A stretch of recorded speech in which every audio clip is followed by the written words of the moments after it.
Welcome into HeroesCCL presented by Roll20. My name's Bahamut. I'm joined by Grubby and McIntyre. Grubby, how are you doing, my friend? Are you ready for more HeroesCCL? I am ready for more HeroesCCL, definitely. I've been watching games, I've been playing games, I've been seeing CCL players streaming and playing and trying to, prepare for matches like this. And we're here on the second day of the weekend. We're going to see some of the teams at the middle and the lower rank of the league looking to claw their way to the top of the ranks. Absolutely. McIntyre, how are you doing as well? Are you ready for these games today in our week number 3, day 2? Yeah, definitely excited for today's games. I think both and all the teams that will be playing today, it'll be interesting to see what they come up with, especially after such an exciting day yesterday. I can't wait for the games today. Well, let's go ahead and update you all on the prizing after yesterday's matches. We've continued to raise money here. Thank you all so much, as we are at 13,872. For anyone wondering how that's going to break down as the season progresses, the CCL prize pool will consist of 60% of any donations contributed during all CCL broadcasts. The remaining 40% goes towards production, staff costs, and league expenses. If you're wondering about that 60% breakdown, you can check that in the bottom left of your screen. But as it comes back to us, I'm so excited about this. We have such a massive prize pool already, and we're halfway through week 3. This is insane. So let's go ahead and now show you all the standings from yesterday, and we can talk a little bit about today. Now, Grubby, looking at all this, any big standouts for you here? It's Oxygen, right? It deserves to be said. The team that has won the most so far, and doing so with 3-0s or 3-1, just looking super, super clean. Right now, they're the team to beat. But it's good for everyone to remember that no matter what the standings are at any given point, or however they end after the complete round-robin group stage is concluded, all of the teams still have a chance to win the whole thing. It's just that if you're bottom 4, you need to win against practically everybody.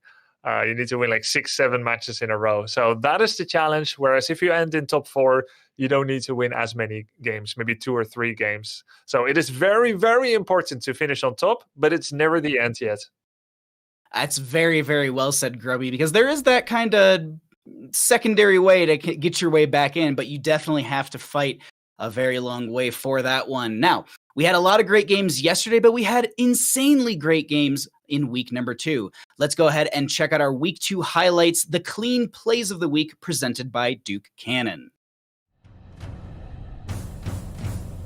Chili Mountain getting aggressive here. Lutano coming from the back. He wants to find a kill, maybe onto CPX. No, just bypasses him. Goes right for Mysticles. Shield comes in. Everybody invulnerable for a moment, though, on the side of Simplicity, though. Cure, a little bit stuck in the swirling sands on the Diva. Now goes in, and they manage to find the kill on Dark Chimera. Now Mysticles in trouble. Can't get out on the Gray Main. And this is the end of the road for Chili Mountain. Unfortunately for them, Simplicity found the fight they wanted, and they're going to be able to push through and end this. They sure did, and they sure will. Though another Emerald Wind, collusion out of mana. Uther, the stun into the Valkyrie, and Uther is delivered to the Shadowlands. Meanwhile, a big Entomb catches too. Circling goes in to try to capitalize. Labra manages to walk out, but it's still a dangerous situation for crowd control. That's another one. They managed to find one more on the Mephisto, and Pit Kid gets one more. Here comes the Cataclysm to catch up, and Zergling tries to slow down Dino. It does just that. Now Rutzo on the run by the Diva before the Polymorph comes in. Now Red Robot and Banana getting zoned out a little bit as the self-destruct activates, and it looks like it's not going to be a core just yet. Ooh, another massive shove, but Red Robot comes in anyway. Is his team ready to follow up? Not really. Prismaticism so low. Masquerade on the chase, and Oxygen on a razor's edge here, but they managed to get the kill on the Masquerade anyway. Can they turn this fight around? It is so tight right now, but Nasmus with a good Righteous Hammer to set up the kill on the mech for Liam, and the Mini Diva as well. He's not done yet. Ardent Defender, as Nasmus has really been the hero of this team fight here. And they're going to get another one, maybe on the BBJ down to 30 HP. No, the turnaround onto Urel anyway. Oxygen desperate to finish off this team fight, and they do. There you have it. Some amazing plays from week number 2. Those are our Duke Cannon clean plays. We also want to shout out our title sponsor, Roll20. With the Thanksgiving break coming around, I know a lot of people want to play some games together, so Roll20 is probably your best place to be able to play some wonderful tabletop games, even beyond Dungeons and Dragons. I have played Monster of the Week, Blades in the Dark, City of Mist, Dungeon World, among many other games. So if you want to get some of that action going this weekend, or even this week, check out roll20.com for that one. But now, moving further in, let's go ahead and look at our today's schedule, because we've got 2 awesome best of 5s. McIntyre, you and I were talking about this extensively before the stream even started. I'm going to throw it right to you. Thoughts on our first match, Simplicity versus Granit Gaming? Yeah, I think this is a great series to start the day off with. We have both teams, 1-1, kind of middle of the pack. But we also have 2 teams that play, in my opinion, completely different play styles. Simplicity usually highlighting their macro play. Meanwhile, Granit has showed up with their team fight ability, drafting comps to, really dominate in the team fight. So this game is going to be great to watch. We also have, the underlying of somewhat of an NA versus EU team as we look at Simplicity here, actually. Lots of North American players. If you follow HCC prior to the CCL, you'll see and recognize a lot of these names. But I want to highlight today, actually, Wit being that new addition to the team and the synergy that the players have kind of built around him as their main tank player. So if I had to have a call out for today, I'd actually be to focus on Wit. I think him showing up is what's going to really bring Simplicity ahead in the match today. Speaking of changes, all 4 of the teams that we're going to be seeing today had actually roster swaps this week. As we look at Granit Gaming, to specifically note, we had Burgle from that team released into the waiver wire, and they actually grabbed Yasu, a healer from the free agent pool. And in previous weeks, they had noted that Skoog was going to become their main tank player. And that's what gave them the opportunity to change up their roster a little bit. But we can come back and start to just develop this a little bit further here, Grubby, because what are your thoughts on this matchup here, even with our roster changes? Do you think this is anything big for these teams, or do you think it's gonna be same from previous weekends? I think it's a very important day, Bahamut. We've seen roster switches before during the HGC, and it was at least my bias, without hard stats and cold facts to back it up, is that even teams that still need to get used to each other, if they were destined to be great, you could already kind of tell the first time that they play together, even without the teamwork and synergy. I don't know if you guys agree with that, but no, I it's think interesting. it is going to get better over time, of course, practice. And there can be like some really obvious shot calls that you need to become familiarized with. But I do feel like if it's already looking like really bad on the first day, it's tough to get it right. And if it's looking good, it's very promising. So I'm very excited to see for both of the teams how their new rosters are going to be working out today. I am as well. Let's go ahead, though, and get you all updated as to where we're going for map number 1. You're all interested to know, I'm sure, about that, as we have a Dragonshire pick from Simplicity. And I want to note this. Simplicity won the coin flip and opted for map pick priority in this. And it looks like Simplicity also banned out a Volskaya Foundry, and we had not Chili Mountain. Wrong page right there. Granit Gaming banning out Tomb of the Spider Queen, for anyone wondering on that one. But we're here, Dragonshire, game number 1 in our first best of 5 of the day. Do we see the tried and true standard bands of Chromie, Medivh, all of that stuff, or do you think we have some uniqueness in this best of 5? McIntyre, actually. Yeah, it'll be interesting to see where they end up going. I will actually notice highlight as well for the map bans. Sky Temple was unbanned. I'm just gonna throw it out there. It's something that we've seen banned time and time again. So that is a map that we could potentially see in the future. But Dragonshire here being the first map that we're gonna play today, the standard map. Rexar was a highlight of yesterday for the map. His domination in the top lane is something that some teams just don't want to deal with. So the first ban there coming out, and obviously Harry on the other side, that Medivh ban. So far so standard, right? We'll see where they go from here.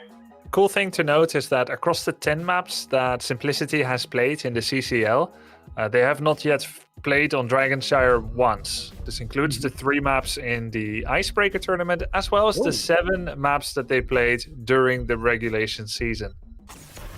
So they just first picked it, and here we are. Yeah.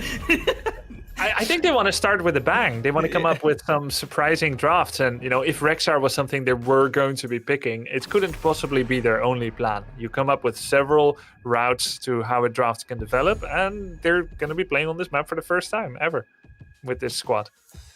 Yep, I would definitely. I think looking at their team, Lutano is obviously a player that likes playing the things like Genji, Tracer. Those types of characters can really harass the top lane. So if they look to draft something that kind of exposes Granit's top lane and allows Lutano to roam the map, I'd say that's probably the direction that I'd have them headed. Granit out here drafting Joanna, very safe first pick.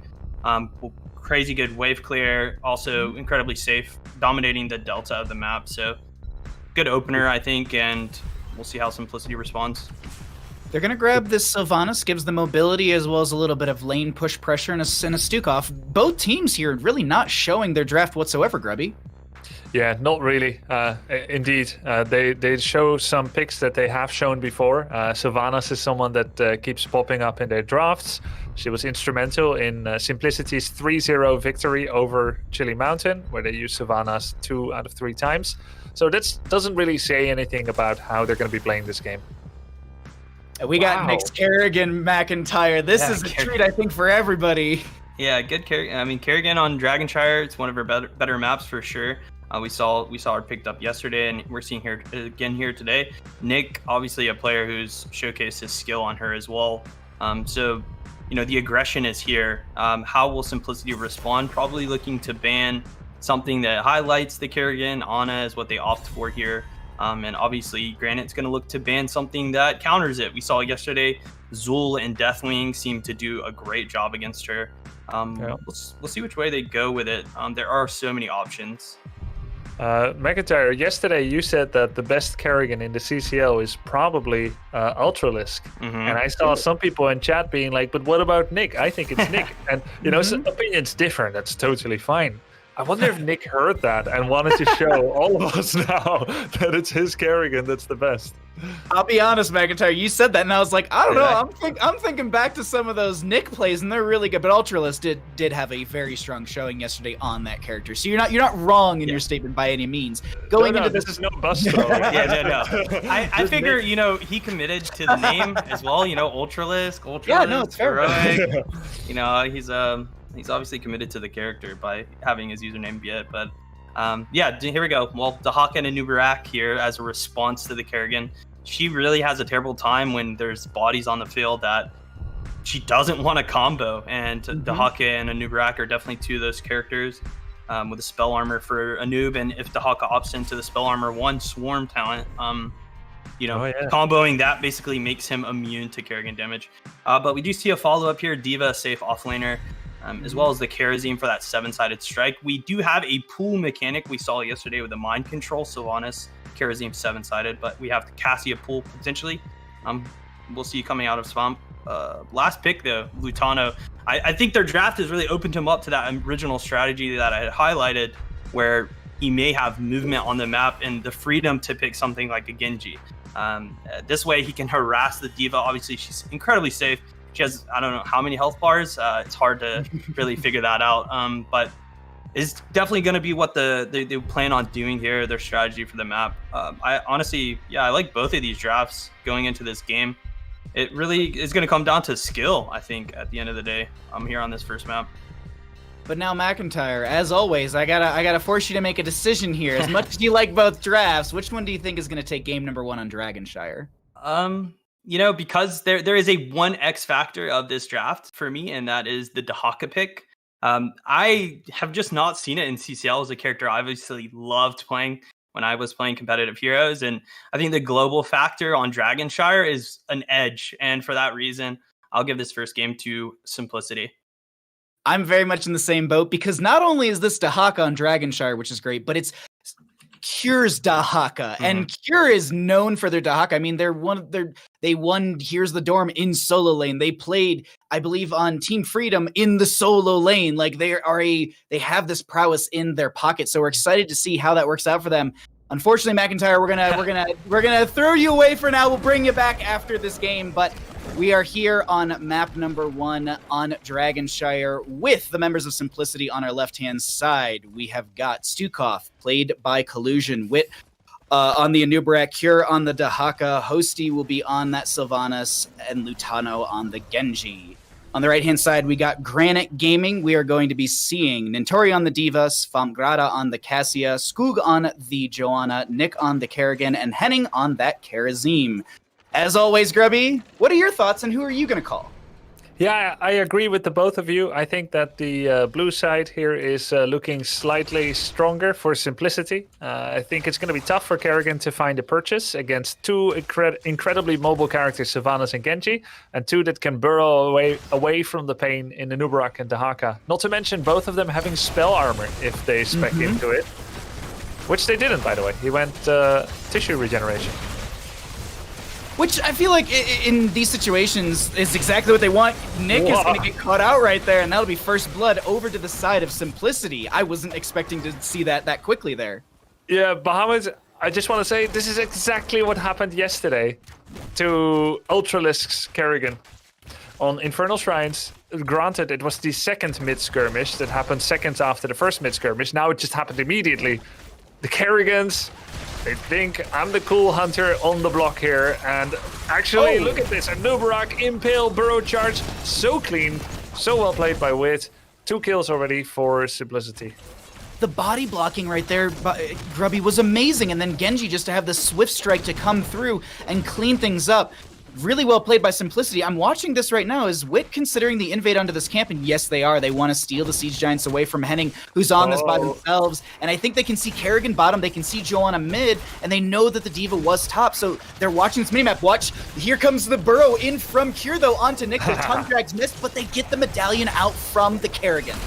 All right, Nick tried to combo over the wall. Dahaka dodged it, as did Nubarak. Everyone dodged it. And yeah, Karazim tried to get the siege camp there. It's on your own side. You feel like it's safe. But because the lanes weren't dealt with, Granit wasn't able to respond quickly enough. And they made a tough laydown, like pocket aces on the river. And they did it. Granit, they let it go. It's fine. Siege camp doesn't actually do any damage if you're right there because you're soaking the shots.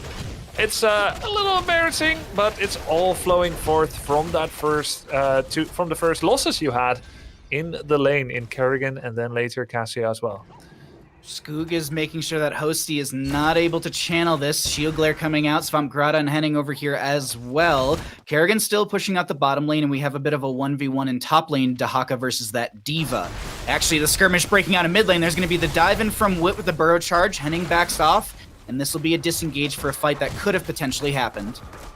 I love how quickly Sylvanas clears lanes and then allows so much space and potential for Simplicity to set up traps. And Nubarak and Genji are going around as a team, abusing the vision, making sure they stand around corners and trying to catch people in the most unexpected of places. Nick is trying to respect this with Stukov, with a Nubarak. There's so much damage. Genji going in. He still has cyber agility. He dodges the combo. Is he? Oh, come on, Lutano. Oh, yeah, that is bloodthirsty. And Nick is going to be able to hearth away with some sub 70, no, 60 health right there. That, I saw what they were going for, but even then I was like, this does not seem like it's going to work out. And that's going to be a kill over to the side of Granit Gaming, bolstering their experience a little bit in this game and pushing them into a more even realm in that experience gain. Yeah, very solid. Nick gets the final laugh here in that engagement. As Lutano, he went a little greedy there. He was unable to accept the state of things where he had to let that kill go. But the cool plays continue by Lutano and Wit. Very good use of vision as Nubarak jumps in with that improved burrow charge. Stukov misses. No, he hit the Cassia, but the turnaround, Kerrigan with the combo! And the big fend and blind from Svamgrada.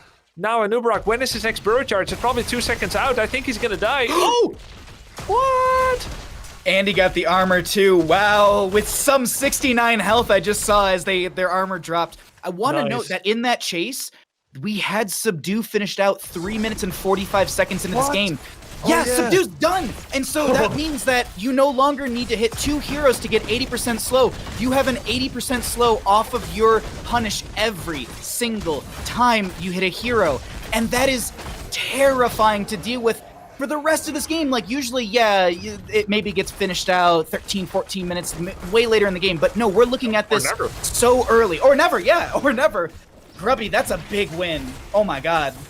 Yep, Johanna is going to be really, really happy with that as Granit Gaming coasts onwards to level 9. We actually had Simplicity pushing in on the mid wall while sacrificing a little bit of damage against that bruiser camp that Granit grabbed.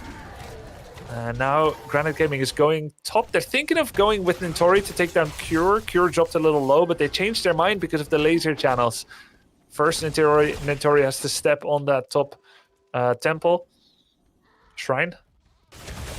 I'm waiting. I'm holding my breath right here for a second because I was peeking up at Cure versus Nintori, and Nintori was whittling them down. The tongue drag won't connect onto them. The Mecha Explosion is up and available as the Fen comes in from Swamp Grotto. They're going to try and turn this around with Genji, but the blind will connect. There's a tongue drag onto them. There's going to be the Swift Strike from Lutano, and they're out of there. Also, the reason for anyone wondering, like, wait a minute, that's way too fast for them to be able to get another tongue drag. They have Feeding Frenzy at level 7, which gives you a 2-second cooldown per auto attack into an enemy hero. It's so crazy, that talent. I love it.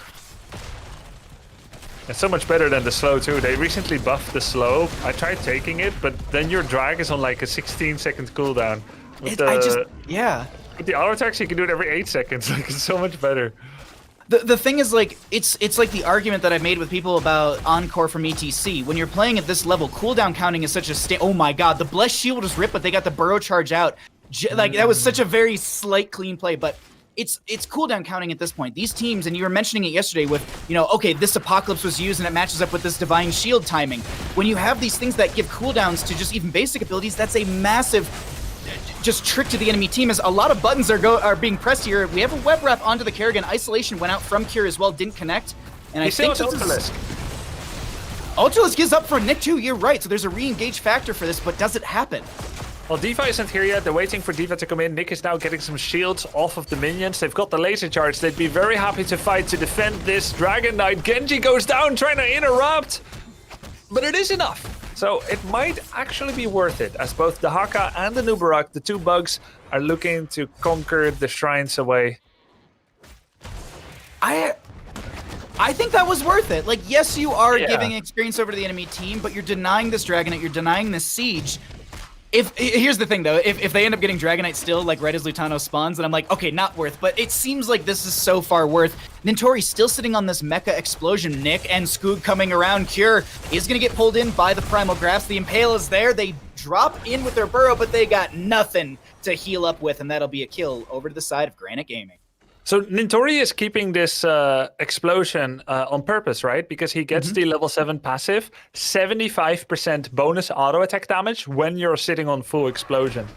It's the build that we saw from Kyocha yesterday. I tried it. It's so strong. You have so much auto attack damage, hitting for like 240 DPS just from auto attack. So, but now his mech exploded. Didn't use it on time. Nice X-Strike by Genji to get that half kill on D.Va and to remove her threat. Medallion was just used by a Nubarak trying to sidestep some of that damage and wiggle their way out of that lane. And actually, that was, I want to go back to exactly what you're saying, Grubby, that level 7 talent for D.Va. I was watching back the VOD from yesterday, and there were people in chat like, oh, why are they going this build and blah, blah, blah. And that's a big factor. And let's talk about this a little bit more. You said you played it. What do you think? Is this just the mega strength if you sit on this and you just deal so much damage? You combine it with full metal, you heal for 20% of the damage you deal in your close melee burst damage, and then you have 75% more damage. So you're doing loads of damage, you're getting lots of healing, especially when you're fighting enemy players in minion waves. It's Dragon Shrine. You just sit back and you protect your backline with huge defensive matrices. I love it. I think it's a very powerful build. I don't think it's the only build, but it should be respected, and it's really good for the one-on-one against the Haka. Blessed Shield comes out. Joanna trying to pull them in. Wailing Arrow from the Sylvanas will be there. Massive shove onto the D.Va. Just pushes them into the wall that they're already next to. A lot of just collapse on top of each other as Kerrigan, I think, used the Chrysalis. The Ultralisk came out from them as well. Dahaka gets picked off. They did finish out their tissue regeneration from one. Unfortunately, wasn't able to burrow down and heal up right there. So they'll lose their Dahaka. And this is looking like Granite setting up for their first Dragonite, the first one of the entire game, in just a second. Yeah, that was a really, really cool fight that broadcasts how not just the Haka and the Nubarak have reset buttons like Cocoon and Burrow and, the healing from Essence. Oh, that's a really sweet Cocoon attempt, but it wasn't enough to actually stop the Dragon Knight. But yeah, Kerrigan has it too. She can reset with the Chrysalis, so you get these big ults coming in, Wailing Arrow, there's a lot of splash damage, X-Strike, and everyone can just kind of hide for a bit, have a second health pool, and then refight. Granit Gaming They got that kill there on the Dahaka finally. Now they have the Dragonite. Their experience is looking really, really good. They're getting closer to level 16. They got the fort. Massive shove onto the Cassia to disengage them there, and we're looking at this solid level lead just about for Granit Gaming, as you were noting. I just want to say one thing. As I'm looking at this D.Va build, I'm really, really excited going into this next week, with the U.S. being on a little bit of a vacation time. I'm hoping that this is the D.Va build that just starts to I go to listen to Into the Nexus later this week, and it's just like, why are all my divas taking 3 talents? It's CCL, and it's like, yes, it's CCL. We've done it. We've decided the meta for Heroes of the Storm. But the Dragonite is about to end. 11 seconds on that, or 60%. There's another.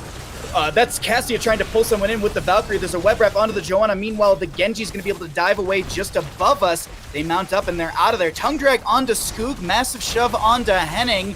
And I think this is the disengage from Granit Gaming. I think they got everything they wanted out of that fight. They got a Wailing Arrow. I think they got an X-Strike. They got a web wrap. And they only burned Valkyrie and Ultralisk. Yeah, I think Simplicity, they had the right idea. They went for the Cocoon into Burrow Charge Impale. Hold that thought. Dahaka getting blown up by 7-sided, but he burrows and uses his Essence. Looks like he'll be getting away. He has Isolation. They can turn.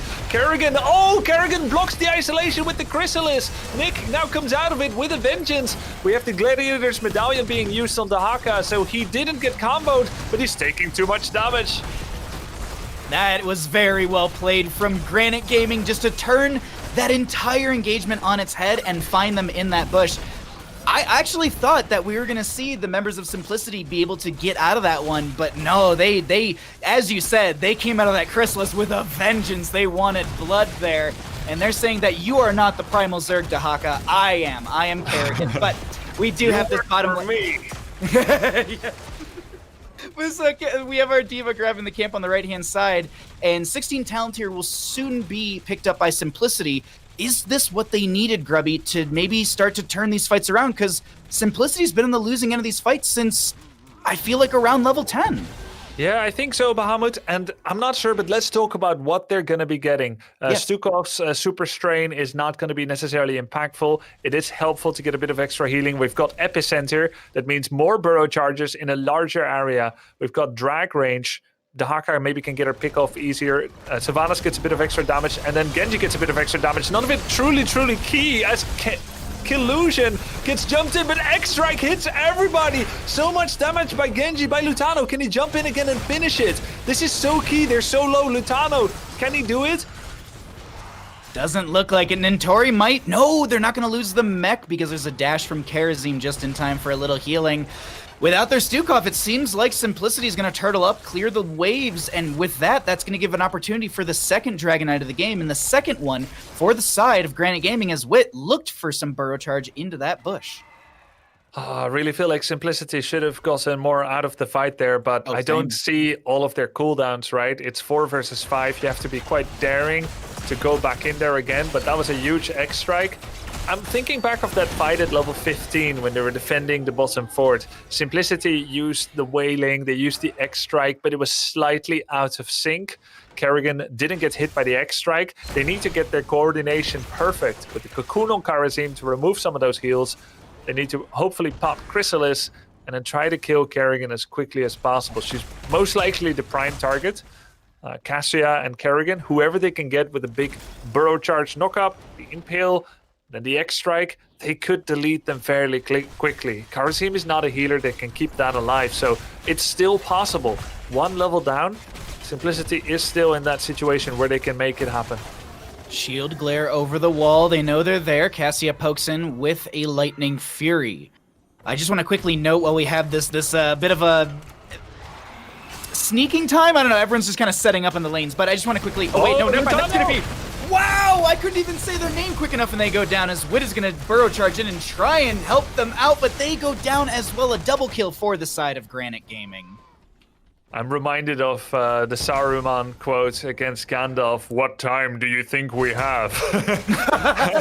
as Genji gets ambushed. He thought they had time as well. He just jumped in. I believe it was immediate Blessed Shield into Kerrigan combo. Once the shield hit, he never had a chance to play his character anymore. Obviously, didn't expect that to happen in that spot. Really smart ambushes by Granite. Granit Gaming. And now they've got the Dragonite. They even woke up the Siege camp simultaneously as well. So we've got threats in different lanes. A keep minimum, Bahamut? I think so. If they could maybe find... If the way that I'm looking at this is if they can find a kill in this push in the Dahaka or the Anubrak, I think they can look for core. If not, there's just too much tools in that Dahaka and everything, but that's going to be the Valkyrie coming out. The kick goes out, but I think Sylvanas used their Will the Forsaken to deny that the Genji does go down. That's a lot of the damage removed. They still have a lot of control between this Dahaka and Anubrak. The keep goes down. Dragonite at 52%. Mech Explosion will be massive shoved away. Is just going to kind of poke and zone some people back, but the Dragonite 50% or less is going to be on the core right now. They're looking to end. Hosty is going to just do their best to poke from afar. Dragonite dropping to 20%. The core losing its shielding. Can they end the game, Grubby? It looks like they might be able to. They're still pretty healthy overall. The core is already down to 40%, 30%. One goes down. Cassia is down. They still have 4 alive. Core is 15%. They're doing it. Granit Gaming with the first victory here in this best of 5. Nice job. That was really well played, Grubby. I was looking at, for the last little bit, I tabbed into some of the stats and I was just considering, I was like, who would I say is the MVP in this? And I gotta say, Skoog really showcased their tank prowess here. Like, I know that Svampgrada and Nick played out of their minds, and Henning was an amazing healer, and D.Va controlled that top lane so very well into a Dahaka, but I think Skoog was just such an amazing anchor and did so well on this Joanna. One of the running jokes that I have with one of my friends is, if you want to finish Subdue at level 7, you need to die for it in some of those situations because you're casually 1v4ing as a Joanna, but they got it, they walked away, and they controlled it the entire game.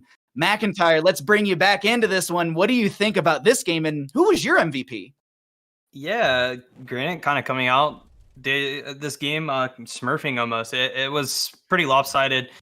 Nick, he got a pretty good Kerrigan. He'd probably be my MVP of this game, actually. He hit so many from Fog combos that just got picks for their team. He was able to take out Kira in the top lane while he was dueling the D.Va. There at the end there, he was able to take out Lutano. It seemed like the Fog play there from Granit Gaming was much better. They just dominated the map. And while Simplicity drafted a comp that, the global from Dahaka can be impactful, we never saw it. We just never saw it this game. Yeah. They were just kind of smothered all game. It felt like their lanes were pushed in, and they never really had the chance or the space to kind of, initiate that Dahaka flank 4v5. So well played from Granit. Yeah, really solid series here for this game number 1. Grubby, what were your thoughts on that game as I kind of skipped over you to get McIntyre back in here? No, I love it. I love to hear the thoughts. It's true, Kerrigan had 7 last hits on the kill, so she's an important finisher as well as starting things out. I'd love to see more high aggression play coming out from Granit. It was obviously working for them. Let's see if that's going to be applicable on the next battleground that's coming up. I'm going to check out what that is for map number 2. Let's see where we're going. We had a Dragonshire game chosen by Simplicity, and it looks like the members of Granit Gaming will be choosing to take us to Cursed Hollow. Ooh. If my caster math serves me right, and I'm looking at the lobby right now, this is going to be first pick priority chosen by Simplicity as they were the losing team. Going into Cursed Hollow, we're going to a bigger map. We're going to a lot of rotations here. The solo lane isn't kind of this island by itself. Grubby, is there anything that stands out to you on this map that maybe you play into? Because it seems like Simplicity does like the global factor, at least basing it off of that Dragonshire game. Yeah, for sure. It may be a little bit more effective here, the Dahaka. On Dragonshire, you need to stay in your lane at almost all times. We saw that one moment where Cure burrowed into the siege camp in order to make that an effective steal. And after that, like McIntyre said, never again. Interesting to note is that, again, Simplicity, in the 11 maps they played so far, they have not faced anyone on Cursed Hollow as of yet. So pretty funny that these 2 maps that we have are the ones that they haven't played yet. So again, we don't know exactly what to expect from them, except what is common trends on the map already. McIntyre, do you think there's anything to be said about Granit's priority on Cursed Hollow? Do you think they might know something about Simplicity's play style? Because you had mentioned beforehand that there's a little bit of a micro to one side and a more macro to the other. Can you inform us a little bit more on that one?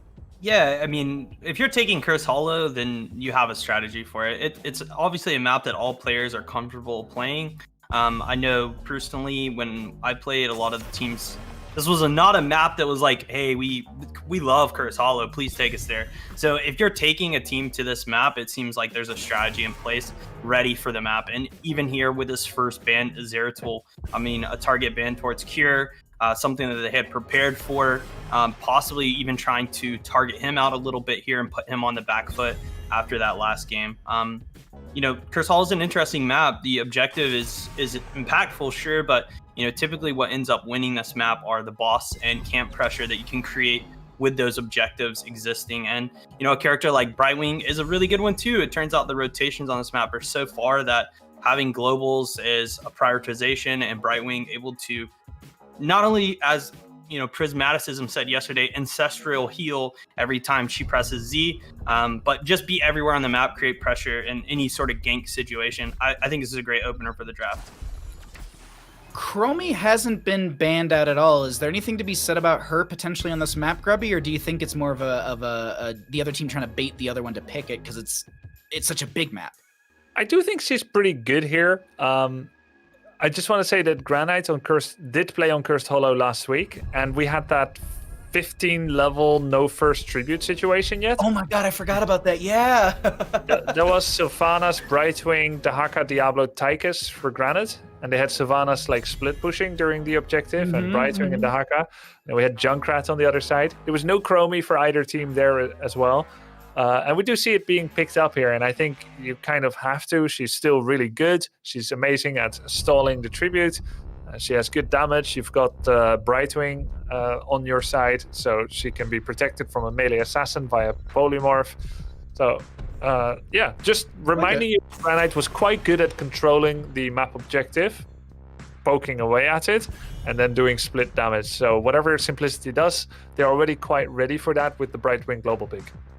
Speaking of poking, McIntyre, does this look like a hammer comp coming out from Simplicity already? Is this 200 IQ? It definitely could have been. I know on this map especially, a character like Tyrael is one that we see fairly often, actually, just because of his ability to holy ground for boss objective. And pairing that with something like a hammer, it's in Lutano's hero pool. I could definitely see it. I think it's a really good ban from Granite, actually. And the Deathwing coming out here from the side of Simplicity, getting rid of a global, possibly, there's some sort of weakness. It kind of gets rid of that Leorc, Catch, and Burns comp that we've been seeing a lot of as well.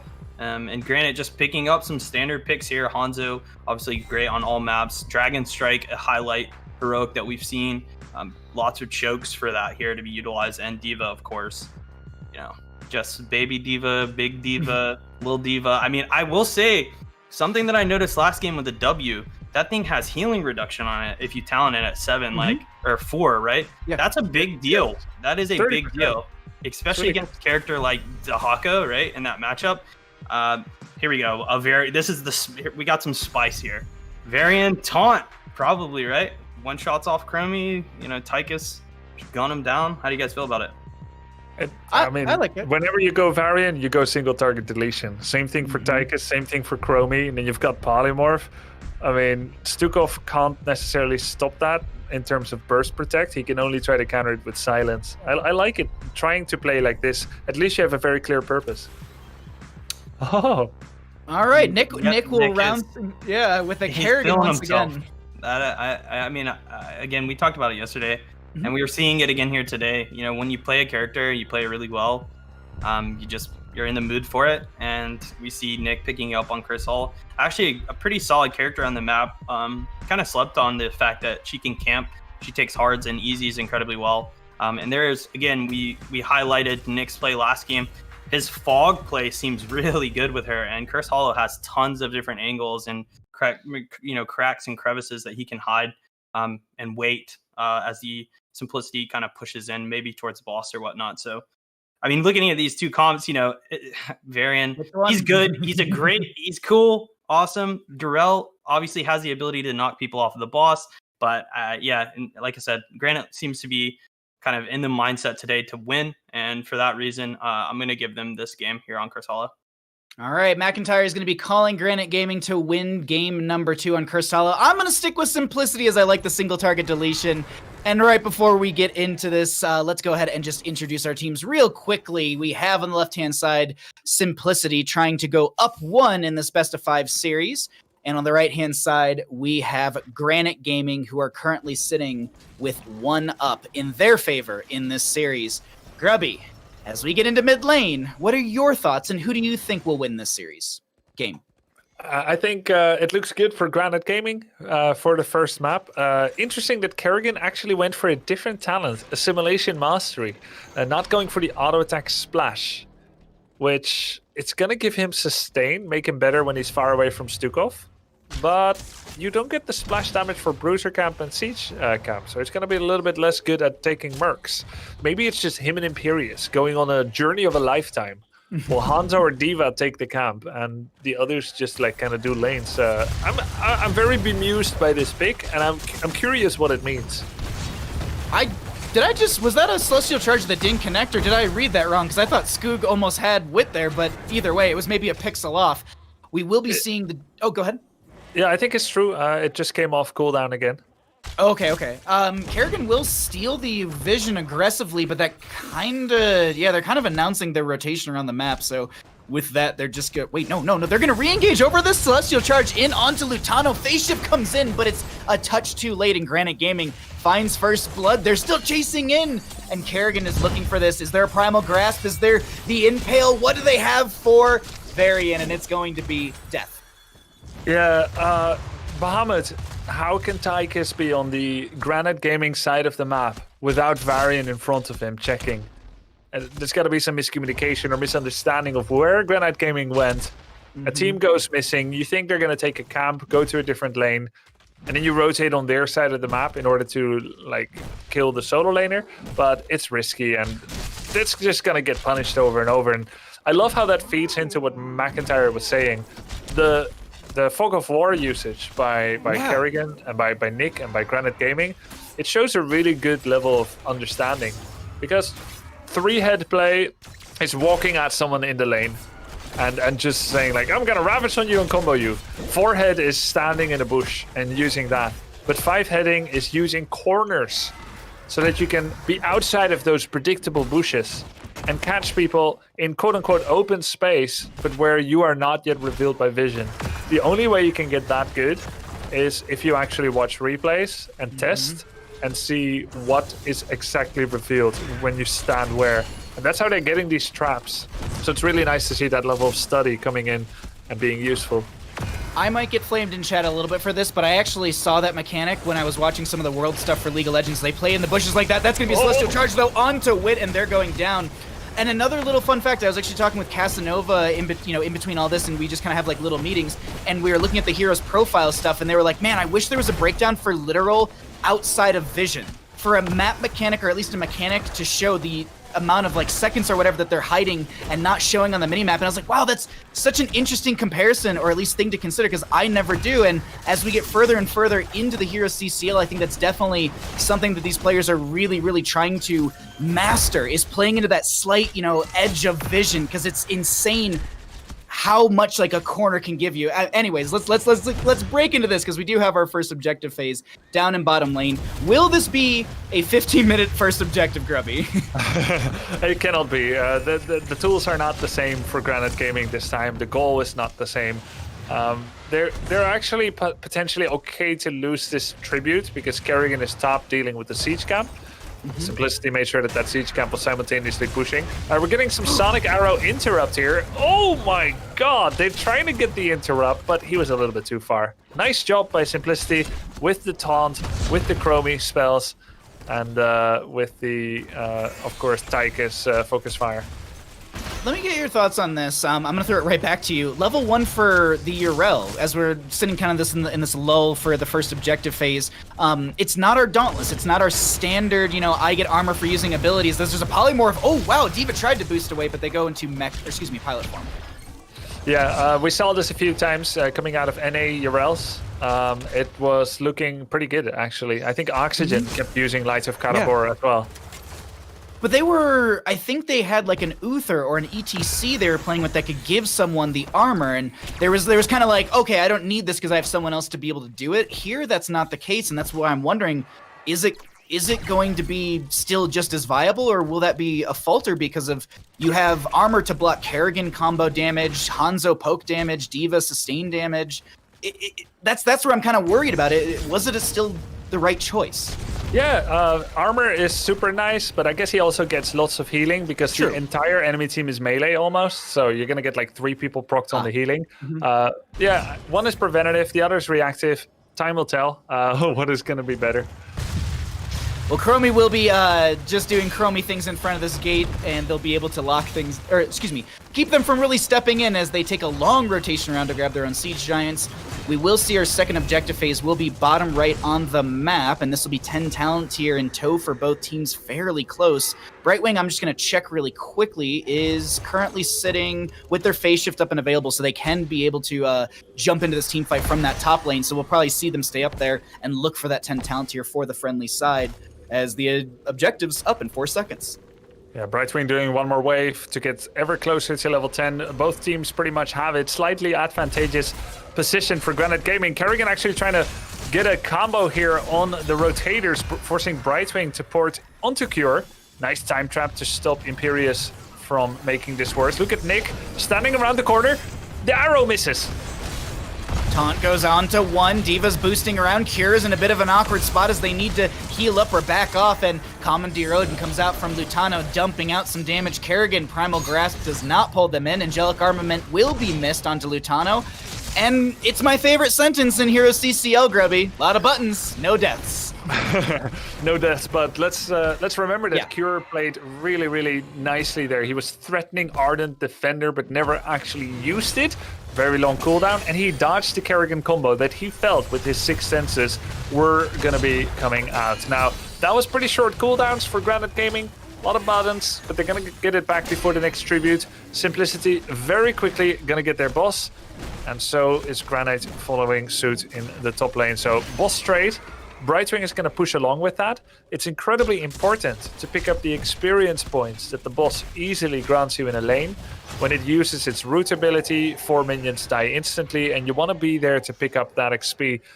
But Skok is trying to zone out Brightwing, who will miss out some of that XP. So his presence here is good, but he cannot win a trade with Brightwing.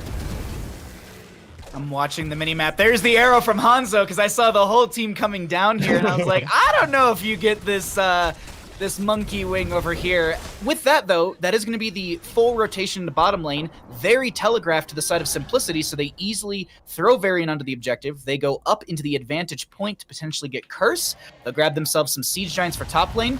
Seems like Cure is actually going to press the wave beyond the boss and let the fort take care of that in that top lane, as Brightwing is floating around bottom, but there's a rotation into mid. They need to be careful on the side of Simplicity, as Wit is anchoring in the bush.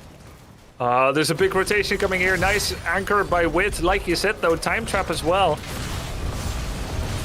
We are going to be having... Oh, wow. Sorry, not Simplicity. Wit was so low right there, but I think they got the phase shift just in time. Mecha Explosion will be protected, by the way, from Varian. Celestial Charge onto 2 as they get the Ardent Defender out from this Urel, and they're going to actually mount up and walk away. And it's just everyone trying to skirmish and find a kill, but nobody really wants to die here.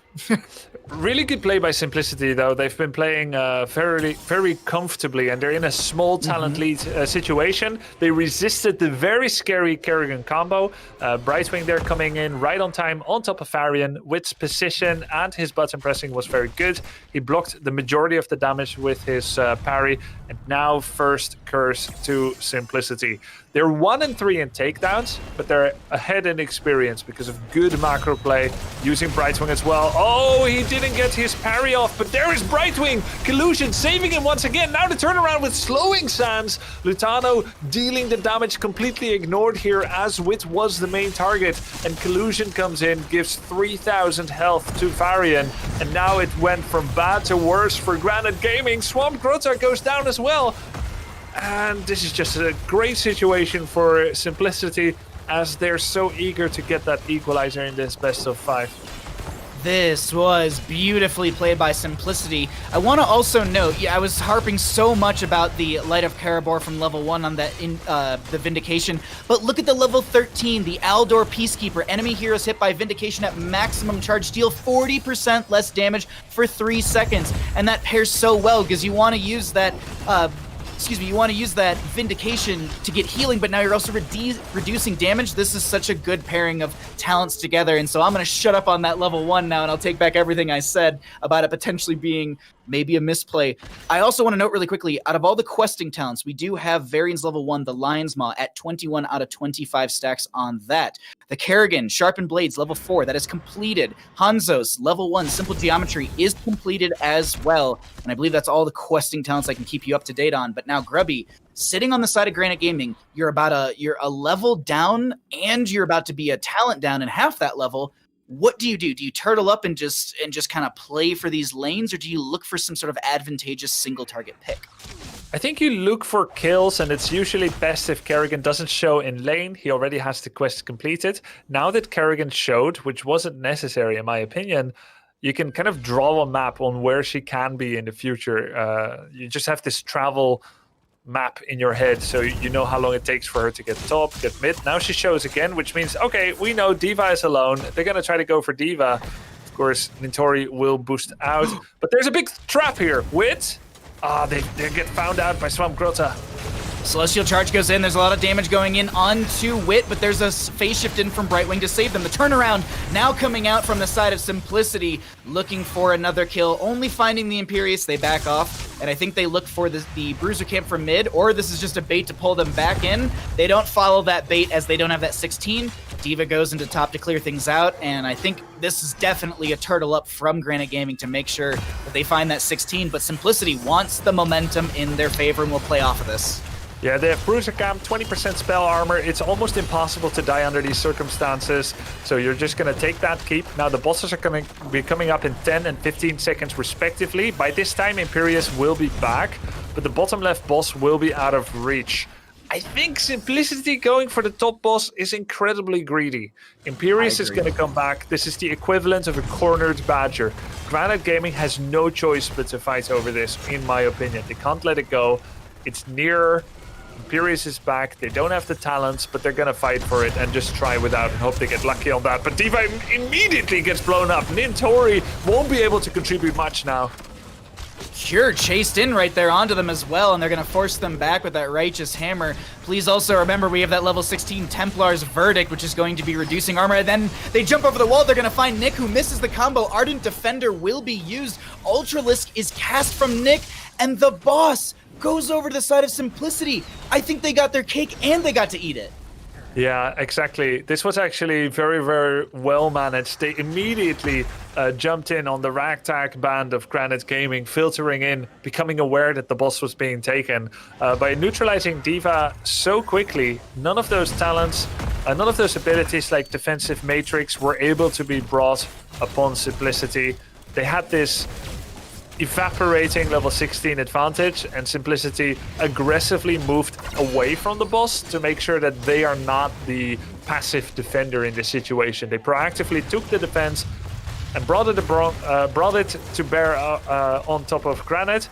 They neutralized half a hero. They had this time trap actually to stop the Kerrigan flank, which I think HeroesCCL did very, very well. I don't know that Kerrigan knew that it was there, but he was playing like he knew, and just the most he could do was try to get Yarel, who would jump over the wall. Just very well done by Simplicity. They get both of the bosses. Now they're looking to get a keep. We actually just saw the value of Time Walker's Pursuit as they scouted out Skoog with that one. Also to note, for anyone wondering about the Chromie level 4 time trap talent, it is going to be at Horror Anomaly, which is going to give you the extra time traps. It's not going to be the speed boost or the armor reduction or buff one. So if you're just wondering what that icon is, it's a little hard to read sometimes. 19 to 16 in our levels, and the boss gets cleared out through bottom lane. Objective was picked up by Brightwing during all of this, I do believe. So once again, Simplicity sits in this advantageous spot, or the advantage spot with our objective phase, as it will be spawning here, I believe, in like 30 seconds or so, or the announcement is really close, right around Urella on that minimap. And this is just good control from Simplicity, Grubby. they're respecting the map, they're respecting what they're seeing, and they're playing their game. They're not looking for these crazy kills to constantly put Granit Gaming under pressure. They're just like, we have an advantage. Let's just keep rotating. Let's play this safe and smart. And God, this is just really good Heroes of the Storm from Simplicity. Yeah, I agree, Bahamut. I love it actually a lot more than the idea of trying to hard force on the keep with the boss when the wall was still intact. Now they have level 20, an amazing position for the tribute, which means almost guaranteed curse. And then the whole map will be Simplicity's battlefield and playground. I mean, unless someone gets caught in like the next 20 seconds, there's no defender's advantage. Simplicity has an insurmountable 20 lead that will not be equalized during this curse unless several members of Simplicity end up dying. And look at the tools available. Glory to the Alliance for Varian, bonus healing for everyone. There is a spell power that he can actually give to Chromie. We have Big Red Button. Expect Tychus to siege up. Maybe even mid-keep. Maybe they just go for the core. It's a possibility. Also to note, I was watching Brightwing in the minimap, and if anyone heard me gasp for a second, there was like a D.Va and someone else like chasing the Brightwing, and I just saw their icon pop up the lane, and they used that blink heal towards a minion. So with Curse in their hands, there's going to be the Commandeer Odin, as you called, Big Red Button going for that keep in top lane. Phase shift from the Brightwing onto Lutano. They didn't need the healing, they just wanted to close that gap and get in there as quickly as possible to keep the healing ready and available for that team. We have this Time Walker's Pursuit to see them around this core, but they're focusing onto the keep for top with a bottom lane wave coming in that D.Va will deal with. Big Red Button out, they're going to bop them in. There's going to be the taunt. Big Red Button hits this Skoog, and they're so very low. The body blocking from Yrel is going to be good, but the Ardent Defender, the Angelic Armament will be used. There's a Huntha ripping an arrow. Yeah, no, they're trying to get this Yrel, but the Ardent Defender's used there, actually. And this is so haphazard right now, Grubby. Can they end the game? It looks like they might be able to. It's 5 versus 4. Cure's dropping super low, but there's another phase shift from Brightwing. Enough minions died to reset that level 1 talent. They're still so healthy. Another kill here on D.Va. Simplicity with the equalizer. They struggled a little bit in the early game, losing several members to Kerrigan, but there's solid macro play, not giving those opportunities again and respecting the early game threat level. Allowed Simplicity to manipulate the map in their favor, getting most of the tributes, 2 curses, and a bunch of bosses. They win this map. Simplicity is looking like they're on fire in this best of 5. McIntyre, you were watching that. How was that game for you? Yeah, speaking of them being on fire, I think that very first series kind of put a fire underneath them, and we saw them kind of blow out here in this Curse Hollow game. Really well played. I mean, a textbook Curse Hollow. It's funny, I was talking about Nick's ability to manipulate fog, and it turns out that both Brightwing and Chromie provide vision. They have tools that get rid of that advantage or talent that he has, and they were able to abuse it. It was actually a really interesting composition, and I know you guys actually highlighted it as well. The Yrel level 1 talent, pair that with a 13. I would call it the shrink talent or shrink build. Yeah. But basically protecting the Varian, making it almost impossible for them to get those angles or those advantages or those picks. And obviously Yrel, another character that's incredibly difficult to focus. If you do, and she gets her heroic off, you've kind of thrown the fight in that case. So yeah, I mean, they did a great job, had a 15-16 boss fight. They were able to take Granit's boss, went back, took their boss. That gave them 2-3 curse. Then they had the curse at 20, right? 2018 advantage. I mean, like I said, it's about as textbook Curse Hollow as you can play, and Simplicity had a really, really good series here. Question, McIntyre, what do you think about Tychus omitting the level 7 talent, Relentless Soldier? He doesn't even take if I get stunned, I have bonus armor. He takes a grenade talent for a bit of extra damage from players and PvE against Kerrigan and Imperius. He only died once, so clearly he knows what he's doing. Normally, if I lose a game and Tychus died or something, I'll be like, it's that guy's fault. He didn't grab stun protection against all these stuns. I think, I mean, Lutano Lutano and Chromie on Hosty, they just played super far back. They just let the Varian and the Yrel kind of take charge of the front, find where the enemy team was at, paired that with the Brightwing and Chromie vision. Granted, just always kind of came into Simplicity, right? And just via the map pressure that they created, driving the Kerrigan around the map the way that they wanted, where they wanted her to be. They were just able to play the map and win the game. So it was really good. Lutano's non-CC 7 talent basically just allowed him to throw grenades, push waves, and say, hey, Kerrigan, instead of comboing me, go combo that wave now. You got something else to worry about. Yeah. Well, what we're going to do right now is we're going to give these players a short little break, and then we're going to get back into our first best of 5 of the day. Don't go anywhere. We have more HeroesCCL presented by Roll20 coming back at you in just a moment. Roll20 provides the tools you need to game in person or online for all your favorite TTRPGs. This is a service that we endorse so hard that we actually use it in our games. It's not even like we straight up use this stuff. We're talking clickable character sheets, 3D virtual dice, awesome maps, tokens for PCs, NPCs, characters, and creatures of all types. It's the stuff you need to play the games you love. You want to know how cool Roll20 is? We partnered with them to make all of our amazing battle maps for this current season of The Unsleeping City, Chapter 2, currently airing every week on Dropout.tv. Go to roll20.net and create your free account today for all the tools, tips, tricks, forums, and community you need to make your games better, easier, and more fun. Roll20!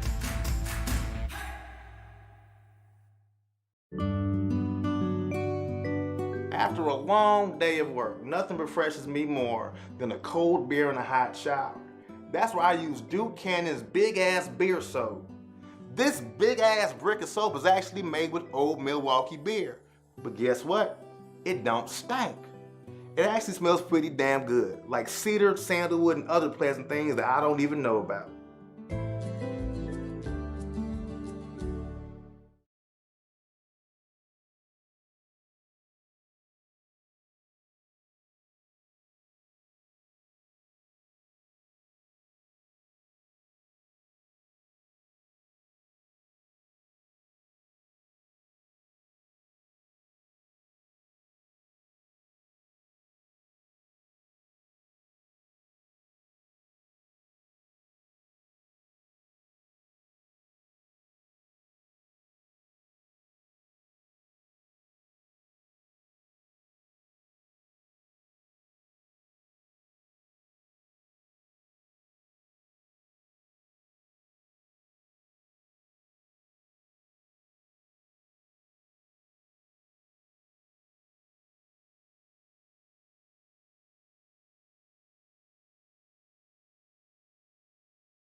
Welcome back to HeroesCCL, presented by Roll20. I'm still Bahamut, still joined by Grubby and McIntyre.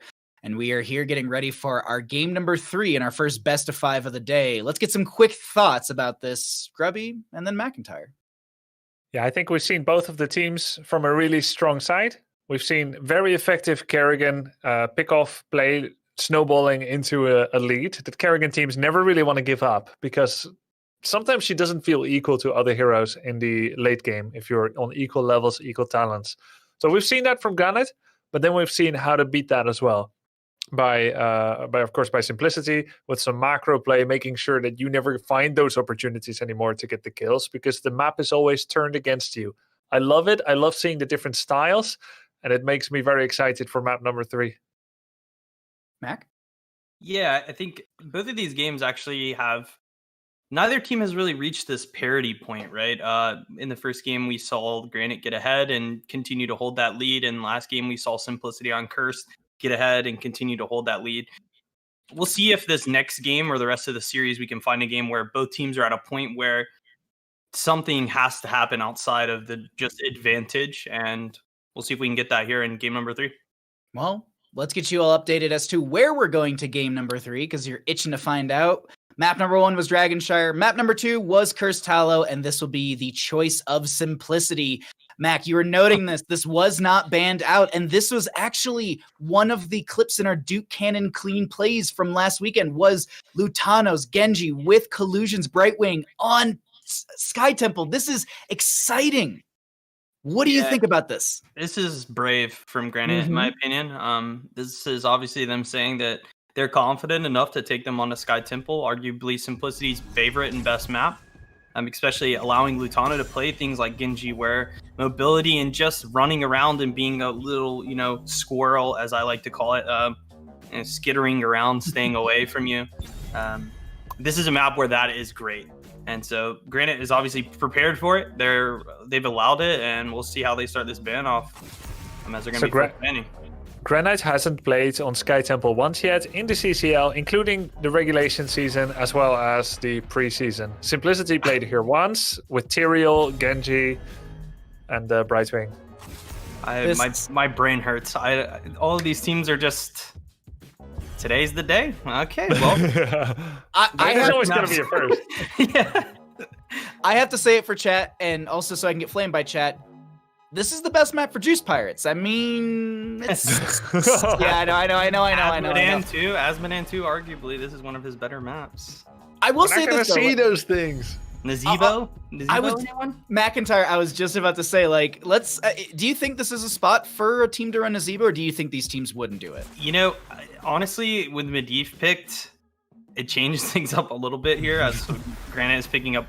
Yeah, we're going to see a commit to global. But I was going to say, honestly, this is a good map for Nazebo. And I've been, playing some Storm League. And Hosty is a player that actually steals Nazebo away from me. And so he knows that it's good because he takes it. Why so that I can't play it. It's just always good. Medallion, no! Zombie wall is not affected by Medallion. Let's all write it down. Make sure that we know it. I bet you get Ring of Poison too at level 16. No, never. But yeah, no. So we have Diablo and Stukov here picked up the. Moving to the spaghetti and meatballs composition here on the right side. A what?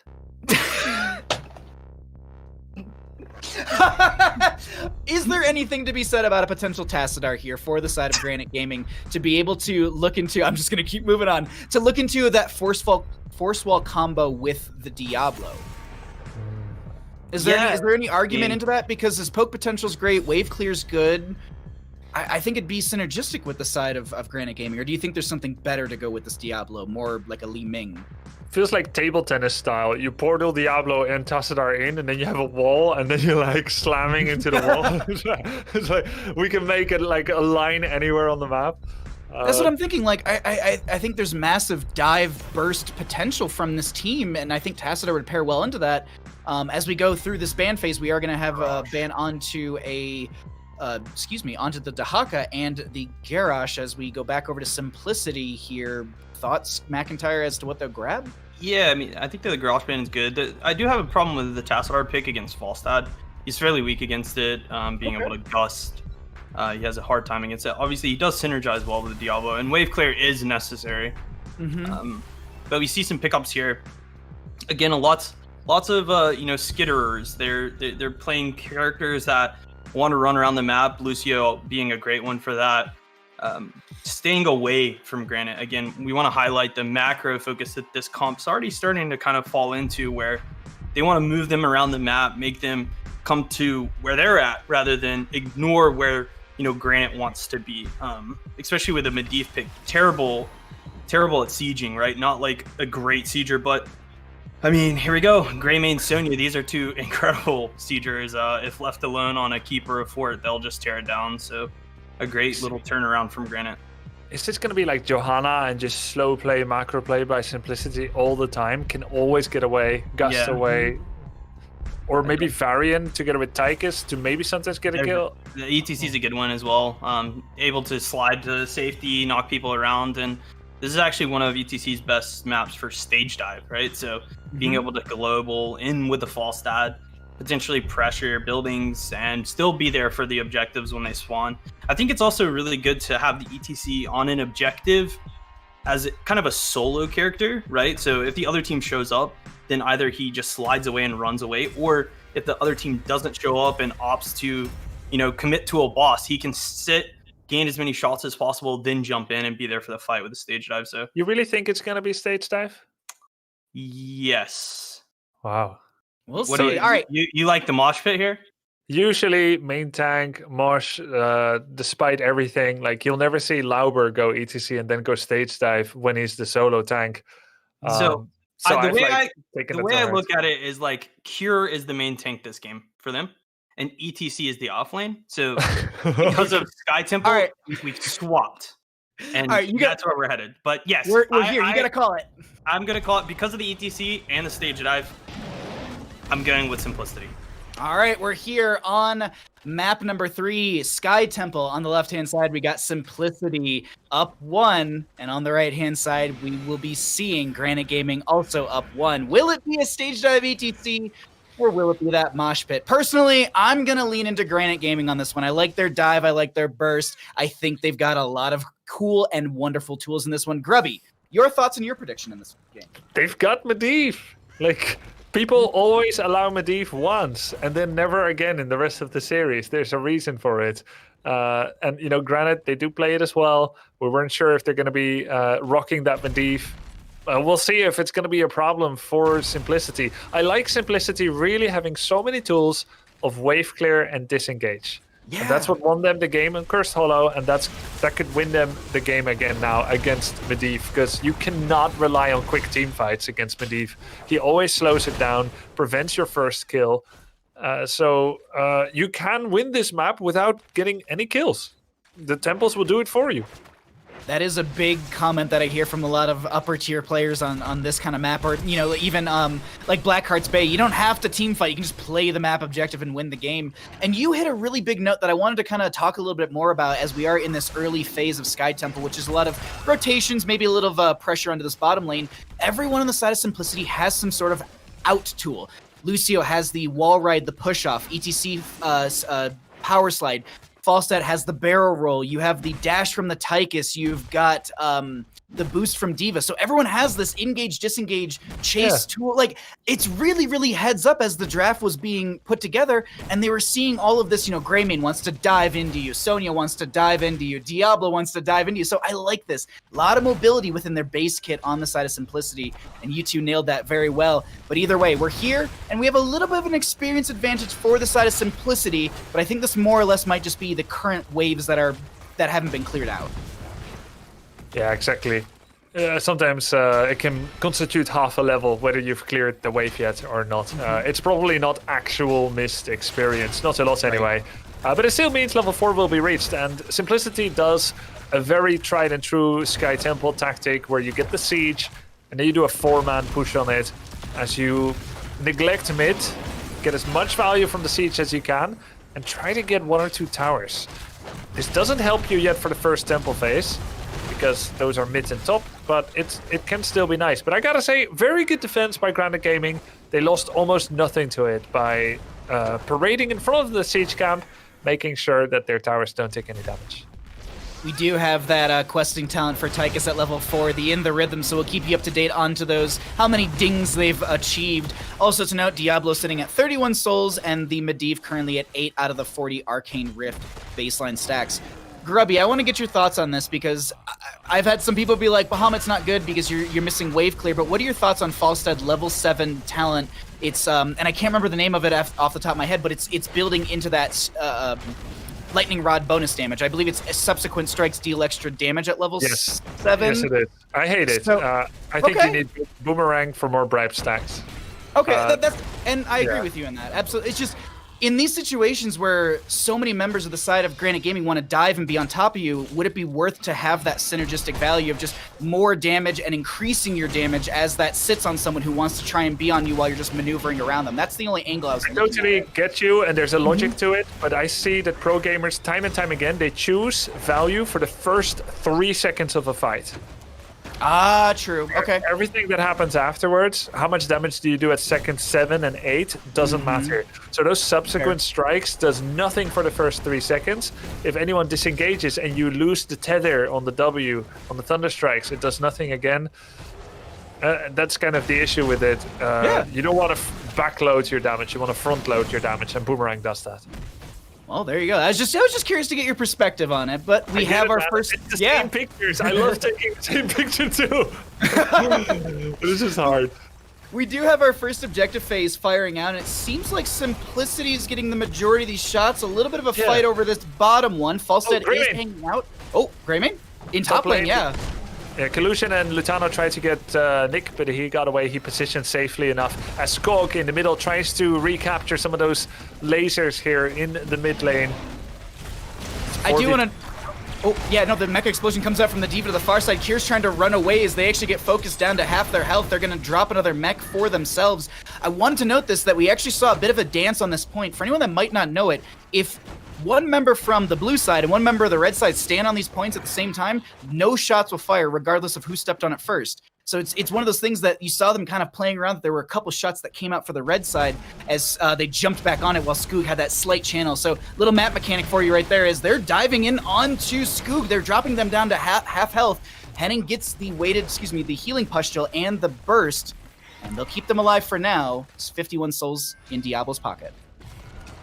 Yeah, he took the biotic armor, Stukov, that gives 15 to 75 physical armor for every healing pathogen. That doesn't help against most of Lutano's damage, though. The minigun that does the percentage damage, that goes ding, ding, ding, it ignores it. It's only the auto attack component of Tychus that is being blocked. It's still decent, though. But Diablo survived anyway. That's what matters. He has 60 souls. He is safe. I want to update anyone who's looking at or wondering what the Falstad bribe stacks are looking at. They have 50 out of the 80, so they can bribe 2 units, and they have 10% on that currently. I'll keep you up to date as that does progress, but 10 talent tier is first for the side of Simplicity. We will be seeing Granit Gaming grab their own in just a second, and it's pretty much the standards here. No leap from the Sonya, and I wasn't expecting it. There's going to be the Raw Apocalypse looking for someone. Dude, ETC's holding 10.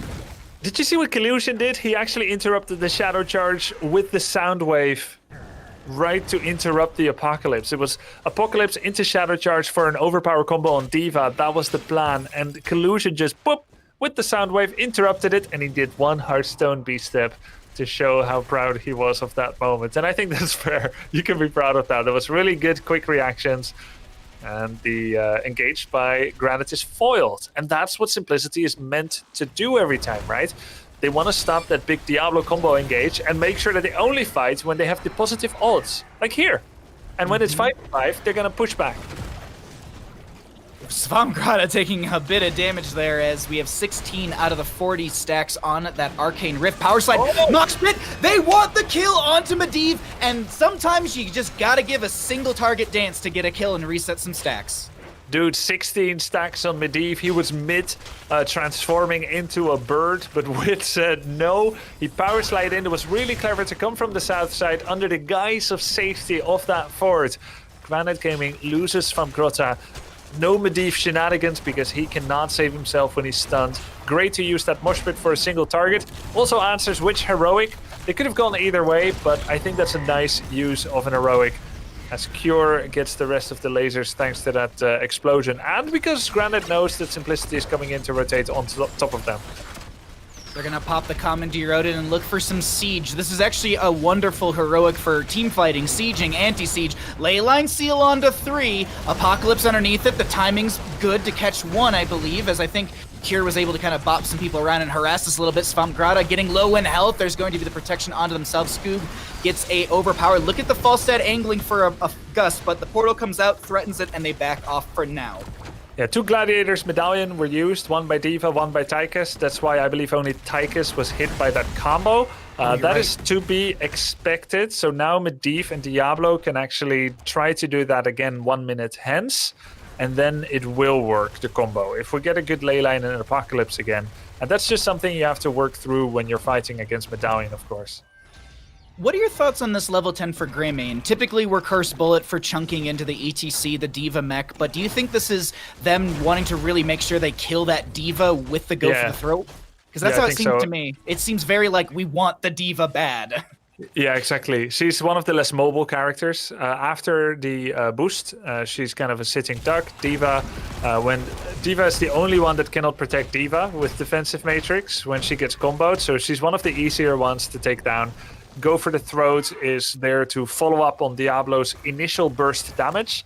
Diablo is speccing into armor debuff at 13, so you don't really need to open with Cursed Bullet. You open with Diablo, who already put someone on 60% life, and then you follow up and finish with the go for the throat. I think it's definitely the right call. Are they going to quickly try to cheese the boss? No, they're going for D.Va. D.Va, oh, Diablo in the bottom lane did not get the stun on top of D.Va. So that kill is foiled. Good positioning by D.Va. And to update everyone on some of those questing towns really quickly, we were just watching on the top lane that Falstad bribing a camp. They're at 35% on that bonus lightning rod damage. Skoog all by themselves with this overpower. Wasn't an overextension as the protection status will be there. Leyline Seal to buy some times. They dropped the Apocalypse. I think it was actually a little too early. You're correct on that, Grubby. And I think the fight continues. I think Skork was panicking because he felt he made a mistake in the previous engagement, which at least I feel like that. He dropped pretty low, still Shadow Charged in. It nearly became impossible for him to save himself. Great leyline seal on 4 members, but I think he was just panicking. The low health bar, the dissatisfaction with how he managed that engage, and then the Apocalypse half a second early, nobody got hit, and that's pretty bad for them because there were no medallions available to save themselves. Nick was so eager to follow up with the damage, as was of course Nitori, but it never materialized, and now they're gonna have to wait another minute for their combo to come out. Look at this right now. Oh, go ahead. No.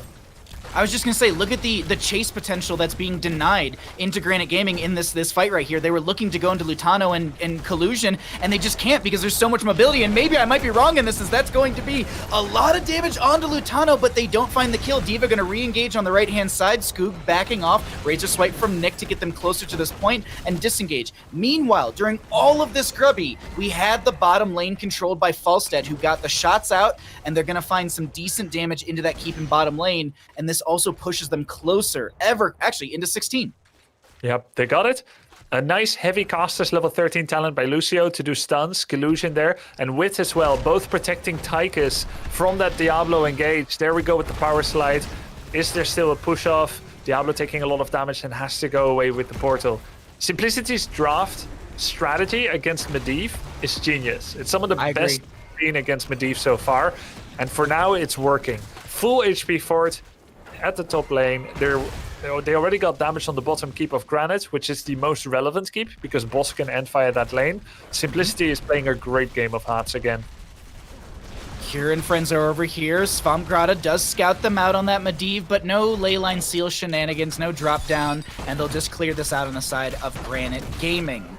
Moving over to their siege camp on the left-hand side, I want to note that we have our next objective phase to be a single temple in the middle of the map. And there should be 16 talents here on both sides, so I think we're in for a bit of a treat once that next temple's up and available, albeit unless we see some sort of big fight right now, because Wit is looking for something. No, Cure is going to be able to boost away. 16 wasn't there yet. I would have actually liked for Simplicity to jump in there and turn it around as several cooldowns were used. But Falstad and Tychus were not in position. They were taking the Bruiser cap, which is also really good. 40 stacks, or excuse me, 40%. Diva engage. They're engaging on Diva. Oh, mech goes down. They don't get the mech explosion. The root's there, and they find the kill. That's exactly what they wanted with that go for the throat, and they continue on to Wit, who's able to face melt them back. But he can still get caught. Poison Spear, Shadow Charge, Overpower, Shadow Charge, Whirlwind, and... Collusion? Portal's there. There's a face melt, but they still go down to the Medivh damage, and now Collusion is going to get picked off by the Greymane, who I believe went for the throat once again. No. 10 seconds cooldown. I think it might have just been outside of that range. I think it was simply just his on the prowl mobility, bit of auto attacks. Bahamut. They immediately go for the boss. Excellent call. Meanwhile, Bruiser Camp was getting pushed in by Falstad. Hosty wasn't there to save anyone, but he did get the top wall. 3 deaths. Started with that Diva pick-off. Great job by Granit. Are they going to push with the boss? They tried to find Lutano there. They also do have that Temporal Flux, so it's not the biggest thing, but that's still a long cooldown. And to answer your question, it looks like the Greymane pushed up the wave, but they're going to respect the enemy team, and they'll back off and go for single objective phase to get the top lane fort down. Okay. So now they get the temple, they get the boss, bit of damage on the bottom wall. Almost even in experience. Granite practically equalized this game. Their bottom keep is still hurt, but now the boss threat is gone. Great job. And it all started with that kill on Diva. We didn't see the start, but we saw the tail end of it. Swampgrotta now actually revealing information of the Bruiser Camp, which means Simplicity cannot start it as a consolation prize.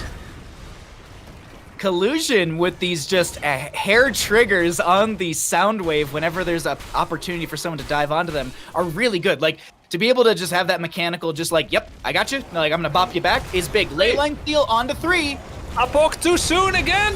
No, he gets 2 targets. They go for the ETC. He gets the sound barrier off, though. Collusion with the save. Diablo is still very exposed. He gets body blocked. Mosh pit on a single target. Couldn't make it to the portal. Great job by Simplicity turning on the Diablo here. Of course, he's going to be coming back. His souls got reset. That's going to cost him some health. It's going to cost him some regeneration, but he is back. He does have that devastating charge. If his life never becomes threatened because of force of will, he can still try to turn. But look at this, level 20 is reached. They go for Lucio. Oh, the face melt to interrupt the combo on Lucio. Falstad is coming in to chase onto Skoog, power slide in, but the portal gets them out. They're still chasing with Cure with those micro missiles. Gust with the wind tunnel is going to be knocking them into the wall. It's very awkward for Swampgrotta, who goes down and loses their stacks once again. Nick's the new target. The micro missiles to slow power slide with the blink. They're looking for Nick, but they're going to get out of there with some 600 health. Diablo trying to harass and control this with Wit around 300 health, and 1 kill over to the side of Simplicity as they continue to push in through this mid lane. Man, Wit would have been dead if he didn't Gladiator's Medallion, the third part of Diablo's combo. 300 health was super close as they tried to get that Greymane. Really solid defense by Granit Gaming. Oh, Wit, combo, he doesn't have Gladiators. And then Tori spins on top of them, but it seems that it's enough to threaten them to back off. But was it actually that threatened them to back off? Because now I look at the minimap and we got a double temple phase. I think they more or less did like, cool, we got a little damage. Let's go mid. The mid shots will go to mid keep. And I just saw Falstad bribe, but they're at 50% on that Falstad for anyone wondering. Yeah, he still got enough stacks to do more bribes on the other siege camp, but it's not yet available. This is double lasers on disappearing keeps, both now firing at the top temple. A very bad situation for Granite. They're gonna have to make something happen quickly. They're trying to get DTC, but the sound barrier's here. Big red button, nuclear missile. There's a mighty gust here available as well for Simplicity, who is still channeling the top temple. Diva's on that, getting the top lane keep. Mid lane is in control for Granit Gaming as the Siege Giants are slowly coming through bottom. Falstad to push that up. The camp down in bottom lane that they can already bribe is up and available in 60-some seconds. Swampgrotta in this bird form has the Leyline Seal, and they know that that's coming out. And they do have the Medivh cheats from level 20. Also to know, okay, Leyline Seal into 2, but they're focusing the ETC, who's out of that, and they go down to the go for the throat from the Greymane.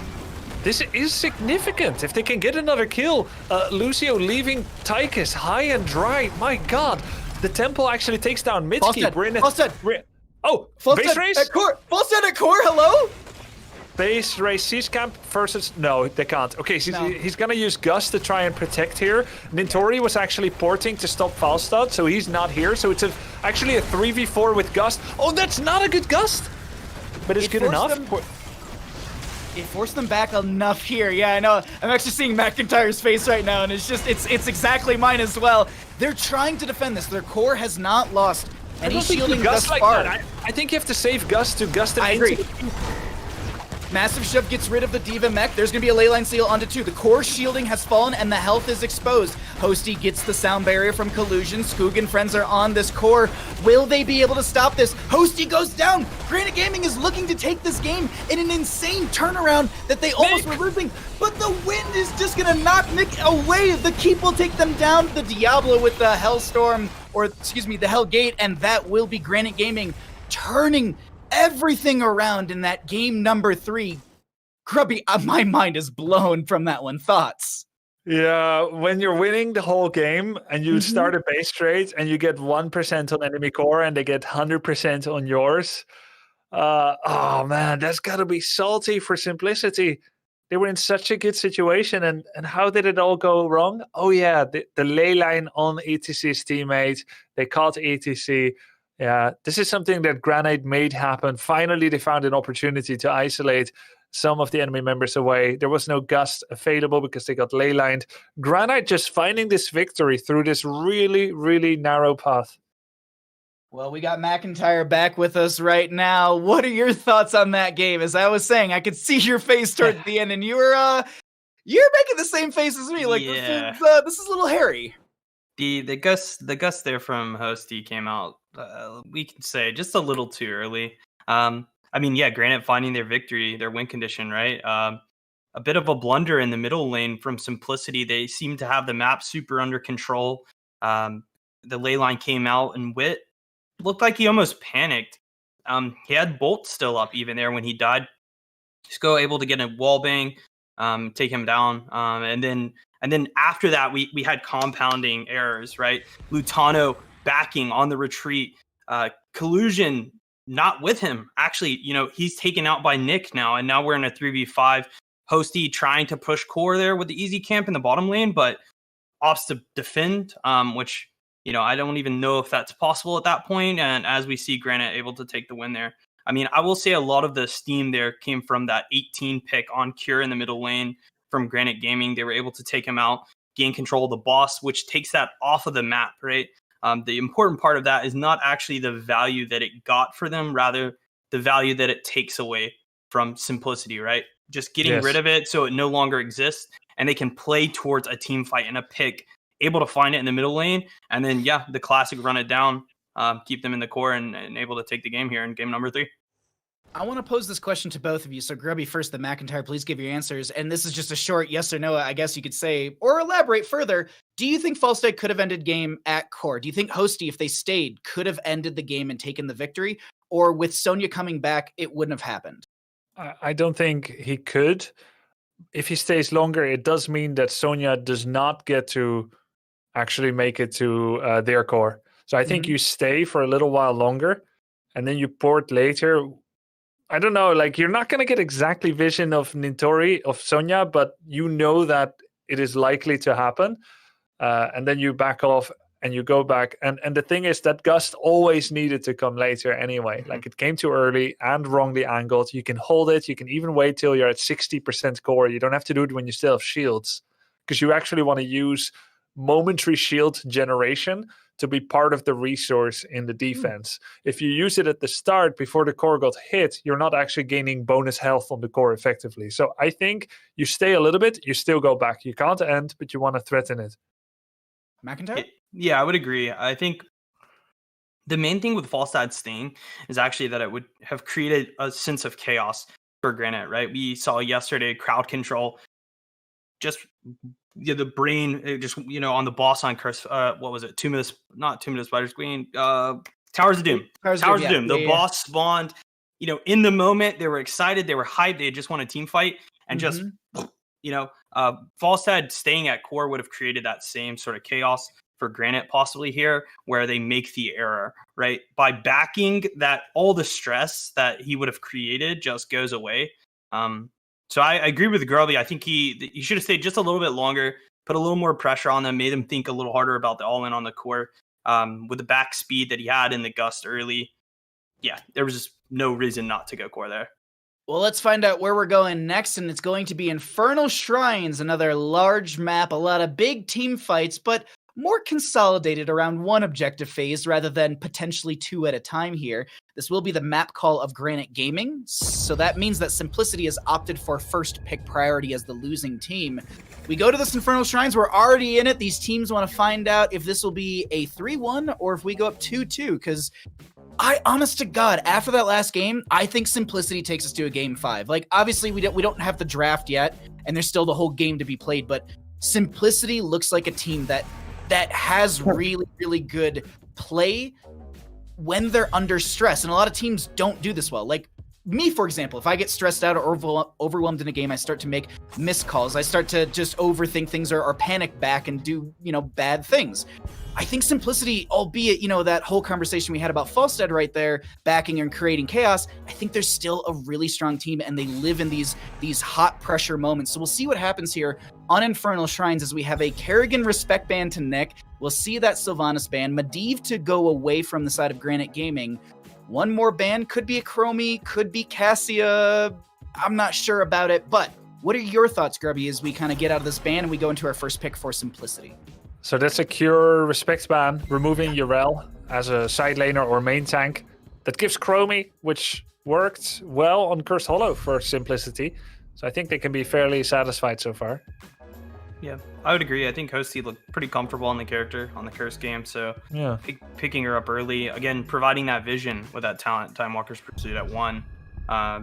Just kind of gives Simplicity a little more space going into the team fight and takes away some of the advantage that Granite has where, they put you in a spot where they want to engage and then they take that. So the response here from Granite, though, with the Tychus D.Va, really good characters on the map. We always would talk about Kaiju comps and Tychus being one of them with the Odin on the objective, right? Coming this big form of himself. Yeah. Kaiju, is that Pacific Rim? Yeah. Oh, yeah, okay. So we must create big monsters of our own. Yes, exactly. So we'd see things like Tychus with Odin and Tassadar, Archon, right? So it's really good for the map. Fights over the objective, incredibly strong. So and Simplicity playing their Curse Hollow strat, right? Take the variant taunt, hit him with some Chromie stuff. I was just about to say, this is looking very reminiscent. Looking at that, and you already called out, I'm sure Granite Gaming sitting there like, all right, they're going to try and do the same thing again. What's the counterplay here, Grubby? What do you start to ban out or maybe pick up to not want to deal with a Varian single target burst, Varian taunt Chromie burst? Well, usually there's Medivh, Uther, Zarya, and there's also enemy deals less ability damage. Mm-hmm. Or Cocoon. And Nubarak can do that with the alternative to Epicenter, though it's harder to hit than Epicenter. Cocoon, of course, helps. So I think it can be quite nice, actually, to grab a Nubarak. You do get slapped by Stukov and Varian quite hard, but Cocoon can be nice. Okay. Yeah, I think just taking things that are hard to kill, like that are like, hey, yeah, use some cooldowns on me, is typically a really good idea as well against this comp. And Diablo on Infernal Shrines, a great character for that, right? And spell armor. He has spell. Tychus has 75% spell armor. Diablo can get 75 or 50% spell armor. Mephisto doesn't get spell armor. Yeah, but Mephisto is a character that's also, he's not ever really there, so the variant to get a taunt on him would, be almost a wasted cooldown at that point as he blinks back. Unless you taunt, burst them down, throw a last rites, and as they go back to their main form from Shade of Mephisto, they're like, "Ha I'm dead." But no, it's interesting. The Greymane, the Malthael, I think this is them trying to say like, all right, we need to get a taunt, but then outside of just Chromie, we need more damage. And Malthael on this map is great into the solo lane into D.Va. Anduin will be the pickup here, which I think is going to be a good counter into all of that burst. You could honestly Holy Word Salvation. What's the interrupt outside of Lurking Arm for Holy Word? Is that it? Yeah, Lurking Arm, Temporal could do it. Grenade with quarterback at 1 is also a pretty good cancel encounter. Do you think Tychus is going to cancel his own Anduin? Oh, his Anduin, sorry. I thought we were talking about Stukov's Lurking Arm. Yeah, Anduin's ability, no, there is not much here to do it. Taunt, Lurking Arm is about it. So Yeah. I agree. I think Holy Word Salvation could be quite good. I mean, they could go Light Bomb and just like jump on Diablo. I think so too. Like there's options at 10, but McIntyre, as we load into this game, closing thoughts and prediction. I'm going to give this game to Granit Gaming. I think that their objective is just stronger. It is very winnable from Simplicity. The outplay is going to come out of Cure, actually. He'll be the one to basically 1v9 here on the Mathiel to target him out. If he fights correctly and they're able to take down Sko early, they can win. But I'm going to give it to Granit. I like their comp. I like the Tychus pick, and we'll see how it goes. Alrighty, well, we'll see you after the game, McIntyre. Thank you for your insights, as always, as Collusion is showing off that Lurking Arm. I'm going to quickly go ahead and go through all of these names because we potentially have our final game of our first best-of-5 series of the day. On the left-hand side, up 1, we have Simplicity, with Collusion playing the Stukov, Cure on the Malthael, Hosty on the Chromie, Wit on that Varian, and Lutano on the Greymane. On the right-hand side, we have Granit Gaming, who's up 2, looking to close things out on Infernal Shrines in a 3-1 fashion. Nick on the Tychus, Skoog on the Diablo, Henning on the Anduin, Nintori on the Diva, Svampgrata on that Mephisto. Before I throw it over to you, Grubby, I'm going to say this. I think Simplicity takes it, but that's also me wanting a Game 5. What are your thoughts here? Simping for Simp. I'd love to see that. I hope you're right. I'm not going to make a prediction. I'm just going to enjoy some excellent hearts and see how the teams present themselves into this first wave. We have a very quick clear by Granit Gaming.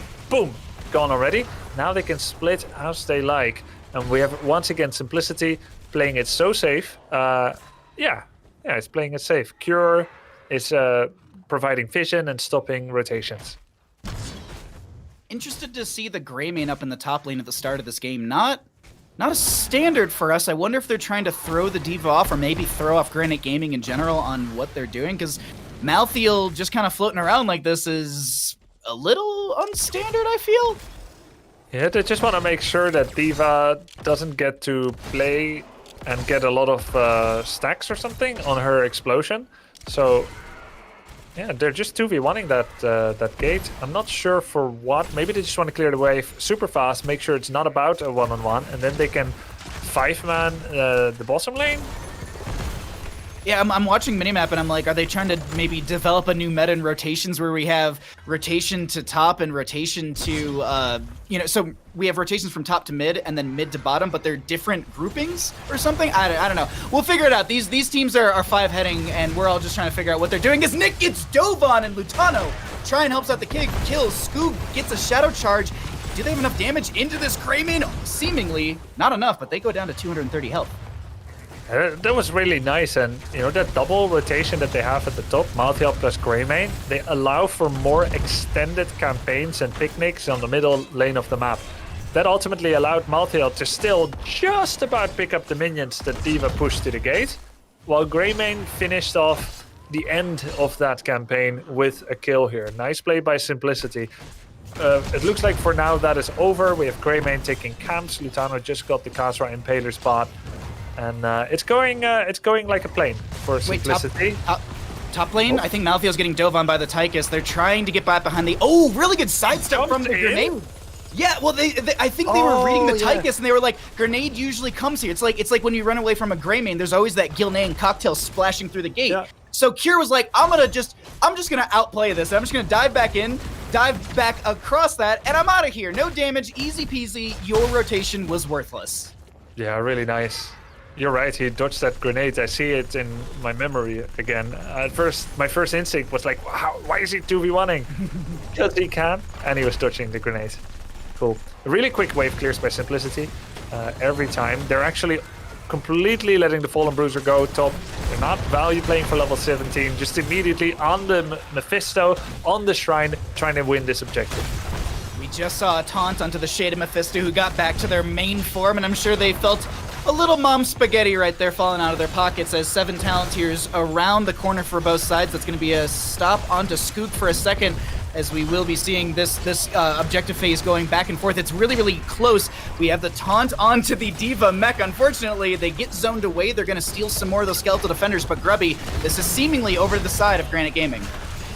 Yeah, it's pretty close actually. The skeletons are going neck and neck. Big engage here on Cure on Malthael. He's turning around, putting the damage on Skog though. It's Skog that goes down. Simplicity gets 1 kill. Can they get a second? Svagota is so low. Henning trying to keep him alive. Grubby! Oh, Hosting got that shot with the Sand Blast. That's a double takedown for Simplicity. It was looking good for Granite until it wasn't. And now Simplicity has the Punisher.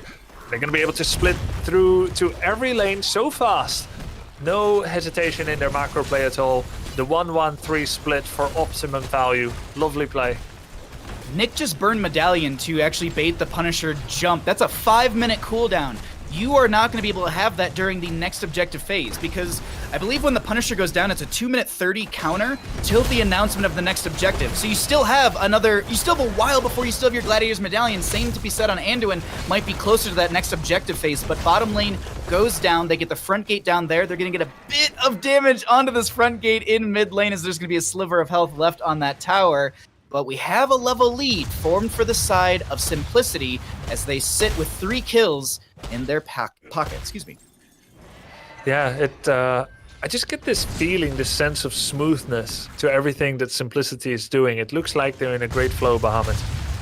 I agree. Like the communication's on point. They don't seem to be flustered during some of these objective phases. Like that last objective phase was so chaotic with the Diva mech and everyone splitting and running, but the communication, I wish we could actually hear into what they were saying, because I bet their shot calling is absolutely on point. Cure gonna get pulled around, utilizes their abilities to jump to the far side of that, and they're gonna be able to get out with the Reaper's Mark.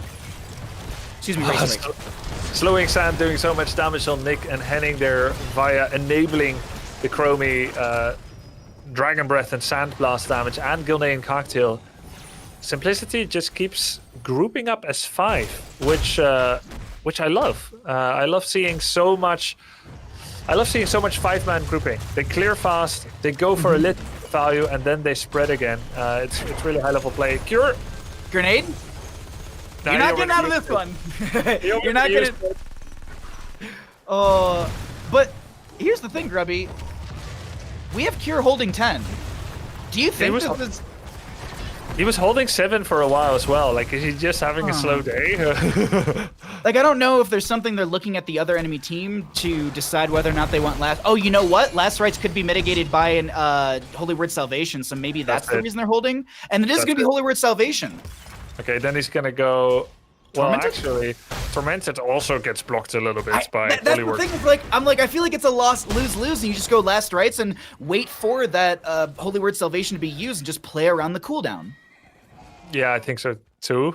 I think with Cursed Bullet, you do have a motivation to go for last rights. Cursed Bullet is an opener, last rights is a finisher.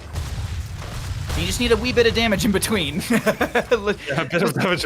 That's where Chromie comes in, right? Exactly. She's the seasoning to this kill. Says the Diva. We'll clear out the top lane. I want to quickly run through some of our questing talents before we get into our next shrine, which is going to be in mid lane, will be an Arcane Punisher, the variant at 20 out of the 25 Lion Maw stacks. Diablo currently at full souls, and something I rarely, if ever, get to see, the Incendiary Elixir for the Greyman at level 7 at 4 out of the 15 stacks. So they're doubling down on poke, and once again posturing Wit to be the frontliner, the target, and then everyone else is poking a lot until it's time to go-go. Speaking of go-go, they're going to get a massive shove as Cure almost died. There's the Tormented Souls, as you were just saying, Grubby. All right, it's going to be Tormented Soul, so spread damage here. It's not going to be the last rights finisher. Holy Word Salvation, too scary for it to be blocked. Overpower from Skoog. They get the taunt onto them as well. Nick is going to supply some damage. Lightning Breath onto Cure, who's just trying to back out. They are going to use their Gladiator's Medallion right there, since they don't have the level 13 Inevitable Death. It's the red talent. I'm blanking on the name. Inevitable End? I think so. That's a Shadow Charge onto Cure. The taunt came out. Massive shove to disengage. There's Nick in the Commandeer Odin, and they back off for now, Grubby, but this is looking very much in the hands of Granit Gaming.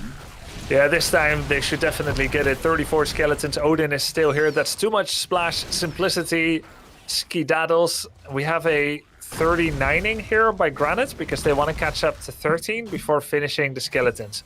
It's really clever. They're going to get the Khazra Impaler. 1.5 waves at the bottom, which was crashing upon the bottom fort. Nick is collecting.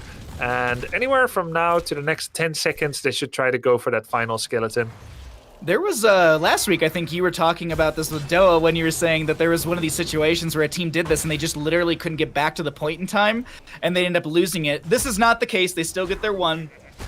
I don't think that happened in CCL. I remember that. No. HCC. Yeah. I think that's what you were referring to. It wasn't like CCL. Yeah. We only had the one. I believe it was Crowd Control versus Sidestep Kings in our exhibition weekends, where they had that really crazy turnaround. Durance of Hate goes out. There's a lot of spread damage, Grubby, but no one picked off as they get the front gate. Yeah, Durance on Varian, he had protected, so the shield wall just blocking that beautifully. They didn't even try to offload into that. Another shield wall now going in. Tormented Souls, Cure doing a lot of damage amongst everyone. There's still salvation. Holy word, though. Massive shove onto the mech. D.Va slowed. They do get their recast of that, dropping to about 33% in health. Just to note, we have Shield Breaker from that variant at level 13, so they're going to be looking to just absolutely shred into these teams or just shut down any sort of buffer that might stop a kill. Oh, he's got the shield talent, Mephisto, at level 4, so he wants to remove that. That's pretty cool. 13's up, camp to be invaded, potentially slowing sands on Skoog. It's interesting that he would break only Mephisto's shields and nobody else's. Oh, maybe D.Va's level 16, but he doesn't know if that's coming yet. Alternatively, Varian can get an auto-attack talent that reduces healing. That would be really nice against the whole team, against Diablo, against Anduin. But he specifically focuses on the Mephisto level 4 shielding talent. I'm trying to skim through talents and remember off the top of my head. I don't think, does Divine Star give shielding at all? I'm honestly blanking if there's any talents that can give it, but it doesn't seem like that's the case as they continue to press in through bottom lane. Tychus will find, if Tychus is going to find Cure up in that top lane, but can they actually make anything happen down here? Durance of Hate goes out. Oh, that was a good medallion. Yeah, good medallion by Wits. It was a cool combo. That should have been the counter play against... Actually, no, not counterplay. They got the Malthael kill. That would have been a nice little extra for Granit, as they had Varian under their fort, but the Durance got blocked by the Gladiator's medallion. I'm looking around at talents as well as just the map, and it seems like they got the free fort in mid lane. They saved their own in bottom on the side of Granit Gaming, so that's a win-win for them. They get a fort and they save their own. Our next Punisher will be frozen in the top lane. So we'll have Simplicity grabbing the Shaman camp for top left. No camp on the right-hand side for Granit just yet, but I'm expecting our Punisher to be announced fairly soon here. Okay, Bahamut, I'm looking at only vision for Simplicity. They see Tychus and Mephisto bottom, so they know 5v3 at worst in the top lane. They're actually baiting as if they have one or two top laners, Greymane and Chromie, and the rest was hiding. But Skog scouted everyone out very, very well. So a little bit of vision play from both teams. 16s? No kill. Yeah, 16 apiece. 16 up, and I will say this though, because I was listening to you as you were saying that, and I was watching the map as well. They actually backed off this camp and just respected the potential invade, and I really, really appreciate that from Granit, because instead of saying like, this is our side of the map, we're taking it, you should invade, and we technically, I think they had the slight advantage right there in talent tier. They just respect it. They say, it's not worth it, we don't have our full team, we'll just back off, we'll cycle this out, and we'll come back and do it, because it's not like they were on a really big time bomb for this, is there's a taunt onto Skoog, a whole lot of damage coming out, Tormented Souls. There's going to be Mephisto, the first one down. Holy Word Salvation used. Massive shove onto the Anduin, kind of saving them a little bit as they back off, only losing one on the side of Granit Gaming. This means Simplicity can move on to this Frozen Punisher and potentially pick this up as their own. But what I love as well is that Simplicity knows that a good team in a situation like this immediately goes to the bottom two Khazra Impalers and attacks bottom fort with the 4 remaining. So it's not enough to get the skeletons, you must get the same thing. And I love that it's not reactively, but proactively. They get the bottom fort before Granite can even go for the enemy bottom fort, for the Simplicity bottom fort. And they get a keep wall, and this is all in anticipation of a Punisher. Simplicity's shot call was clean, crisp, and very, very quick. And it meant that they even get to keep their mid fort, the bottom fort alive. Skoog is going to use one of the minions to shadow charge away as Granit Gaming does not want to lose their Diablo. Malthael finished out the Punisher in favor for the side of Simplicity, and they move in through top lane with this. As you said, this is a big advantage, and you were saying earlier, the play is just so smooth from Simplicity, and we can it's like we can read their shot calling by just watching this without even having to see it. Medallion used by Nintori right there, baiting the jump. The mecha explosion thrown into the sidewall. That's not going to work out for them too well. They will be in this pilot form, which is high DPS into the Punisher, but they have to be careful of the jump, as that should be fairly soon. And they don't want to have that happen to anyone who gets chunked away. Skook is going to get back into the Hall of Storms. But I think they back off on the side of Simplicity, happy with a keep. Yeah, okay, they're not going to go for the core. Skook actually looking to reset his Shadow Charge with that overpower on the minion, seeing if maybe they can look for a kill there. It's one keep down, it's never game ending. It does put Simplicity slightly ahead, but their own keep wall mid got hammered by this catapult and triple Khazra Impaler. And we're going to have to wait and see, Bahamut, where the next Punisher is going to be, north or south, or center. Or we get the infinitesimal, repeatable Punisher in the top lane. There was, I want to say that there was like a post and the dev came out and said like, yeah, there's like a very, very tiny, like there's a lot of 0.0s in there. Regardless, the Durance of Hate came out. They had a cursed bullet as well. So some heroics used. And this is the disengage. As you were saying, our next Punisher will be in the mid lane, and it will be Arcane, as I can hover over the minimap and cheat and find that out. But the players can do the exact same thing as they find themselves the fort in bottom lane. Is there any argument, Grubby, here for them to maybe look to pressure through mid? Or did they just play the objective or play the map and look for 20 for the next objective? I think Simplicity needs mid, because there's a fountain mid for Granite. A fountain and a fort, which is a fallback point of safety. It means that there's positive catapult pressure now and then, which means you have vision of the objective via the south side every time. So Simplicity must have, as one of their main goals, is to create a more favorable objective situation. They're looking for a pick-off. They're looking to see if anyone reveals themselves on the map, but they only see D.Va top. And look, they're going to go for that fountain, and immediately Granite responding, jealously defending this fort. There was a lot of tools used there, a lot of abilities just to scout their way into this. You saw that there was the time trap in the first bush, the banner from the variant in the next, the Time Walker's Pursuit just beyond that. Simplicity does not want to give Granite any sort of window to turn things around, because they felt that burn one time and it's never again. Yeah, exactly. Well, just look at the icons of Granit Gaming, the hero portraits on the minimap. They keep rotating and defending around the mid fort. They haven't done anything decisive because it is about defense. They know slightly closer to level 20 when they freeze the lanes on their side of the map, and they've been doing that. Nintori wasn't mindlessly shoving top wave away. He was feeding experience to his team. There's just the ever so slightly small experience advantage, which means level 20 will be reached earlier for Granite. And then they have that fort still to buffer. And the thing is, if Granite actually wins this objective, that's in front of an open keep, unlike what Simplicity has. So Simplicity would have loved to fight before the objective. And they are in a position where they have a little bit of vision advantage. Oh, yeah, I see Nintori with the micro missiles. There's the slowing sands on a Skook, who's taking quite a bit of damage, needs to back off. No leap was used from the Anduin, who did go into the Glyph of Faith at level 20, allowing them to have that secondary charge. We do have the upgrade on the Odin as well as the Durance of Hate, so we'll see those as the Odin comes in. The slowing sands will be out. Big bread buttons out there. Swamp Grata coming in. Tormented Souls from Cure to get into the backline. Time stop onto Swamp Grata, who gets hit by one of the deep breaths, and Cure gets slowed by that lightning breath. Diablo is a Hellgate Diablo, so look for that dive in. Massive Shove is a short duration protection from Wit, keeps them fine, but Grubby, where's the turning point? Swamp Grota gets actually a big combo on the backline there as Greymane tries to get away. Nintori lays chase, but there's so much damage being put out on Granit Gaming. They got hit by the Cure damage. It's so close though.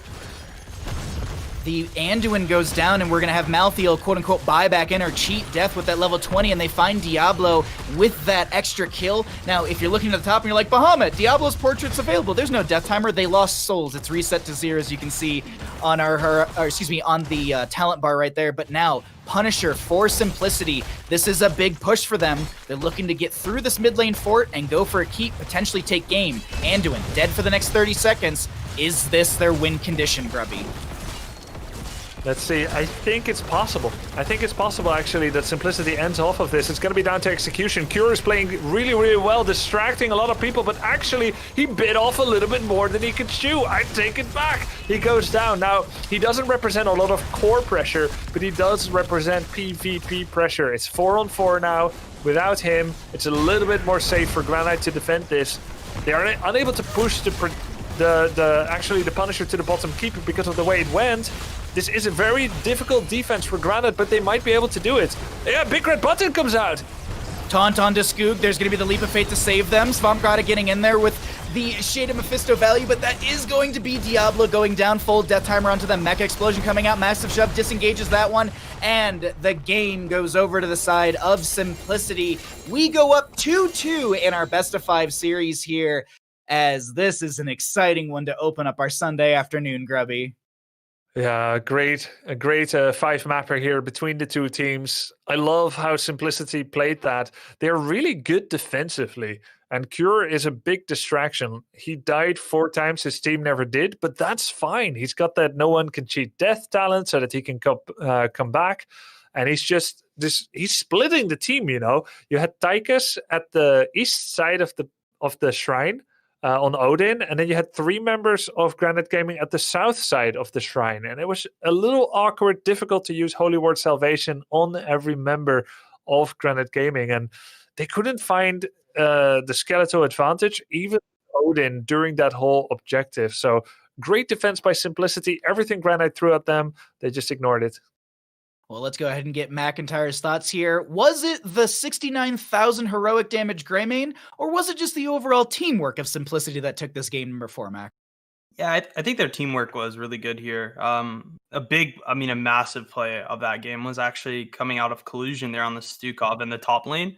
He was able to hit like a 3-man root combo. It was completely backbreaking and won them that top objective, which led to a keep actually in the top lane. So a massive play from him. And then from that pressure, they were just able to continue to kind of, create a defensive ground where Granite couldn't step up. We saw in that last objective, even Simplicity had like a 20 skeleton lead before they even stepped on, before the Odin even came out. Just from the pressure that Cure was creating, really playing Mathiel to the fullest there with the Tormented Souls, actually, just causing chaos, right? I will say a highlight, Henning taking Salvation. I'm not a huge fan of that. I think the pressure that Light Bomb could have created with the Diablo, especially, would have allowed for Nick and Mephisto, the Tychus, to follow up and find picks on the very end. So I'll highlight that.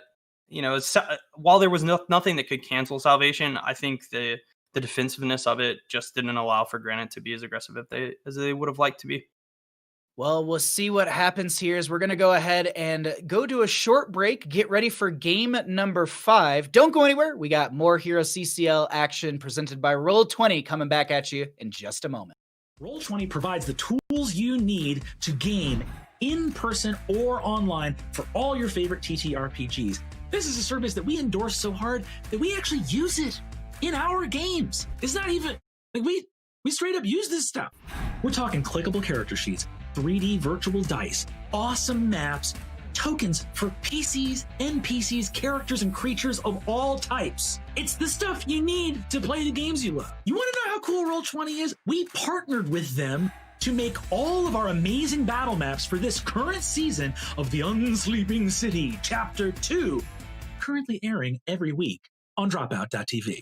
Go to Roll20.net and create your free account today for all the tools, tips, tricks, forums, and community you need to make your games better, easier, and more fun. Roll20!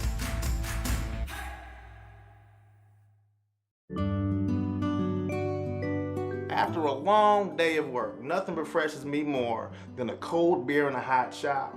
That's why I use Duke Cannon's big-ass beer soap. This big-ass brick of soap is actually made with old Milwaukee beer. But guess what? It don't stink. It actually smells pretty damn good, like cedar, sandalwood, and other pleasant things that I don't even know about.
Welcome back to HeroesCCL, presented by Roll20. We're still in our first best of 5 of the day, and we are going to a map number 5. I hope you all at home are ready to go for this, and I hope you two are as well. So let's go ahead and find out where we're going to for map number 5 in this series, as it will be the choice of Simplicity, meaning that Granit Gaming opted for first pick, and Simplicity is going to be taking us to Battlefield of Eternity. Now, let me get your thoughts on this here. I'm actually going to jump to McIntyre because right as we were about to come live, you were talking about a specific composition that you're maybe itching for. You know, we'll see it. We'll see if we see the composition that we're talking about. You know, Diablo Stukov Ming. But no, yeah, Battlefield of Eternity. It's such a great map, and an amazing map for a game number 5. It's one of the, I think, clearest cut aggressive maps in the game. Just because of how small it is, teams tend to, want to skirmish more over the Immortals. There's not as much room to macro as much, right? As the teams typically meet up in the middle of the map and fight each other. So it's a really exciting game 5 map, and I like the choice here from Simplicity to take it, Granit to this map here. And obviously Granit's gonna have first pick here, starting us off. Nick looking to ban out something. Maybe we'll see the Chromie ban. It seemed to work really well for Simplicity with Hosty playing it, and URL target ban there for Tier. You would still go Medivh if you are given it on this map, no? Yeah. Yeah, some would argue. Some would argue for sure. This is he's not the best at racing, but yeah, definitely not his best map. But he can, provide vision, fly around, be a nuisance, and wow. And here you ban Varian. They banned Varian because they're sick of the tank not being able to be blown up. Varian was part of every Simplicity win so far, I believe. Yeah. That's a super cool ban coming out in that first slot. That's a big one right there to be able to deny that. On the note of the Medivh, yeah, he doesn't race very well in this map, but as my friends always like to say to me, Bahamut, if you don't win the race, just win the team fight, then win the race. And I'm like, okay, well, I'll shut up. But first pick is going to be a Sylvanas. She kind of checks every box on this map. She pushes with the Immortal. She pushes on her own very well. She's got good race. She's got mobility. She's got a great heroic. Actually, this was the map last week where Oxygen first showcased mind control. So it's a possibility we've seen it, but that might just be an Oxygen special between Madara and the and Prismaticism. But we're going to have this Imperious and Li Ming for Simplicity. Thoughts, Grubby? Well, great single target blow up. Obviously, Li Ming is poke. You always want to have someone that can attack an Immortal that is being protected by several bodies, and Li Ming is that. She's a top pick. Sylvanas is not as good at that at all. She is the one that gets value from winning an objective. And Murden Stukov say nothing about race, though Stukov has good auto attack damage. Murden can get the sledgehammer, it helps. But Sylvanas is no good at all unless you have an extremely good team fighting comp that can win fights outside of the phase with easy pickoffs, or if you get 2 more additional sources of tremendous damage that can actually kill the Immortal, win a race, and then you use the Black Arrow of Sylvanas to chase. So Greymane, Raynor would be great picks for Granit in that 4th slot, and the solo lane will be the 5th, of course. Yeah, it looks like the Diva ban too there, coming out from Simplicity, kind of targeting the offlane picks. On this map, it's actually, you typically don't see as many strong, valuable offlaners, and a lot of them are banned or picked at this point. Urel, Diva banned out, and the Imperious, while it can be main tank, can also be played in the offlane on this map. We'll see how Granit responds here. Probably targeting a ranged or a tank. It's going to be the Garage pick. It's really good. Obviously, Garage can establish a lot of area on this map and kind of create pressure and cut lanes off. It's also really good with the Li Ming setting up orb combos. We'll see. I am interested, I think, with Simplicity, whether or not this Imperious is going to be the main tank or the off lane. Or if they'll hide their off lane. They have the flexibility of hiding the off lane altogether. Into like the last pick or something like that. Exactly. Well, I don't think they are here. Yeah, they're definitely showing it. A Nubarek for some shutdown. Tychus we saw Lutanos Tychus beforehand, really, really good overall. This last pick will be their healer on the left-hand side. So for our right side, for Granit Gaming, and chat, flame me as much as you want, but hey, this is the Artanis map. Is there a possibility we see him? Probably not. I know. Kerrigan? I can hear the groaning from both. Oh, okay. Nick and Cassia, though. Or not Nick and Cassia. We have Cassia and Blaze coming through. Blaze into Imperius. What are your thoughts on that, Grubby? Well, no particular thoughts on that. I mean, it's like you can put Bunker to stop his angelic armaments burst. I just wanted to see which direction Granit was taking this. Kerrigan for like a team fight outside of the objective, or some heavy damage dealer on the Immortal. They don't have any of that. Ana Ming, nice combo. Ana Imperius is a nice combo. Ana Tychus, not bad. But we have a team that is not designed to race the best for Granit, though it's definitely not bad. Savannah, Stukov, Murden, and Cassia are pretty good in their respective roles. But we have, I would say, probably... who do you think is the better race, actually, guys? Yeah, I would actually go and give the advantage race-wise to Granit if it was just in a vacuum. But I think the way that their comps are both designed, it's very, very posture heavy. We've seen Lutano go the grenade build on Tychus, Li Ming obviously poking really well. I think the Ana pick was incredible, actually. The leaving that healer up basically allowed them to take Ana without a counter pick from the side of Granit, and she's going to have tons of space here. Nanoing Li Ming, incredible power. I would just give this draft to Simplicity simply because of that Ana last pick. Leaving it up and getting it with no counter at all from the side of Granit is going to, what's going to give them the leverage here when they're posturing over that mid objective as we go into the game number 5. Well, we got McIntyre calling Simplicity as the win here, and I am on the same page as you, my friend. We'll see if they are able to win this one. On the left-hand side, we have Simplicity with Collusion on the Ana, Lutano on the Tychus, Kira on the Imperius, Wit on the Anubarak, and Hosty on that Li Ming.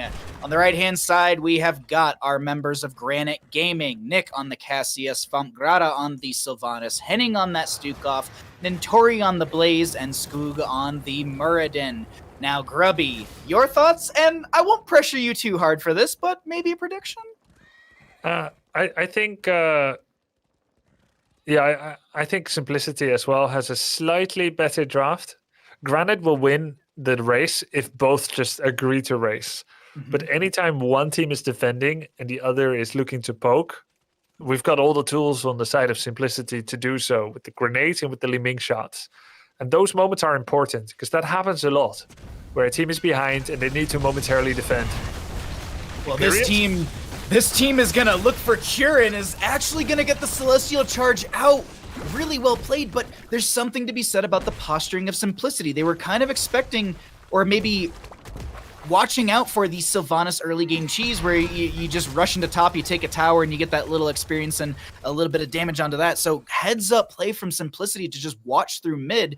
But once again, Granit setting up for this gank into top lane. No, they back off. Isn't it funny, Bahamut, that the existence of Sylvanas on the enemy team makes a team better at defending ganks that have nothing to do with Sylvanas? Because you're already splitting 3 people mid, so you can respond to north cheese or south cheese, and that's ultimately what prevented Granit from getting this kill on Imperius, is because they were expecting Sylvanas could come there. Nintori throws in an oil slick, and that's exactly it. It's so heads up. I mean, it reminds me of the days before we had the towers in the, what would be like the mid area when Genji would be picked on this map, and they would jump over the wall, snipe the well. So wait, there were no towers on BOE at the start? Yeah, ages ago. They were added in, God, like a year or so ago. Like, I think it was, no, even longer, I think. It was whenever we got the changes to, like, towers getting true sight, and I think when we got the vision changes onto our stealth friends, I think that's when they added those towers in to deny the Genji cheese on this map. They also added it on Braxis. Well, I think it was actually always on Braxis, and they added it to this map. Oh, yeah. It was just a gate. That was funny. Good old times.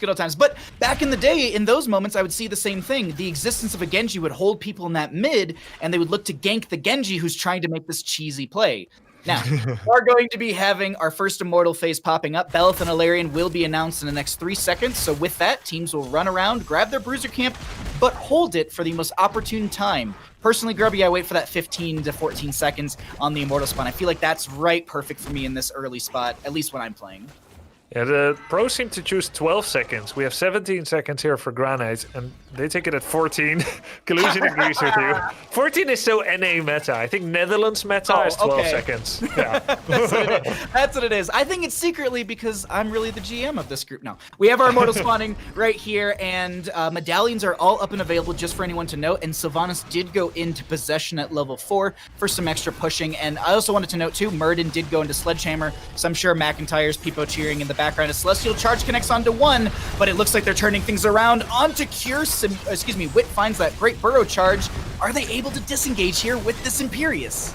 Yeah, one healing actually missed on Cure, but the second hit, and that's why he's still alive. Henning actually takes so much damage from the Li Ming poke, as well as the Tychus grenade. Hosty on the warpath, on the prowl, looking to hit his arcane orbs. The defense for now of this Immortal is complete. Simplicity spreads out, starts damaging the Immortal a little bit. And Cure, he's just been on the precipice of danger the whole game, man. That's got to be a little tilting for Granit Gaming. I won't lie. Like, having 2, almost 3 opportunities to kill an Imperious and it's denied, that's just so frustrating. And I wonder if they kind of get into the heads of Granit Gaming from Simplicity, or if it's just Granit Gaming still saying, all right, we attempted it, we're putting pressure onto the enemy team, it doesn't matter. But look at this, in the vacuum, as McIntyre was saying, the race potential is going over to the side of Granit Gaming. But also to note, we had Tychus in top, and I believe there was an Imperious in bottom, just pushing out those waves. Right now, Simplicity defending first Immortal. What can Granit Gaming do? See, well, they have Sylvanas. They can actually choose, like, if Blaze wants to, he can quickly clear and then join in the bottom lane. He's cleared half the minion wave. Blaze could come and join, but of course Cure would know that. He would follow suit, so it's a 4v4 with Black Arrow. Towers aren't doing anything, so it's all about Li Ming's poke shots. And Muradin is just great against Li Ming because he eats those arcane orbs like they're meatballs. He doesn't even care. He's going to heal for free with his trait. Doing a lot of damage. Oh, absolutely. I agree with you. They also did go into that heavy impact at level 7, so I'm wondering if we're going to be seeing a little bit more of an aggressive dwarf toss style out from Skoog as they try to throw in some of these storm bolts to build up that baseline as well as a level 1. And this Grubby is going to be a fort from the first Immortal phase, which isn't really the standard. I would say a front gates as much as a team gets. Yep, that's true. You said it. Usually it's a gate, and it's not like Granite is coasting on a massive advantage that they built up. Look at the takedown count. Look at the experience. This is an even game Immortal, and it's the power of Sylvanas. And, you know, when that first Immortal started, the 40% Granite Gaming did immediately on the Immortal. That's ultimately what won them the race. Simplicity could not defend forever. Positionally, it was a little unlucky for Simplicity, I suppose, that it was bottom lane where Granite was, but that's something that Granite makes happen as well. Now they go, oh, okay. Granite was actually faking like they're going to do a big push on the bottom lane. They show up as 5 top. I love it. They just poured it out from here. This Sylvanas locks down the towers as well. They are being forced back between Cure and Wit on the side of Granite Gaming. The poke potential between Skoog and friends is actually working out for them. Celestial Charge connects onto the toe of Murden. Impale will be there as well, but there's not enough burst to find the kill. Still 5 people here. Tychus is solo soaking the bottom. Lutano has a choice to quickly clear or to let his minions get lost to the nether. He's going to quickly clear so that he can eventually join his team if it becomes necessary. That was a big medallion right there for Muradin. Sorry, they tried to dive onto them. Lurking Arm was good from Stukov, but Muradin does burn that medallion. 10 talent here around the corner. A little bit later of a camp grab for the side of Simplicity as Granite Gaming will finish theirs out a lot faster. And they're not even going for Netherlands meta. They're going for Korean meta. They're going at 6 seconds on that right-hand side. But this will bolster both teams' experience a little further, closer to that 10. And it looks like Imperious was hanging out in bottom to try and grab that as well. Really quickly to note, before we get into this Immortal phase, actually, no, it's just going to be teams racing. New Habits is done on the Blaze, so they have that unstoppable when they pop the Pyromania. 21 stacks on the Thunderstroke for that Cassia, 9 baseline Stormbolt stacks for the Muradin out of the 25, and 6 perfect Storm stacks on that level 1 for the Muradin. As we get into Belith and Alarian on the defensive sides for these teams, with 10 talent tiers, all heroics off cooldowns, and the only medallion used is on Muradin. What is the play? So this is a defensive Immortal position. They're gonna try to blow up an Ubrak with Wailing Arrow. He's totally fine. He goes back in. Combos from the Immortal. It's a disaster for Granit Gaming. The bunker's not gonna be able to keep them alive. Nano boosted Li Ming with the chase. Henning is getting body blocked. He's gonna get CC'd. And he's gonna get comboed there. Oh, Imperius walks into a stun. Don't tell me he gets away. No. Hosty is going to make sure they clean that up as they had the chase into them, and that's also going to be a bit of a staggered death. You don't have your Stukov for 16 seconds, as the Cassia just came back and Muradin as well. Belith goes down, and Simplicity has Alarian moving into top lane, and we know this because it is the more well-defended lane, and Tychus back into bottom lane to keep soaking. Looks like they just want to build an experience advantage. I don't think they're too committed. I'm not sure, like, it doesn't seem like they're massively committed to this, but now I'm seeing a Nubrak come up here. What is the play from Simplicity? Value play. Tychus cleared the lane. He's joining now. Okay. He still has Odin. The Immortal is still a little bit healthy, so he is going to be joining. Probably going to pop Odin right here. And there we go. There it is. This is a siege for a fort. Let's see if they can get it. Alarian moving into that melee range. For anyone that doesn't know, once the Immortal loses their shield, they move from ranged attack to melee attack, and that is going to be what they're doing exactly with about 50% on this Immortal through top. The Stormbolt connecting into, I believe, one of the beetles from the Anubrak. They actually went into that Legion of Beetles at level 1. They're going to have that spell power on them as well. Spell armor as the Nubrak burrows to the far side of this, leaving the Immortal in top lane to be cleared out, and they soft push the bottom lane front gate. Celestial Charge onto the Muradin, and onto the Blaze, and they pop their Pyromania to back off. Yeah, got that unstoppable from it as well. Make sure he can't get wave of force pushed into the team outside of the gate. Simplicity played for maximum value. They got the top fort. Tychus still did a wave before he joined. They never intended to go for the keep, and they knew, based on their judgment, that that wouldn't be a play. But look at this, the trap. Yeah, they pretended to leave. I have to love be quiet. the pre-13 potential of this. The pre-13 potential, because normally it's like, oh, they're going to be on the cards. Right, it's an Impale on Cassia. Nick, the Burrow Charge. Guardian Medallion actually blocks any potential follow-up, so Cassia is safe. Massive Shove also disengaged that entire fight as well and slowed things down to the point Celestial Charge doesn't connect. Avatar form used and Dwarf tossed away. That's a big heroic pull. They also got Wailing Arrow during that fight, Grubby. That was really scary for Skog, apparently, using the Avatar. They've seen what can happen, you know, it's a stun chain away from dying. He had no medallion, and even though it looked like a kind of a mistake to use Avatar at 90%, 80% health, it can happen. Like, if you get stunned twice by a Numerak, you've got 3.5 seconds airtime. Li Ming, Tychus' minigun, the anti-heal from Ana, you could just die. Percentage damage from the level 1 Imperius, in addition to what he normally brings. So a little bit of respect there from Muradin off that blow-up comp. He has 40 seconds on Avatar. It's not too bad. He knew that the objective would still be a little whiles away. Look, they're not even going to go for the boost camp. I was just about to say this, Grubby, I really don't like what Simplicity's doing. They were going for that camp, and that was giving positional and race advantage over to the side of Granit Gaming, and yeah, they had to give it up because I think they realized that they were so close to this and they didn't see the enemy team. They knew that they had to be sitting around this, and now Belith and Alarian go to the defensive sides, and Granit Gaming get themselves that camp for offlane pressure. This is perfect for Granit Gaming because now, if they just let these waves push up, as Sylvanas, you can see on the minimap, is just kind of prepping that wave a little bit, and this is where they're going to try and turn things around. That was so well played from Simplicity. They read their minimap, they found the DLC content, and here's the storm to find that Swamp Grotto was on top, and they say, cool, this is a 4v5. Web wrap on to the Muradin. Angelic Armaments ready from Pure. They're going to Celestial Charge. Expect those to go into Muradin too, and a double kill for the side of Simplicity during this Immortal phase. I love the Wailing Arrow by Svampgrotta on top of Hosty to stop some of that nano boost Liming value. He was running away for half of its duration, but there was still enough damage on Muradin that they served up with that Cocoon and then the follow-up. Yeah, I gotta agree with you. They saw Sylvanas just for a second on the minimap. They immediately knew, Tychus knew, Lutano knew that he could attack the Blaze with the minigun. He was the one to initiate that fight, and Blaze just kind of waddled away. I think he didn't respect, like Skog did earlier, how quickly these kills can happen. Wit was in a great position, did the double stun on Blaze, and it was the end of Blaze's life. He could have bunkered, you know. When the minigun started, he could just be like, I'm just gonna bunker. But he didn't expect the Nubarak to be there. Great synergy by Simplicity. Lutano wouldn't have been able to make that play if Sylvanas wasn't showing top.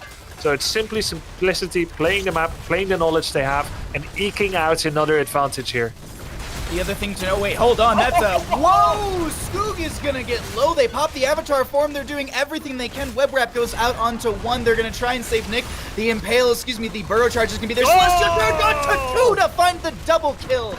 And they're gonna continue to push in through bottom lane. The one thing I was going to note really quickly was the Sylvanas did push up that wave with the Impaler, the Shaman camp, and they did get a free fort right at the end of this, but they don't care on Simplicity. They want to go for keep.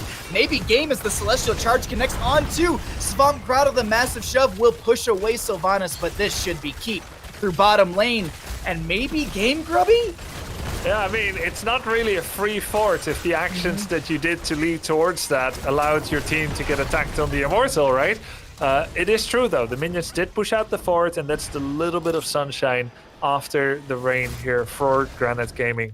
They lost the keep, they did get a fort. It's not over yet, but they are running out of options here. They need to find their 16s, and it's a hard spot to be in because top lane's so far up. They really only can find experience through bottom, or they have to kind of death ball into top and look for that. It's just really, really risky, and this is a really hard spot for the members of Granit Gaming to be in. Simplicity has this map as their world. They can kind of be wherever they want in a sense. They just don't want to get picked off, and that's why we're seeing this overall grouping as Tychus clears the top, but no one really showing outside of just them and Hosty. Yeah, I mean, if I look at the vision for Simplicity, they just saw 3 members of Granit Gaming in the bottom lane. There was 2 missing. That is not scary. They move on to the Khazra Impaler. They're going to get this. Now, I'm looking at Simplicity's vision. They don't know if there's anyone on the Bruiser camp, and they're heavily pinging the smoke screens to the north of it. They're looking at the smoke screens. Impale gets used. Skok knows Impale is gone, but that's not enough reason to jump in. They were revealed too soon, so Granit Gaming, they're going to go straight for the race. And they're here. Kyr's stepping up onto this as well. Celestial Charge onto Muradin. There's a nice route onto Kyr as well. Lutano's just kind of waiting. Everyone has Heroic off cooldown. The only medallion used so far is Sylvanas, for anyone that is wondering. So a lot of tools for both of these sides. As I'm watching them, Muradin Dwarf tosses in with that heavy impact. Celestial Charge will connect onto them. Avatar form is used. Ball Lightning will bounce from player to player, ending a little early. Jepper push from Blaze connects onto no one as Nick is gonna get the wave of force from Li Ming is gonna almost pull them in. I think no, actually it was something else, as there's a web rep onto Muradin, but is there a kill? Or is it the bunker? Bunker just gets blown up together with Muradin. The bunker was really conveniently left there to save Muradin post-cocoon, but it was not enough. Hosty's damage takes down both of them. Now Heading getting attacked as well. That's gotta be it. 5 versus 2. They can end via bottom. No need of any Immortal. Ah, nice play here by Simplicity. Great synergy. They really leveled up during the course of this series. First map, they were kind of asleep. Next 3 maps were hard fought for both teams. There was the Sky Temple loss that must have been really salt-making. But now, great synergy, lots of stuns, follow-up damage. Simplicity looks like they're doing it for the 3-2. Can they get Nintori? Because they are... This is risky. This is... Okay. It's so greedy because what you just created is a possibility for the team to respawn, and that's why they have to back off. That might have been too much greed. Yeah, so... I like to talk about death timer deceleration. If there's 3 death timers on the enemy team, let's say they all 20-second death timer. That's a total of 60 seconds death timer. If you then kill someone for 40-second death timer, You add 40, but you've just spent 10 seconds, so you removed 30 from the remaining death timers. But sometimes killing another is not worth it as everyone else is coming back. Oh my god, Granite with the turnaround!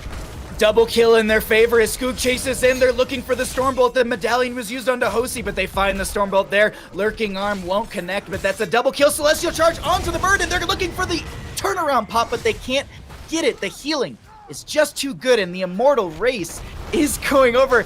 Grubby, this is not the way I was expecting things to go. As Skoog Dwarf tosses in once again. They're looking to turn things around. I can't believe this. The Stormbolt missed. I love, by the way, how Simplicity keeps fighting 3v5. It's so difficult to make 3v5s work, but they're straddling the line of what is necessary. They're buying time for their level 20. They're buying time for the heroes to come back. They're poking on the Immortal, removing shields that later become a problem. Gotta point it out, though, if Skog hit that Stormbolt on Imperius, I think he's dead. But it's a close call, you know, obviously you have control of your character's movement, so Imperius is going to try to dodge those bolts as well. What is the play from Granit Gaming? Their core's exposed through bottom, but they have a 18-minute Belith through top lane to push that out. This is it's scary for the side of Simplicity, who were up so much in this game. This reminds me of the Sky Temple. Okay. No? Is it though? They have big red button to defend against this. It's going to be quite easy, I think, for them to defend this, and I think Granite cannot even commit to the gate. You're right. I am seeing this too. That is 20 talent tier advantage in the hands of Simplicity. And looking at the minimap, they're non-committed to this push. It was a defensive immortal, or it was the defensive objective phase, if anything. Like you're winning this to deny the enemy team their win condition, essentially, which is an immortal pushing through top lane to go core. Right. I'm loving how Granit Gaming is playing this a little bit from behind in this game. Actually, not a little bit. It's 12-2 in kills. I'll say it bluntly. They're playing this behind the game well. Yeah, they got those 2 kills just now, but they did paint the map red, which means they're going to get vision. If you just look at the vision for Granit Gaming so far, you see none of the Simplicity members, despite the lanes being pushed. I'm going to show everyone's vision again on my screen. Yeah, they don't know where is Simplicity. Now they're going to get a sign, but that could have been one person belatedly capping the Bruiser camp. So the other 4 could be lying in the woodworks here in the shadows. So even now, they don't feel like they even want to start their Bruiser camp. They're going to see if there's an invasion on their Bruiser camp, allow Simplicity to initiate, and then Granite can counter. But still, 0 vision for Granite. It's a very scary moment for them. Beetles will rotate into lanes, so they might be able to get a wee bit of like, all right, Anubrax around, but they'll see Cure, they'll see Lutano, and they themselves in that bottom lane, you can see they make the quick rotation because they're counting people on that minimap. They just want 20. They just want 20, and I think they're fine giving this away. So they show bot 5. I was actually wondering if Simplicity is going to dive past the Bruiser to initiate in the lane. But no. No, they're giving 20. I would have loved to see them cut off the path home, because Granite went like 3 people into bottom lane to clear Bruiser, and Simplicity could like try and intersect course. Unfortunately, no. Yeah. Maybe they think the window was too small, like 5-second window, and then you gotta wait for Odin to transform. And what if Granite just runs away with Dwarf Toss and stuff? Okay. They're gonna be able to burrow charge away. We have our Immortal spawn here and ready to go. I'm watching minimap, I'm watching the positioning, I'm ready to see who makes the first engagement in this fight. In our 21-20 game number 5 here, Grubby. This determines, who's gonna go up. I believe both these teams are 1-1 right now, correct in their standing? Yes. So this will be, it's gonna move you around in that bracket. Celestial Charge gonna connect onto this Murden. Chain CC, but they get the avatar form. Stormbolt misses. Ball Lightning goes out from Nick onto one. Web Wrap was onto the Murden as well. We do have that bunker drop from the Blaze, and it seems like we stall things out for now, but there's a big red button Lutano coming in, Grumpy. All right, big red button is a 33-second timer. He still has about 25 or so. That's going to help Poke here. Maybe help to get that first 50%. And if everything lasts long enough, he might have a second Odin on the second phase. Granite wants to find an angle as Odin is distracted on the Immortal. Maybe initiate right when Tychus' Odin ends. But it's tough. There's a defensive position. They're going to have catapult pressure against them eventually. Though they did push out really well. Granite has a lot of time. They also are going to find themselves once again a Blaze on the left-hand side. They pop their Indomitable, but they go down. Burrow Charge going out onto Nick, but the Ball Lightning comes out from them as well. They do have that Infinite, so they must have had cooldown from the previous one. Right now, Muradin Dwarf tosses away, and they need to back off as this is the chase-in from Simplicity. Is there a Burrow Charge onto a few? They find Heading and Muradin. They're going to get the Impale. Celestial Charge Medallion used. They're focusing on the Muradin. Dwarf tosses backwards. Stukov goes down. Anna's actually traded out. They find themselves that Cassia. There's the Wave of Force on the Swamp Grotto, who pops their Will the Forsaken, but a magic missile will chase them, and they get the kill right there. Triple in that Li Ming, but overall a quad kill for the side of Simplicity. And now they're saying, okay, that last one was a fluke. We're going to go end the game this time. We're not looking for any sort of extra stat padding. We got that in all of our last 4 minutes of fighting. Let's go end the game, take the series, and go up in our standings. Very, very, very well played from Simplicity in these games, but I gotta say, the members of Granit Gaming showcased so much good Heroes of the Storm action today. This was an amazing best of 5 to kick off our Sunday afternoon here, Grubby. Yes, exactly. Both teams played amazingly. It's Simplicity that's going to be taking the 3-2 victory in one of the hardest fought matches in CCL so far this season. I loved it. I had so much fun with this game. Like, the back and forth, the drama, the storyline of all of this was just so insanely beautiful. You know what? I gotta say, McIntyre, let's bring you in right here. Let's get your thoughts on this one. And did you expect the end that we saw from Simplicity? Yeah, it was funny because you two were kind of calling a GG, and I'm sitting there thinking, well, this is one of the stronger cores in the game, right? The freezing orbs, and we saw Simplicity get to core and then proceed to hit Nintori. And the timers, those death timers, continue to trickle. Even though picking Nintori up was good, they then fell back. I really enjoyed Granit's kind of ability to, I guess, figure out that, hey, this is potentially a chance to win. They go full send, engage on the Immortal, end up picking up a double kill, ending kind of getting back into the game, right? So to kind of keep it together there is really good and shows that Granit really has it in them to win a best of 5 series like this. But Simplicity showing up, that Li Ming combo there from Hosty, picking up triples left and right, able to give them the advantage here and win them the series. Well, let's go ahead and bring on in Hosty. Can you hear me, my friend? Hey, what's up? Congratulations on your 3-2 victory in this best of 5 series. How you feeling after all that? Exhausted. Honestly, that series should have been a quick 3-0, and we just want to put on a good show for the viewers. So shout out the viewers. And no, honestly, played really well. We threw a little bit, maybe Gus kind of missed once or twice, and it was a close series. Yeah, feeling good though. Let's throw it over to Grubby for a question to you. Mm-hmm. So, hey, Hosty, congratulations. Thank you, Grubby. Hosty, is that the first thing you felt when you guys won the 3-2? The relief after the Mighty Gus situation on Sky Temple? Yeah, honestly, we couldn't lose the series, or else I just remember the gust, So we had to win because that one was oof. Do you think? Looking back at it, besides the way the Gus was used in that game on Sky Temple, you guys were leading for most of it. You got to this base straight situation. How do you wish you would have played it differently? So I'll give you a kind of overview into our team comms and stuff. We were just talking about how we didn't need to fight, and we kind of just won the map because Sky Temple just ends. All we have to do is not die. Right. Then we kind of died. So that's kind of when I panicked. I haven't really been in that situation, competitive play just started up again. And before that, it's been a very long time since, HEC. So for me personally, I got really nervous at the end and then kind of just whiffed my Gus. But pretty much we were just calling, don't fight. All we have to do is not die. Objective ends. Just play the map. But, not everything goes to plan sometimes. But I think you guys played that map very well. It was a showcase of how to beat Medivh, even if it didn't work out. Great disengage, great map control, and overall it was really well played. And you also showed some great play on Chromie and Li Ming in the other maps, so you can rest well tonight. Thank you, Grubby.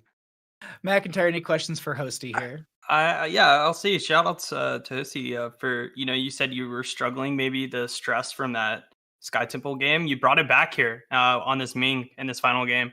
I want to ask you, because there's a lot of players in CCL that don't like the character. Okay. But I saw you play him. Okay. How do you feel about Nazeebo in the current meta? And why did you? Yeah, and will you ever play him? No memes, right? We'll be straight serious. Okay. Nazebo's the most OP hero in the game. Like, there's no hero that even comes close.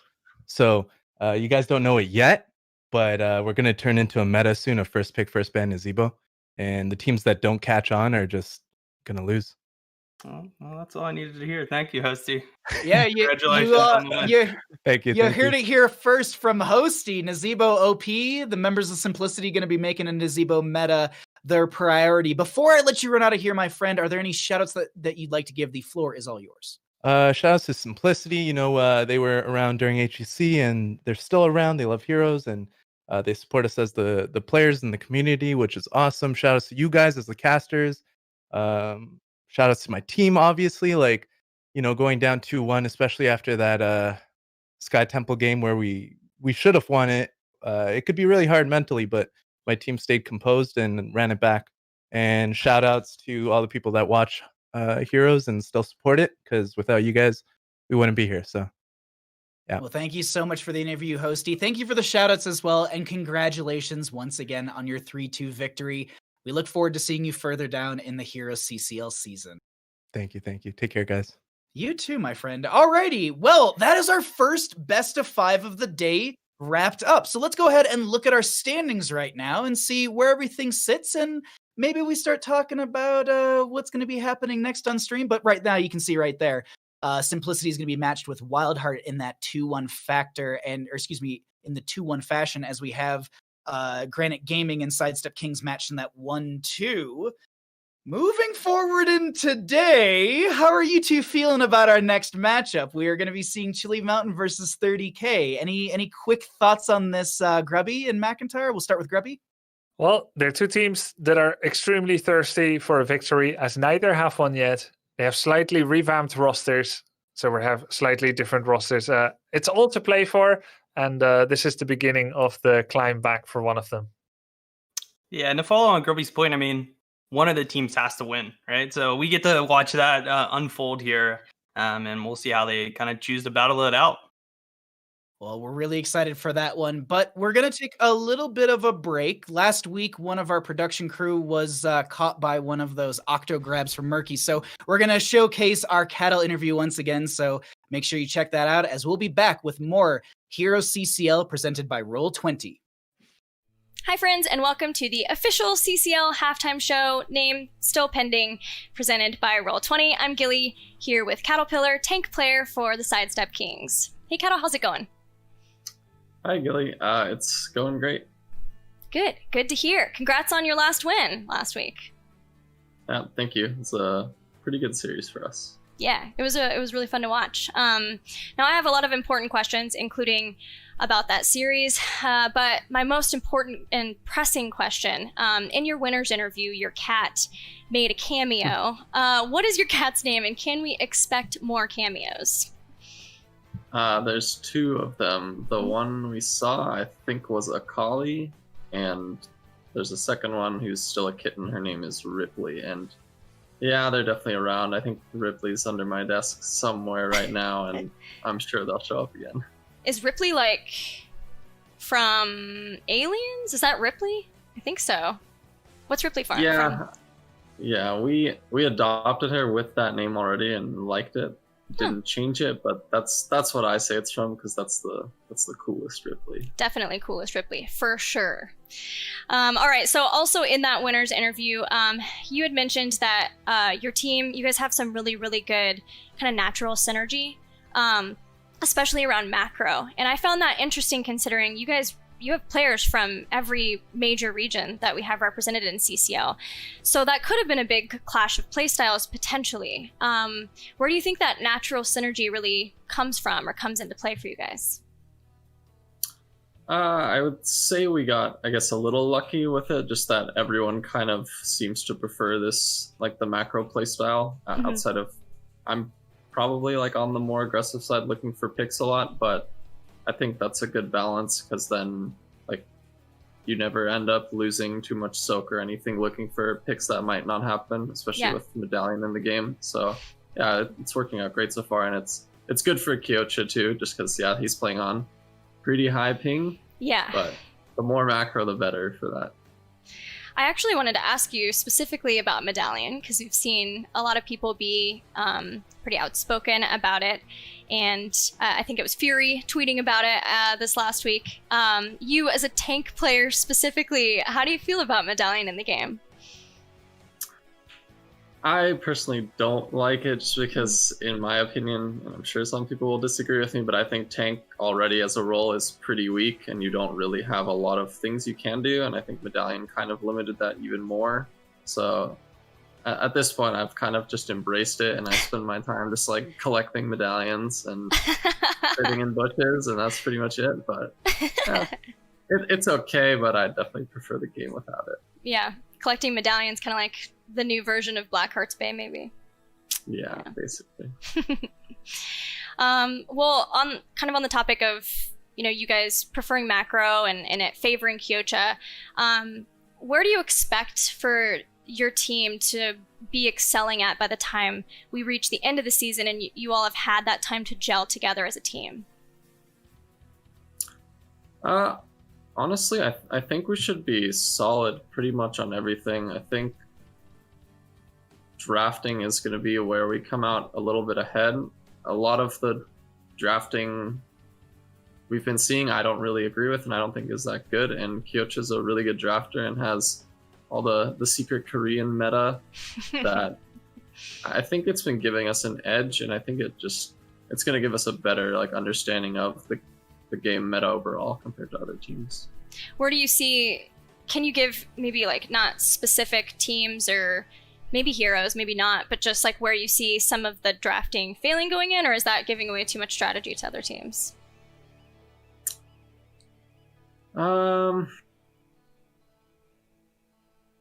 Probably don't want to touch too much on that. Okay, I understand. One other draft question I had was that we saw you get some Mal'Ganis play, and I know you talked about in the winners interviews maybe a little more surprising to you than you anticipated in a draft. Was that because of the changes that he had in the most recent patch? Was it more mainly how the drafts played out, and then where you see him really fitting into a draft? That was pretty much purely based off of their draft and not ours, and I personally doubt I'll ever play Mal'Ganis again. I don't see it happening. I think he's just very, very niche. He's okay in very low CC games like that one was, low CC, low burst, but that just happens so rarely that I don't think I'll see him much. Who are your favorite tanks to play right now? I definitely like Garrosh a lot. I'm still a fan of Mei, even though she's a little weaker right now, and I like Varian and Diablo as well. All right. Looking forward to seeing more of those. Now, one thing I really like about CCL, and especially goes for Sidestep Kings, is we see this really cool blend of old personalities, old HGC, especially for you guys, even champions, and then bringing in some of these new players that maybe were in open division that we didn't really get to see their full potential of.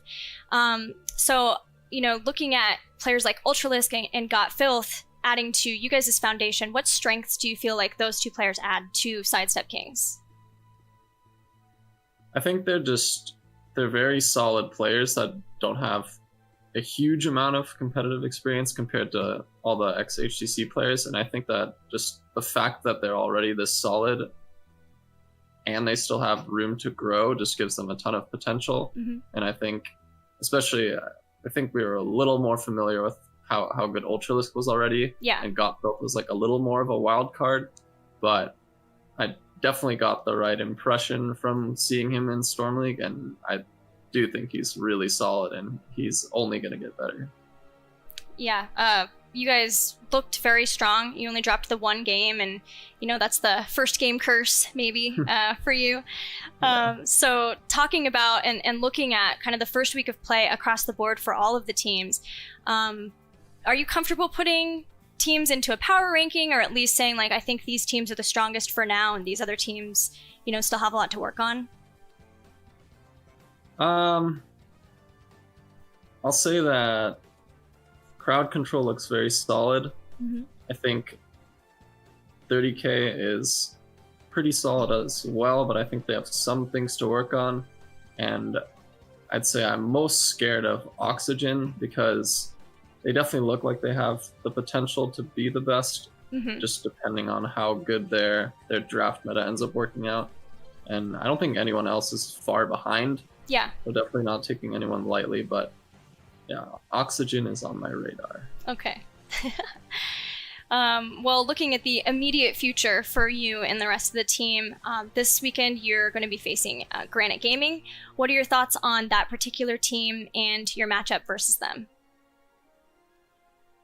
I think they've definitely been struggling a little bit still, but that also means that if they get everything going properly, then they might be just a stronger team than we expect. So we're not taking it lightly, and we're just going to keep just trying out the drafts we think are good to go with. And then as long as we play solid and I don't run it down too hard, it should be fine.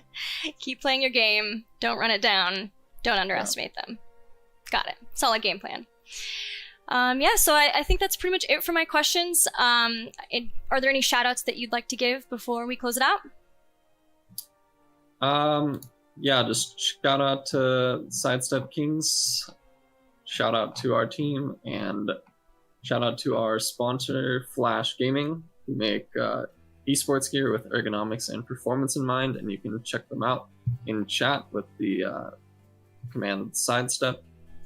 And yeah, just cheer us on. Awesome. Well, that's it for the CCL halftime show. Thank you all for watching, and thank you, Cattle, for joining me. Yeah, thank you. Welcome back to HeroesCCL, presented by Roll20. My name's Bahamut. I'm joined by Grubby and McIntyre, and we're getting ready for our next series of the day. So let's go ahead and show you all what our schedule has looked like thus far and what our next matchup's going to be. We just had Simplicity go up against Granit Gaming in our first best of 5 today, and it was Simplicity who took that in a 3-2 fashion. Very well played, and if you missed that one, God, you got to catch the VOD later tonight. But we're about to get into our next one, the big one here, Chili Mountain versus 30K. We have so much to talk about with these rosters, and the first thing to say, Chili Mountain they released Fury from their roster into the waiver wire to grab Burgled from Granit Gaming, who released them earlier this week. What are your thoughts on that, Grubby?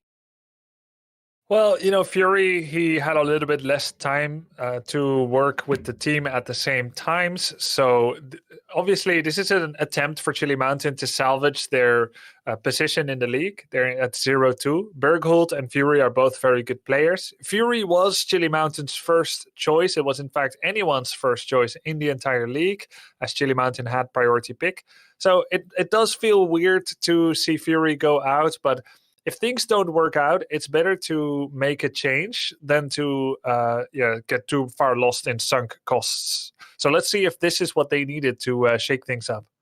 And speaking of Fury, they were released from Chili Mountain, and 30K was next on that waiver wire, and they released Breakwood and pick up Fury here as their 6th person. And McIntyre, looking at this team now, completed, I guess you could say, with Fury in here. Does this seem like a bigger threat? Is this terrifying? What does Fury bring to 30K that was so optimal? I think the main thing that this addition of Fury does for the 30K roster is just bring some more experience to the roster. Having Masquerade, having a tank like Fury looking over his shoulder, or even Fury having a tank like Masquerade looking over his shoulder, regardless of how they choose to play this roster, I think just the addition of his experience to the team and all of the kind of challenges and tournaments and success that Fury's had will bring them up and kind of continue to give them a path at which I think at times 30K kind of lacked, right? A direction of sorts. So we'll see if that helps them today here as we go into this first game. Yeah, let's go ahead and find out where we're going for our first game and also some map bans, as we did have the coin flip won by Chili Mountain. They opted for first pick priority for game number 1. Tomb of the Spider Queen were banned out by them. Volskaya banned out by 30K. And since first pick's over to Chili Mountain, 30K is going to be choosing to take us to Towers of Doom for game number 1. I always talk about how much I love this map, and so let me throw it over to Grubby. And any thoughts going into this game number 1 for Towers of Doom? Is there any sort of strategy for this map outside of it's anybody's game until the last shot's fired? That's definitely true, but I think a large part of the map is also about the map infrastructure and with how deep the lanes are. Scary, really, how scary the lanes are. So you're going to want to have heroes not just in the solo lane, but also in the 4 lane, the mid and the bottom, that is, that are good at taking sappers, so someone like Greymane, but also good at escaping, mobility, teleports, obfuscation, protection. And that's going to be important because you can run something like a Kerrigan draft on Towers of Doom. Lucio is great here as he makes the whole team fast. Medivh is great, and I don't think we're going to see Medivh get through the bounce. I hope not. McIntyre, as we approach a potential banless Medivh setup here, what are your thoughts for Towers of Doom as we have Chili Mountain and 30K starting us off here? Yeah, I think it's definitely, I agree with Grubby, the mobility, the pressure that you can kind of create there in the center of the map, and getting rid of characters that dominate that center of the map well is what teams tend to do here in the draft. As we see Abathur banned out for the mines, Chromie, Cassia as well. I would expect the Medivh ban. Yeah. There's going to be the Medivh ban there picked up from the side of 30K. But yeah, drafts can go all sorts of directions here, and a great pickup on the Brightwing, obviously countering out BBJ, but both also just a great pick on the map. Being able to be a little bit of everywhere, Brightwing's main game plan. So a strong first pick coming out from Chili Mountain. Do we look for something that's very Hazuab's in a sense? Junkrat, a Hanzo. I feel like those are very strong heroes for him on this map that they've showcased in the past and just are easy first picks. And we'll see a Joanna with that Junkrat. I personally love this start because it doesn't show anything in your draft. And I say this a lot about some drafts, but you can grab a Diablo Greymane at the 1-2 and be like, all right, they're going dive heavy. Like, you can kind of spell out your draft a little bit. And maybe you could argue that 30K is playing more defensive or control-based. We'll see how these next 2 picks come out for the side of Chili Mountain. Thoughts, Grubby? I know I'm giving you a second or two. Yeah, I had no time to... I'm sorry, yeah. to react to that, but it did strike me as you two were talking about it, how often Hazu gets to pick first. Yeah. Mm-hmm. Right? Is that a strength because he's so good on Hanzo Junkrat? I would argue yes. Is it also a weakness? Is he a potential future ban pick? He always used to be quite flexible, so I don't think it's a weakness. If I don't have Junkrat, I don't know what to play. Oh, yeah. It's probably like what you said, Bahamut, flexibility, as it doesn't say much yet about your the direction of your draft. Though this is not a Kerrigan draft, Johanna Junkrat. This is that stable macro play that has always been associated with teams that Hasu-Ups has been a part of. Mm-hmm. Yeah, I would agree to that too. I think like typically what both teams are doing here, especially in those first few picks, is just to draft something that's going to be good no matter what you draft. You say that we can't pick Kerrigan here on the side for 30K, but I would honestly disagree. Like, with how safe these 2 picks are, you could pair Kerrigan with something that protects her and possibly even lead that with some more damage. But 30K going the D.Va route, just a safe offlane pick. Kind of giving up the counter pick for Chili Mountain on the offlane to maybe flex a range in the last pick there for a tie. So Decker Kane 2, obviously a great pick up for 30K and one of BBJ's more comfortable characters. Last 2 for the side of Chili Mountain. This time I'll give it over to Grubby. What are your thoughts here? Well, it's interesting because I don't know if Fury plays a lot of Tyrael, but we already see Berghuld's Flare coming into this team. We're going to need a solo laner, and they're going to need something to break apart that defensive team that is there on the right. Maybe some silence. There we go with the Sylvanas. Silence is great when you have these layers of protection, blind, unstoppable, defensive matrix, potions. They have a team that can run through Tyrael's smite, get mobility and attack speed, but also get out very easily again. So this is a very mobile team that does need a lot of synergy to work correctly. And this is their first game. It's a little scary to bring out such a difficult draft. This is a very technical draft on the left. I agree with you. Go ahead, McIntyre. Please tell us your thoughts here. Yeah. I mean, yeah. So I agree with Grubby. Seeing Burgo pick up the Tyrael. We have just 2 sustained damage from the Rainer and the Sylvanas, which is actually, I think, pretty good versus the Joanna, kind of giving her a reason to like back up, right? Constantly pressuring her with the damage. She's not so focused on cooldowns here with Rainer and Sylvanas. Instead, she's just having to focus on the fact that they're going to consistently pressure damage into her. But the Leeming picked up there as a last pick for 30k, kind of committing into the one-shot composition. We're going to be looking for, Bless Shield into Orb combo for that early reset, and using Hasu and Liam to soak up and create, the macro pressure on the map that they need to give the space for Masquerade to find those Bless Shields, right? Having control of the middle of the map, having control of that. So I guess off of that, I would say that I probably give 30k the win here off of the fact that, if they can play the map correctly with Hasu Obs being on that Junkrat and getting those one shots, that they'll win. But Chili Mountain does have a really good chance with the Tyrael pickup to, also squeeze out a win. But I'm going to give it to 30k. Alrighty, well, McIntyre called it. Let's go ahead and get on into game number 1 on Towers of Doom. We have got Chili Mountain on the left-hand side, Make on the Rainer, Chimera on the Brightwing, Darkmach on the Urel, Burgles will be on the Tyrael, CPX on the Sylvanas. On the right-hand side, we have the members of 30k. We'll be seeing BBJ on the Deckard, Hazuobs on the Junkrat, Ty on that Li Ming, Liam on the Diva, and Masquerade on the Joanna. Excuse me, also, let me correct this. This is just going to be Pog X. I misread that one. As we have Grubby, your thoughts here. And if you want to give a prediction, I'm not going to force you here. Yeah, I think 30k has a good... 30k has a good, but I just want to say, Hazuobs, did you see he stayed unmounted, used 1 frag launcher, so that he has 3 charges, which then starts the communal cooldown counting, and then he mounted up instantly because he didn't do it from a mount, so that he could use 3 frag launchers as the mid clash began, and then immediately has another 4. So it's this one easy cheat to have 7 frag launchers during the mid fight instead of 4. It's kind of cool stuff. Junkrat tricks, clearly experienced. Those are big little things to note, honestly. Like it's just the small differences that some of these players can apply or at least utilize here are massive here. I don't know if I gave my prediction, but I'm still with I'm with Mac on this one. It's 30k in my opinion. I really like the draft that they put together in this.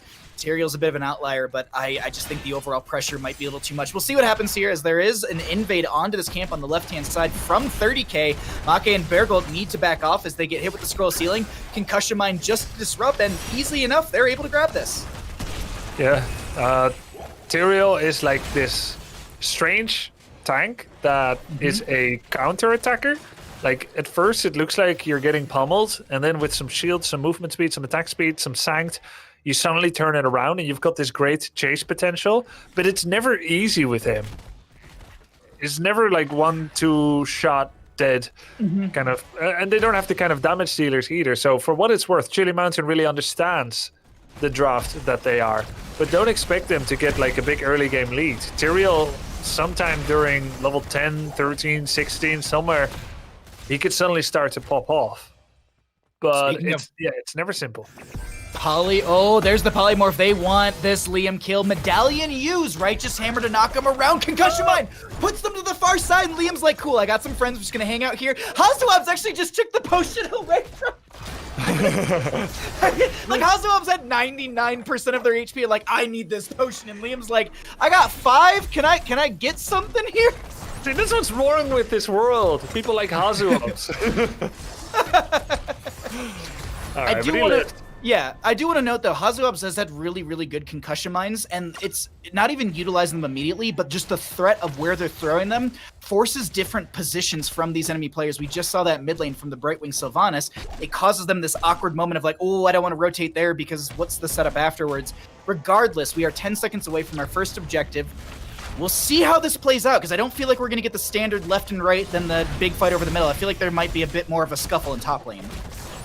for now, we have Sylvanas and Yrel coming down here. Johanna starting to channel, but Yrel and Sylvanas should be able to interrupt. These two are traded evenly. Okay. They're going to fight for the bottom point here. Bit of damage from Li Ming. Tai is landing a lot of this damage, or at least on point, or just shy of it. Like, the targeting's good as they get the magic missiles into Chimera, but no arcane orb. Liam getting low on this mech form, does drop the mecha explosion, and they're just going to rush up into top lane. Darkmach chases, but there's going to be another mech from them as the scuffle continues over this point, Grubby. No one able to channel it just yet. And 7 talent tiers slowly coming through. I think these teams want that before they go in for this once again. Tai will be interrupted by the Eldruin's Might. Brightwing offers good sustain, but Li Ming is not getting threatened much at all. She just took 2 auto attacks from Raynor, but the potions of shielding, they're called, potion of shielding, are keeping Li Ming in a really easy spot to just keep poking. And I don't see Chili Mountain winning the sustain war. Even then, I wonder, is Chili Mountain going to benefit? Sorry, Diva's mech just got popped by Sylvanas and Yrel. Oh, damage over time potion won't make it. Damn it, Hazuopt! Why did you... if Hazuopt didn't take the potion all the way in top lane, Liam, I don't know, but there no channel on this still. Diva's down for the next 10 seconds. It's low death timer. Does Masquerade and friends, can they poke at this and delay it for the Diva to get back? Polymorph, maybe not. Shield Glare will buy time. Masquerade started to Hearthstone, and then he got polymorphed. I missed that completely. Yeah, it was really funny. Just like you gotta hit me. You gotta hit me, or you're gonna get this channel. What's gonna happen? But yeah, exactly. But no one has the channel yet. I do love the bullying of Diva. This is something that is, of course, allowed with Yrel being able to get here so quickly. Actually, he doesn't have Divine Steed, but yeah, with Brightwing, you've got that 2v1 potential sometimes while still zoning this point. Tyrael is good at continuing to interrupt this base station, and with how useless Tyrael is pretty tense sometimes in terms of securing a kill, I like Chili Mountain slowing down this game. It's looking pretty good for them so far. The control is definitely feeling in their side in this engagement phase. And you're saying, there's no kill potential or, of that dive or anything from Tyrael. So you're saying that this is going to be a judgment Tyrael? Is that what you're trying to tell me here? Never against Guardian's Medallion. He's kind of the diva of the team for Chili Mountain here. He's a utility tank. It's Yrel that sets up the kills here. We have 10 talent tiers soon for both sides as Make finds a combo from Li Ming into their back. They're going to walk away for a second or two. Do they get this channel? He's in an awkward spot. What are you doing, Make? Walked into the chattering teeth and just, I don't know. He was telegraphing where he wanted to go for a while. He took a poke, took a shield from Tyrael. Tyrael left him, Brightwing didn't port on him, and he's just like, but I want to go home. Oh, the silence! Oh my god, that was a beautiful combo by Hazuopt. This is actually going to be able to lead to a kill. Bergholt straddling. No! 21 life! 21 life. But let me just tell you what happened there. Hazuopt used the concussive mine and actually torpedoed him inside a silencing trap, which then went into Blessed Shield. That's how Tyrael couldn't get out. I'm very shocked that he stayed alive, but Hazu is playing some 5D chess here. He aimed that into the chattering teeth. That's just wild. The just accuracy in some of these. I do want to note also, we didn't talk about this at all. Chili Mountain pulling the oxygen here and gonna get themselves a mind control. It was used in that fight. I believe they tried to get Tai or Hazuobs with it, and it was a pixel or two shy from pulling them back in. A good back and forth in that bottom lane. We had a very risky Tyrael moment with, you said 21 health. That is a really just... those moments just terrify me as the person who gets away. But Sapper Camp's up and available on the left, and it seems like 30k may want to invade onto this. They're playing around these bushes for now. Note that 30k did get that altar. I don't know if we mentioned it.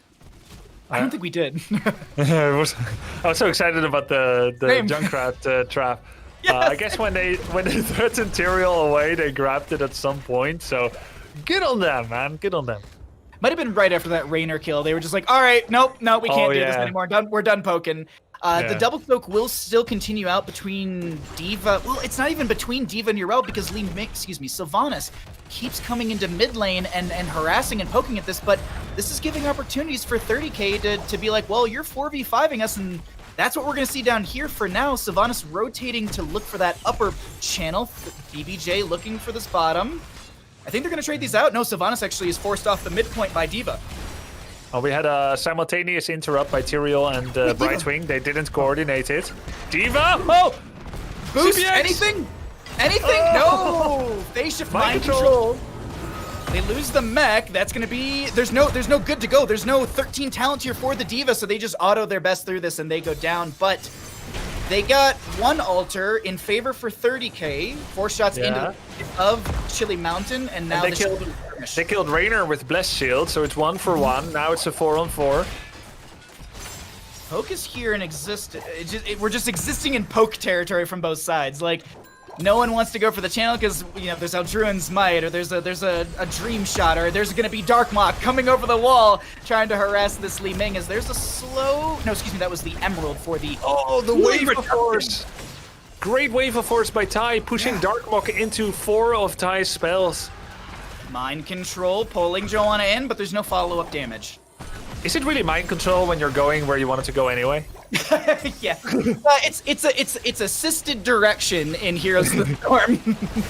A lot of damage though being dove onto Burgle. There's a stay while missing, catching the toe of PogX as they're gonna try and get away from this. Material Explosion, I think, connected onto Tai, who's got little to no mana. They've got autos and maybe a magic missile here. D.Va gonna boost in. Make the target. Where are you going, Make? They're gonna go down is where they're going. Nice kill on Tyrael, and then the rout by Chili Mountain, 30k on the chase, and they got another few takedowns here. And the altar. 2 altars for 30k. Nice job by them. Riptire not being used as of yet, as far as I know.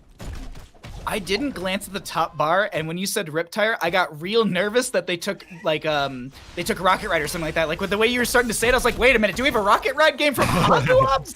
I was about to be like, this is a wild one, but the Camp Invade will be here. They're gonna look for the kill onto this Mind Control Sylvanas. Concussion Mine, there's the Riptire you were asking about beforehand. Sanctification a touch late on the Brightwing damage, or at least the save. Tyrael dives in, there's gonna be the Righteous Hammer from Urel to push people around, but this fight is turning around in favor for the side of 30k. They find the double kill in the Urel and Tyrael.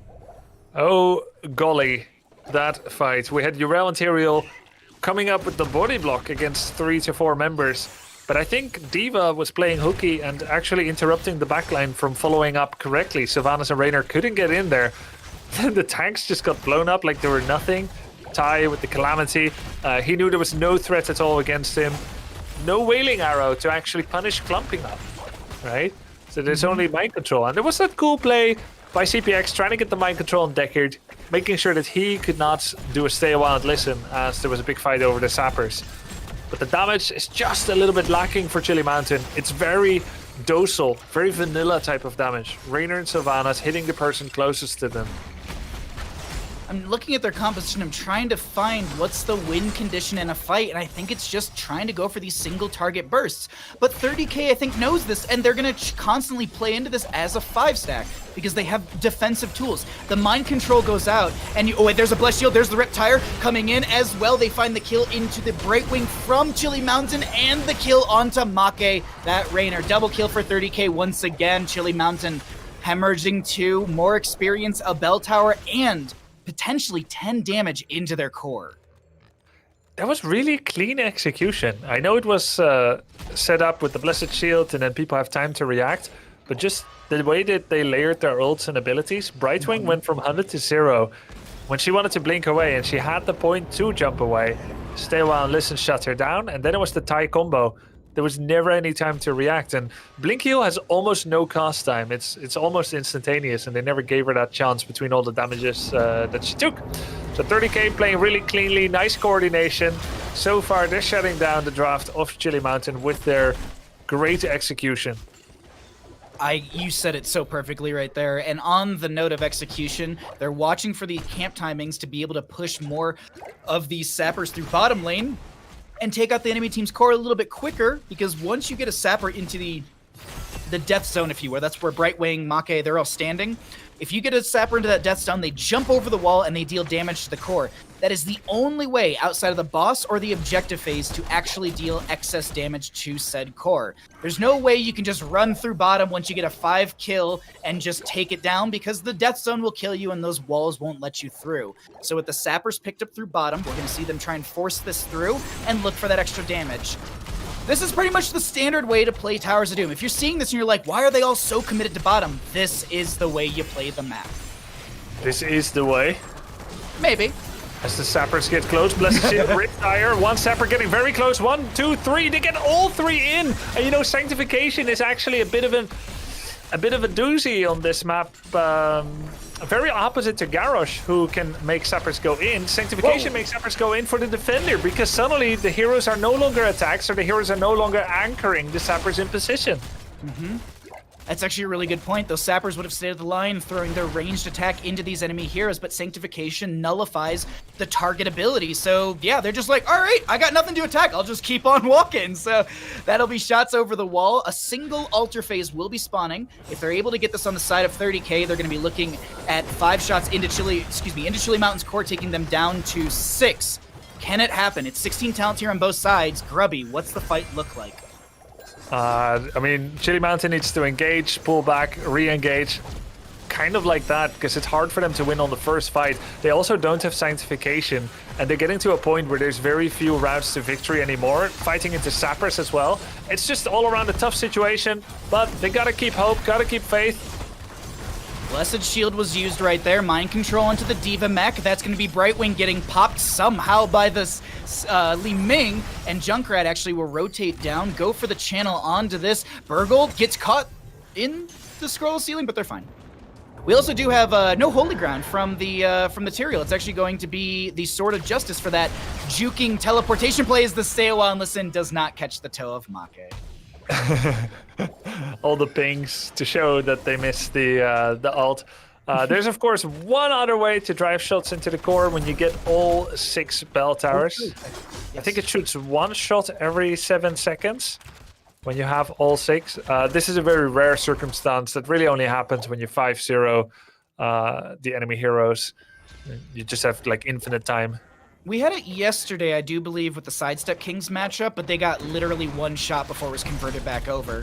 Meanwhile, in my Storm League games, we usually tilt, and then all of the towers go over, and it ends in about 6.5 minutes. So it does happen, it's just at the lower ranks. But no, 20 talent here will be picked up by 30K. I love silver replays so much, man. You gotta send me some of your games. Oh, no.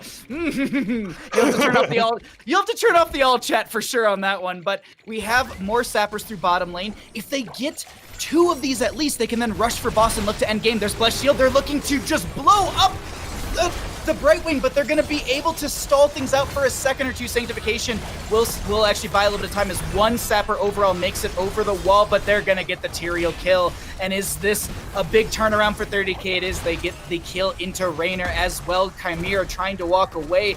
Hog X is looking to get out of here, but I think they realize their demise and they're out as well. And this is just, you go for double altar here. Riptire comes out, but this is just poke potential. They're also extra oomph, but they only got 25 seconds off their 75-second cooldown.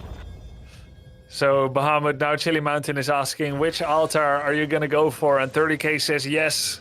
And that's going to be the end of the game. 30k with a dominant start to this best of 5 series. I'm going to be blunt in this one, Grubby. They played this well. They came practiced. They knew what they wanted to do in game number 1 on Towers of Doom. I absolutely, I gotta say, 30k is firing on all cylinders this weekend. They do not want to be that team that goes 0-3 after week 3. Yeah, exactly. And they do not want to be that team that actually loses maps to Chili Mountain. Again, quite blunt, but that's the situation right now. CM is sitting at 0-3 in all of their matches, now 0-1. 30k doesn't want to be stood up here by either Simplicity or Oxygen, who went before them.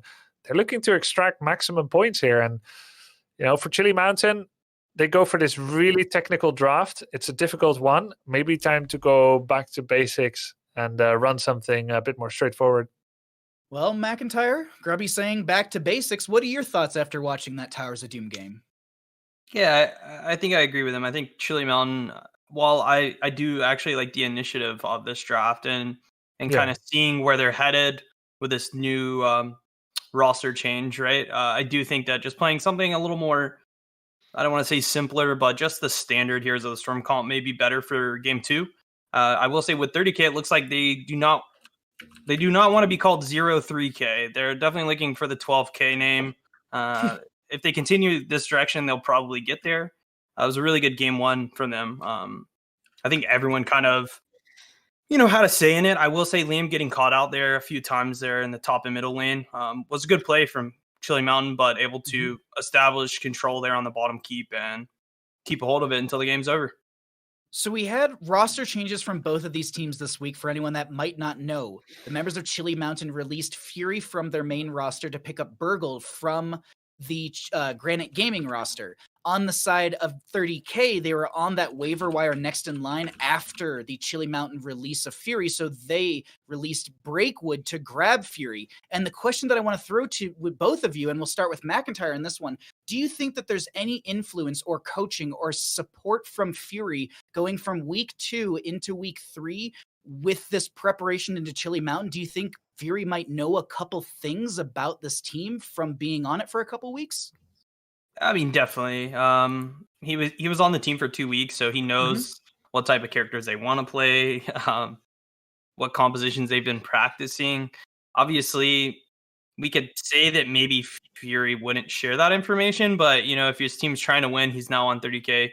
He probably will expose those comforts, and I'm not sure that 30K drafted anything that was absurdly like, let's counter this. They kind of played a standard draft, but yeah, I could definitely see that happening.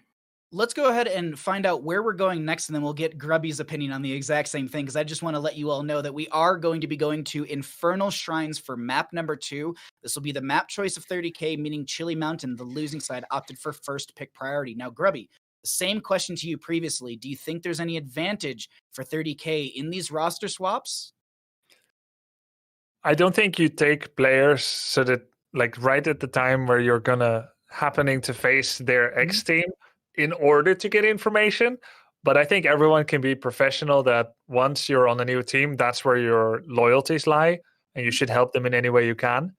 Is it necessary? It might not be. 30K is one of our really well-performing teams, and Chili Mountain still has to get to that point. But it would be totally fine for Fury to share that information. Maybe it's not required, and maybe it won't be relevant anymore. You never know what strides a team makes in your absence.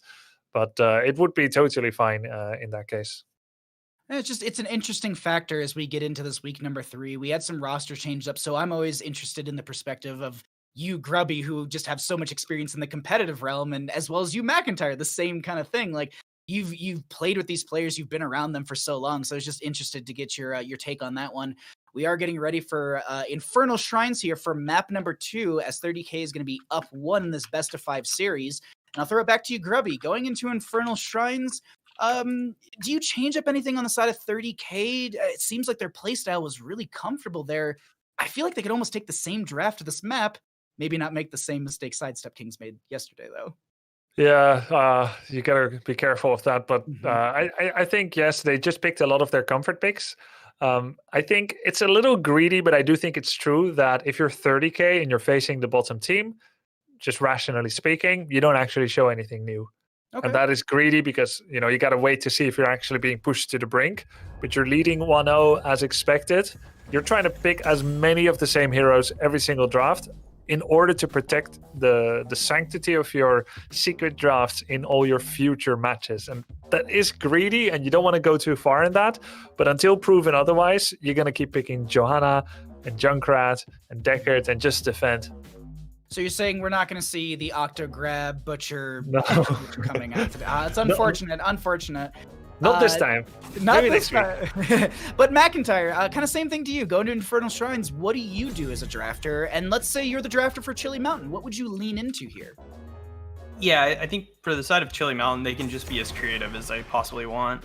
There's really no harm in how they draft. Obviously, they've had a few days to prepare some sort of strategy, so they're not completely in the dark. But I don't really think that they should be afraid to like have some sort of crazy wacky strategy come out here, and just see how they make it work. As far as for 30K, I agree with Grubby. I think if there's no reason to press a new comp, then you can just draft very similarly and just play that until Chili Mountain shows that they have the ability to beat it, right? So very safe. Joanna, the Junkrat again. We see a Joanna pick here actually coming out from Chili Mountain, so taking it away, but they'll probably go into something like the Imperious, main tank that Maska likes to play, or even just, Diablo. Obviously on Infernal Shrines is a really good map, but the Diva is up. I expect that to come out of Liam. As well as probably like maybe a Tychus. The one thing that, just to quickly note, you and I were talking about on our little Wednesday meeting about all this, or Thursday, does Fury coming into the side of 30K, does that bump up Masquerade's hero pool? Because so far we've seen a very limited pool for Masquerade, and we don't know if that's ping, literal, just hero roster, what they have available on the North American server, but it's a conversational point. Fury with such a big tank roster, do they actually have a little extra coaching for these to expand that pool? We'll see if that's the case. We could just see the Imperious again because we know it's good for Masquerade as we get into these next two picks from the side of Chili Mountain, and it will be an Uther Vala. Thoughts on this before we get into our next ban phase, Grub? It's very strange. A strange draft. Uther seems like he is a herald of what's to come in the final two picks.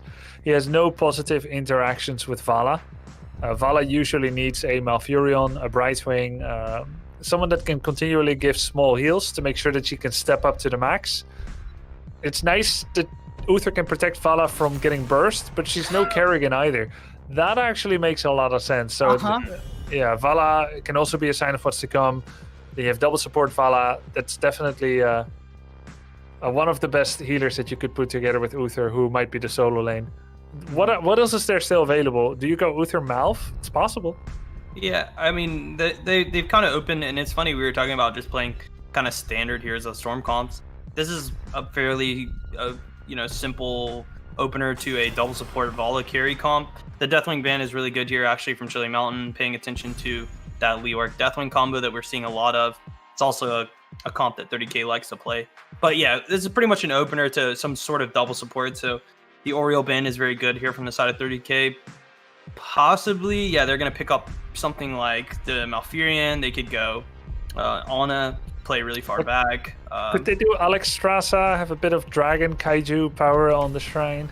Yeah, on Infernal Shrine, definitely. I think that Alexstrasza on this map is fairly strong, but like you mentioned, burst heals is not really what Vala wants. She wants to continue to be pumped with health, and Alexstrasza is definitely not one of those characters that does that. Yeah, why are you all forgetting the best hero for this, Lieutenant Morales?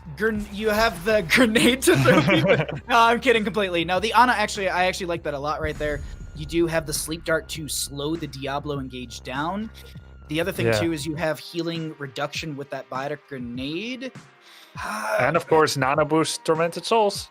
Yeah, I was trying to figure out, I was like, do we go Nano Boost? I don't even want to say Eye of Horus, but like, is Nano Boost Malthael the real target? I guess it would have to be, as we get one more pick up. Okay. Yeah, I guess that would actually make sense. You could that's a treat right there, as we get the Falstad from Hazuabs. I was actually expecting Ty to swap off the Hanzo and maybe grab like they may switch. Here. Ty may switch with Hazu. I don't know who pilots it, but Hazu's got a really good Falstad in my opinion. Does he? Yes. I think so. Yeah, I've seen it in the past. I know Mene's got an amazing Falstad, but I feel like Hazuab's is just right up there. But McIntyre, you got some closing points. Let's go ahead and go through those. What are your thoughts on this draft overall, and who is the overall winner to take this game? So I actually really do like how Chili Mountain's comp came together. The Mathiel Ana pickup late is super good. Nano Mathiel can carry games by himself, and having Diablo and Leoric to target is really good for that. But that last big Falstad coming out from the side of 30K, the Gust, resetting that fight, right? The second Nano is activated, we just push him away, reset the fight, and the global pressure of the fact that Falstad can just play off of the objective. I will look out. I will say this, look out, because I think Falstad is the secret weapon for 30K, if you know what I'm saying. But I'm going to give it a 30K this game. Alrighty, we're going to send you away, McIntyre. Thank you for your prediction, and I'm with you on that, as well as I'm personally just a big fan of Falstad. So We have on the left-hand side the members of Chili Mountain down in our best of 5 series trying to put themselves up on the board on this Infernal Shrines game. On the right-hand side, we have our members of 30K who are up 1, looking for a 2-0 to continue their stride in this best of 5 series. Grubby, your thoughts going into Infernal Shrines between these two teams? I love Chili Mountain's draft direction, Bahamut. Going back to something that is purely reliant on your mechanics as a player, that doesn't really have as many difficult decisions to make as with like a Tyrael composition. This is a lot simpler. Double support is a little bit more mistake carrying, mitigating. So I think it's a good choice. Vala double support is always a riot to play. And then you've got Malthael as the secret weapon. Gust will be a threat, especially at level 20. But let's see how it goes out. I do give it a 30k, most likely based on the draft. They've got the tools to control the battle, and Darkmog runs into a trap. They were setting up for this for so long, and they're going to find Malthael in the rotation. First blood over to 30k. Now, for anyone wondering and sitting at home like, was that really worth it? Yes, you are getting 307 experience, which isn't a ton, but what you're also doing is forcing rotations from the enemy team to basically have to now catch all this experience, and they're going to put Uther up there, who's really slow in this. So it's just, you're creating chaos, you're creating the momentum in your favor, and you're stressing that team out. Having an early game kill like that from just a rotational misplay is such a hard thing mentally just to deal with, at least for some people. Maybe just me, but I kick myself so hard. I'm like, oh, it was such a stupid rotation. I could have been safer right there. Yeah. We'll see if it affects them mentally, but going into this game, we do have our first Punisher, Mortar, in the top lane. That'll be announced in a minute and a half, or up and available in a minute and a half. So camps for now, rotations, I'm looking for level 4. Why did they suddenly stop? Oh, Masquerade right on top of Vala, but actually it's him that's getting turned around on. Brightwing is porting in, but this is a double support. Uther, Vala, Johanna comp. Johanna kind of this mini extra support. So instead of taking their own Khazra, see, we have Chili Mountain here going for the invades, but Masquerade was in a perfect position. Nice Diablo play. This is just positionally really beautiful to watch from both sides. Like, just the reading of the minimap from Chili Mountain to be able to say like, oh, I think they're on bottom, let's go and invade. And the same to be said from 30k, and just their positional play in this is, Hogx is so low, Masquerade is trying to get out, the burst from Vala will connect, and they themselves, Chili Mountain, finding their first blood in this game number 2. All right, first blood for Chili Mountain. You said it, Bahamut. That's gotta feel. I mean, like you said, their first blood. So we cannot forget about the Malthael earlier on, even if he would like to. The Punisher is top, so it's lovely to leave the Khazars here and then just go, right? The unfortunate factor for Chili Mountain is there's a Falstad to clear that, and Flight is up and available, so they can make they can close that distance between bottom lane to top very easily. Brightwing actually going to be hanging around as well. I'm going to click and just check. They do have Phase Shift up and available, so both of them can jump in from that bottom lane. Also to note, Brightwing is not bribe stacks. I saw them rotating over here. Looks like they're going to try and grab this camp. And just to quickly note before we get to our objective phase, Falstad has 34 stacks and rising, almost 40, but 0% on that lightning rod. I'll keep you up to date on that information as the game progresses. So he actually bribes the final stack, and they're gonna attack the mid fountain. Cheeky. Mm-hmm. For anyone that doesn't know what... go ahead, Grubby. No, you go ahead. Just I was going to say, the little tactic that was played right there, and you and I have talked about this a ton, so I just wanted to highlight it for anyone that might not know what happened and why they played it that way.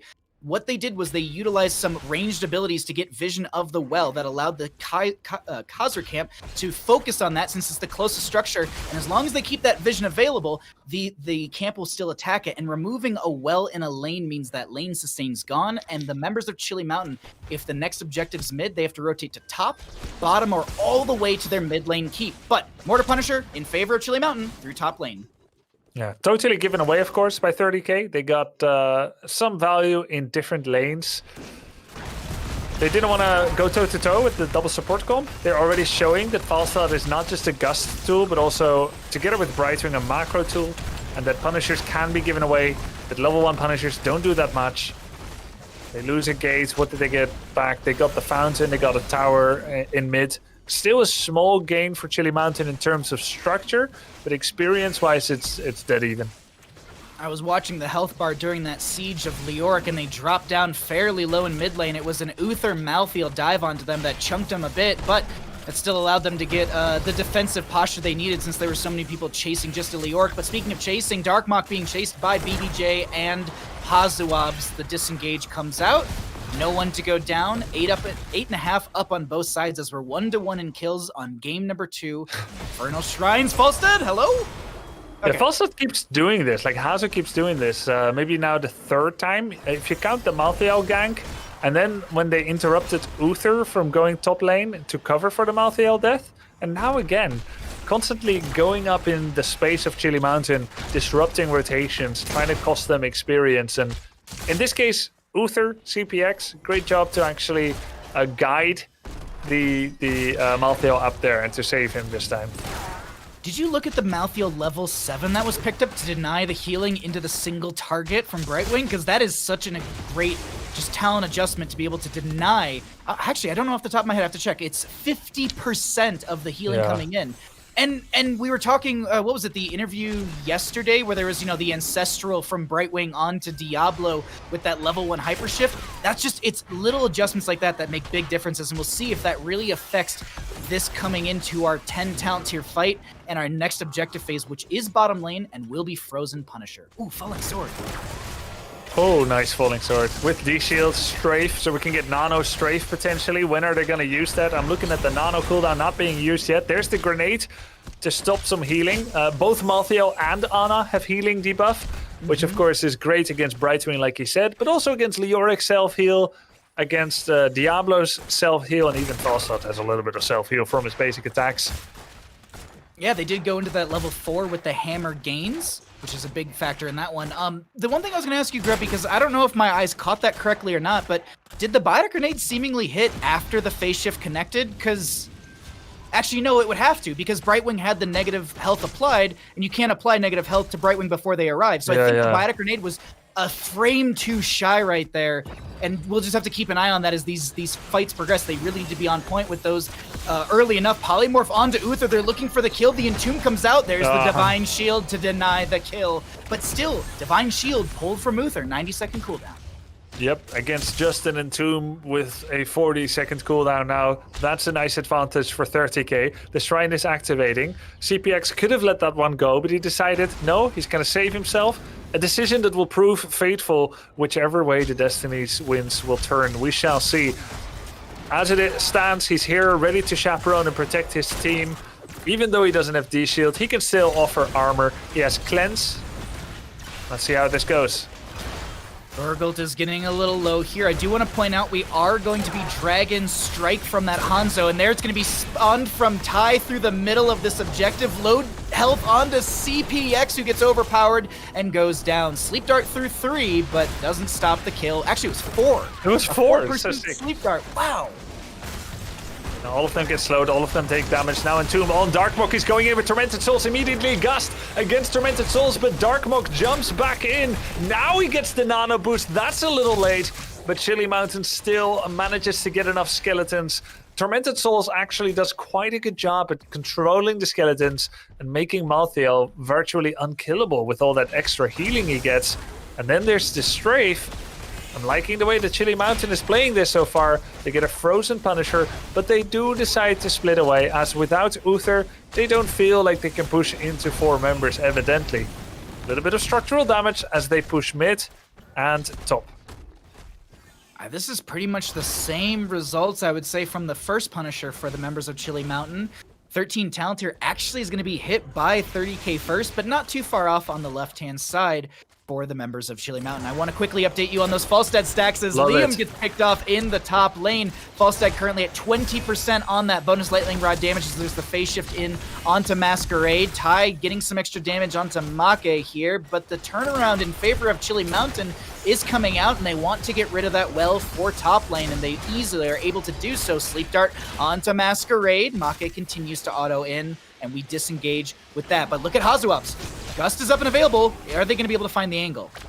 I think he's going to save it every time for Torment. I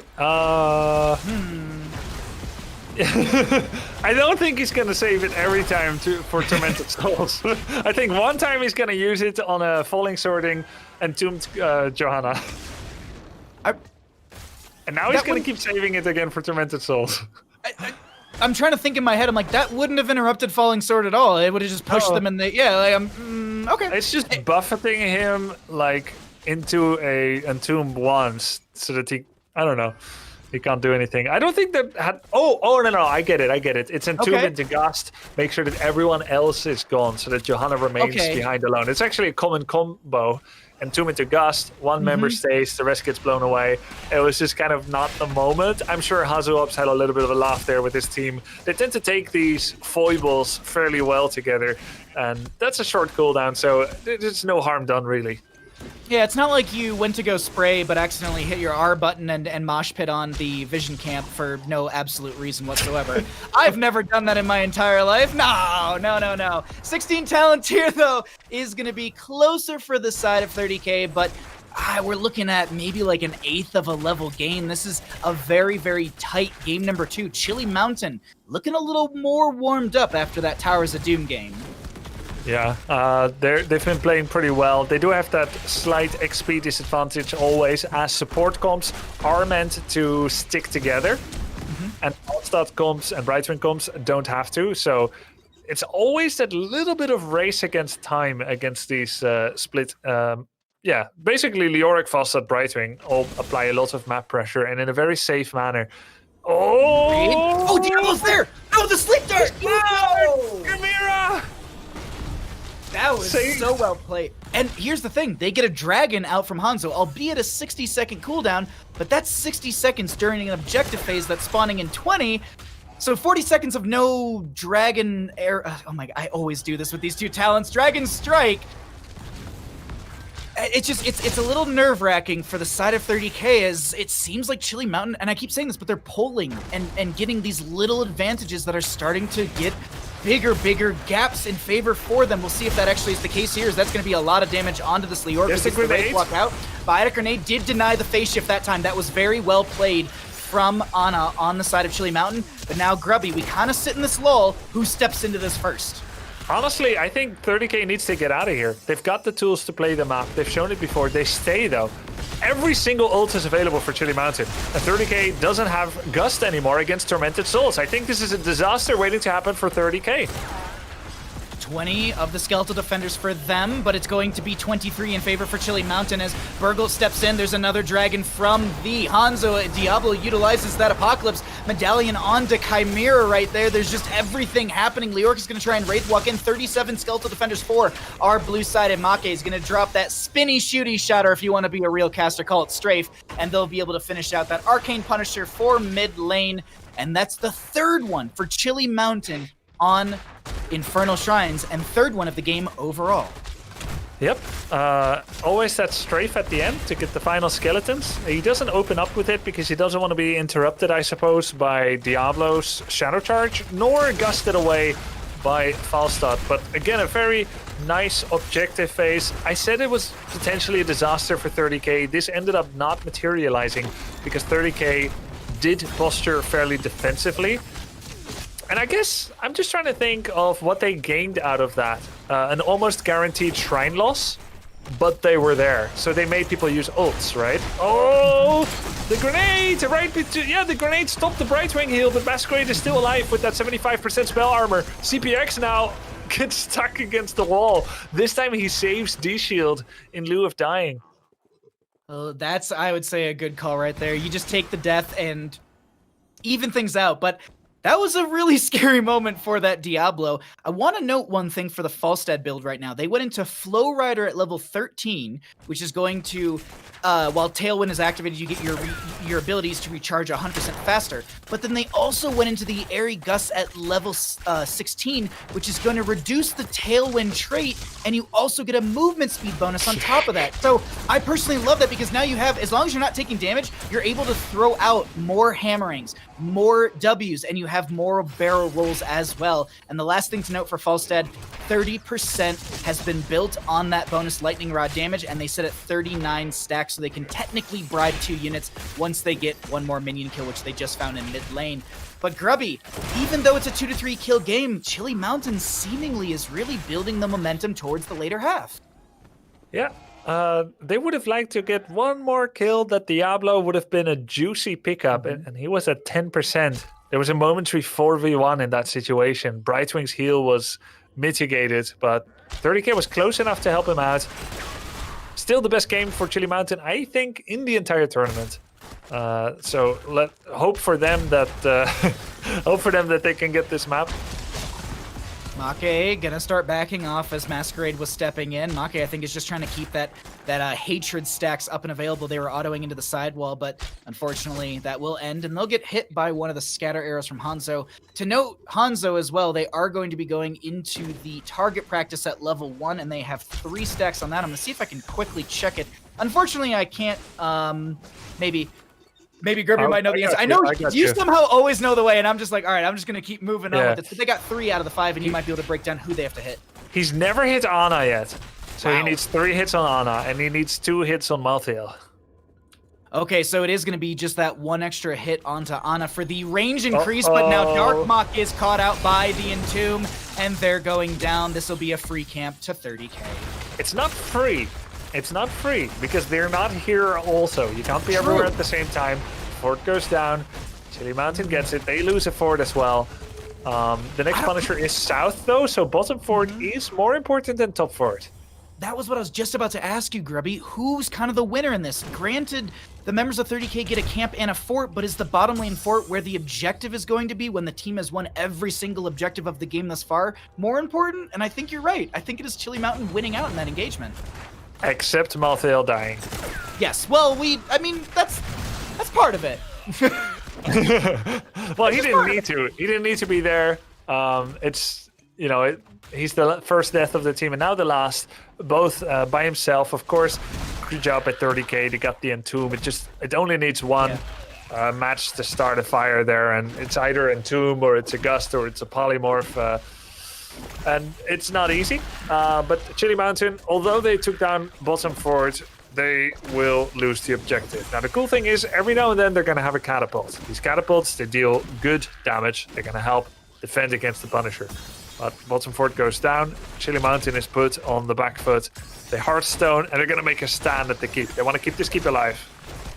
They pushed up one wave in that top. They have 20s up on both sides. We are going to be seeing the Heaven's Fury from that upgrade on the Joanna right there. I'm excited. Farflight Quiver, I believe, is for the Valis. So it's going to give them a 2.2 range increase. So they're at a total of 7.7. For anyone that's like, what does that mean, Bahamut? It's like the Zul Jin range increase that you get once you finish those abilities. So if you can compare it to that. If not, it's just more range and Vol can play safer. It's a lot of range. It's a lot of range. 7.7 in this game is a very, very far distance, but Keep is getting down to half health. Burgled is a little bit low. They try to bait the Punisher over. It doesn't work out. Can they go beyond this Keep? Doesn't look like it. You could fight here as Chili Mountain, but it's an epic chase into a team that has Buried Alive and Mighty Gust. And the sick thing is, if you actually get both of those on the whole team or on several members, they're going to be buffeted in the Entomb. Not only will they be silenced and stuck, but they also can't move. They can't even move out of it past Leoric because of the Gust. So we've got a very powerful team fight control heroic synergy here for 30k. I don't think it got easier for Chili Mountain, but it's all down to CPX. If CPX with his Bulwark of Light level 20, everyone he catches with the D-Shield suddenly doesn't feel the Buried Alive anymore, suddenly doesn't feel the Gust. The team got to group up, but not Uther. He needs to be on the outskirts to save whoever gets blown up. And I honestly think outside of Heroics, Chili Mountain has a much better team fighting comp. It's those initial Heroics that are scary. Okay, this is true invisibility. Oh, they find Falstad. They gust him away and they play it safe. They go to the camp and they back away. I honestly, if I was Hazuabs in that exact same position, I think I'd do the same thing there. I'm just like, it's not worth it. We burn a 60-second cooldown. We get the camp. We back off. Yeah, that's true. And it comes back pretty early. They were baiting the camp anyway. Like, they already took it. I don't know how Chili Mountain knew, but it's like a common move. They know of the existence of invisible friends. I love that they're opening up with the Hungering, and we're immediately ready to pounce. And Hasu smartly immediately used Gust. Now, our next objective is going to be Frozen Punisher mid lane. I believe both of these teams have keep front gates in mid as well, so this is going to be an even objective push if they're able to do so. CPX is over in this bush, and they're going to scout out the Diablo who comes in, but did they stay and scout too long as the Entomb comes out? And hey, you got Divine Shield, but you can't use it if you're silenced. Yeah. Look, what HeroesHearth did when he got caught in a bush is he gusted. What CPX did when he got caught in a bush, he sees a body that's invisible. He scouts for his team without getting scouted. That's incredibly valuable. But then he gets greedy. He's like, I want to break the invis. And he auto-attacks, or he holy radiances the Diablo. And Masquerade immediately reacts. Like, that is not a safe play to do. And it requires some custom... I don't know, it requires some acclimatization to realize that it's not something you can do. The whole team is there. It was totally unnecessary. The best part of this game, of any strategy game, is when you have info and your opponent doesn't know you have that info. The moment you Holy Radiance, you reveal that you had the info, you remove Invis, but it can be reapplied later, you had no threat, and they have the same info suddenly. So it's just giving freebies. And of course, he deserved to lose his hero for that. He couldn't de-shield, and now they suddenly lost keep because of that. They're keepless in bottom and top as Falstad pushes one more wave down there. They should have flight up and available. Also to note, Falstad, the lightning rod bonus damage, the last time I looked, is at 50%, and they don't have any bribes available. There's going to be the Dragon Strike from the Hanzo. Falstad going core. They're just, Hazuabs! No, this might be the play. I think they're trying to do what they tried to do in the previous series with Simplicity versus Granit Gaming. They're trying to create chaos. Malfield just back. Hazuab still on core. This is a 4v4 over the objective phase, but we're double support, and there's a falling sword into the backline, but that's an Apocalypse from the Diablo. Falstad actually flies back over here and makes it a 5v5 to try and turn things on their head. Beargold is going to be the target, but they end up turning away. Strafe out from the Vala. Malfield back over here. The chaos has been created. Falling sword once again. Heaven's Fury getting cooldown reduction onto Liam. Not enough damage. There's going to be another Dragon's Arrow. That's going to be a kill for the Leoric and the Joanna. So 1-for-1 thus far. Catapults are in bottom lane, but the members of Chili Mountain find another Punisher here on Infernal Shrines. If Chili Mountain won the Punisher, why do they feel punished in this situation? Their core nearly took shield damage, but not quite. Chili Mountain really straddled the line of defense here. They deciphered the macro confusion of 30k. I really like how they did it in sending back Malfiel, still winning the Punisher, still defending now. And now Falstad Hearthstones. It's going to be a 4 versus 3 defense. And this is a wall. Chili Mountain doesn't have the space macro-wise, other lane-wise, to actually push through in a serious way now. They just have to give and get any siege they can, achieve here. They'll grab themselves their siege camp for mid lane. We have Uther anchoring in the bush. He did it again! He did it again! CPX! And they're giving away the camp. He sees the invis, he wants to interrupt it. He's a simple man. He sees invis, he breaks it. As the team wasn't ready to deal with it. Wait, the ghost! Oh, but they utilized, was that Medallion? No, I believe that was Inevitable Death from the level 13, or Inevitable End, excuse me. Wow, we are just, it's so tense for this game, and I can feel it from Chili Mountain, but I can also feel it in 30k. They want to play aggressive, but I think they're afraid in some senses that they don't want to give a bad team fight over to the enemy team who can maybe run through mid to end the game. Again, the invis trap. Same in bottom, yeah, you're right. Hanzo's actually going to camp in top lane. They keep taking these camps and making sure they can cap them in 3 seconds, but pretending that they're still there, like a lighthouse for boats, only to trap them on the reefs. Who built that lighthouse, though? Who built that one? Why are you signaling that it's safe when there's so many damn cliffs around here under the shallow waters? It's HeroesHearth. That's who. I know. Brightwing. No, I was looking at the exact same thing as you. It's camps in bottom and top that are just hung around right now as we're 24 minutes into this Infernal Shrines game. So many lighthouse traps by 30k. Mm-hmm.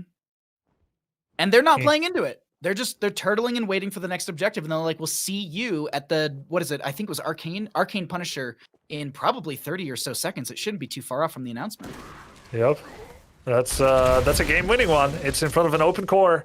If 30k wins it, but there's still a chance for Chili Mountain. They've got such powerful tools, and I think honestly, Darkmog needs to go in a little harder. He's got No One Can Stop Death at level 20, still available to be picked. I was about to say, does he? Because they haven't even taken anything for the last 3 levels. That's because he's never needed it yet. His only 2 deaths were in rotations. He's never died in a fight. He's never tried to die in a fight, even though he's got a click back. And there's D-Shield. So maybe he needs to distract harder, jump in by himself, so that someone can get isolated. Just a theory, though. Obviously, he's a far better player than me. Well, let's see. Top lane to be cleared out. Masquerade in the true invisibility, as you were noting beforehand. For anyone that might be like, what does that mean? There's invisibility in this game where you see the shimmer. If you stand still, you actually show nothing, but your body does block things. Entomb onto this Leorc, or excuse me, onto this Uther. Tried to walk out to get the Divine Shield, but they can't get it phase shift in from Brightwing onto Masquerade. They only have the 50% reduction. There's gonna be the Gust coming out from Falstad. That's just splitting this fight. Chimera is trying to get some damage over here, but that's Joanna going down. Wraithwalk from Leorc, but the short distance blink heals have been enough to keep Liam alive. Hello? Oh, no D-Shield again in this fight. That sucks for him. Now Apocalypse Engage, that's gonna be it. 30k breaks apart the double support comp with repeated pickoffs in the lane before the objective, be it on Malthael or be it on Uther. Great Siren's Call play, Lighthouse play, and now with the 5 versus 0 going for the core. It took 26 minutes, but that's how they like it. Clean, calculated, and safe. Oh, I wasted a Gust? No, it's fine, you're safe. You just keep playing the map and then with the pick off before the objective. GG. A beautifully played game from 30k, but I gotta say, Chili Mountain showed massive breaths of life in that game, and there were moments where I think they could have had the momentum in their favor, but 30k, they took a second, they reevaluated the situation, and they brought things back post 20. As we go into our stats in just a second here, I want to bring McIntyre back over here because I want to hear your thoughts on that Infernal Shrines game. Yeah, I think that Chili Mountain showed up here on this game. The composition that they drafted seemed to give 30k a little bit of issue. I mean, taking the game to 26 minutes, that allows multiple opportunities to win over the objective, in which they did.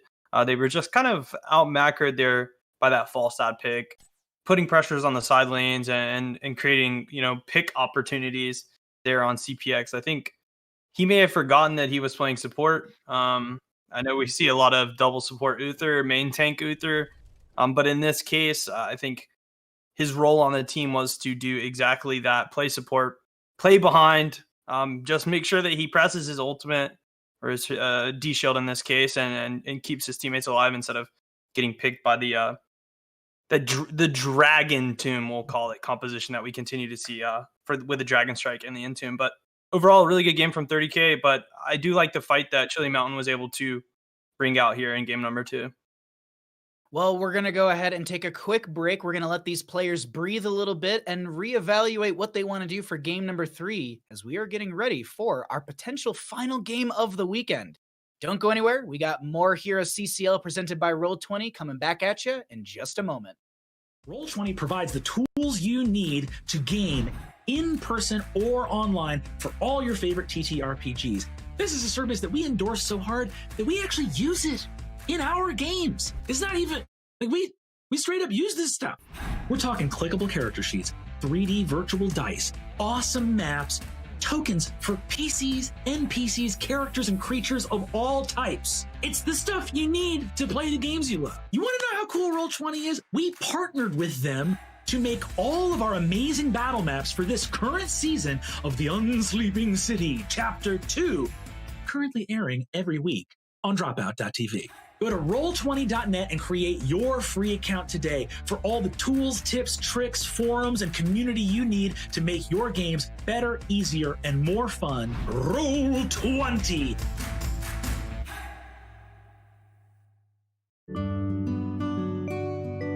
After a long day of work, nothing refreshes me more than a cold beer and a hot shower.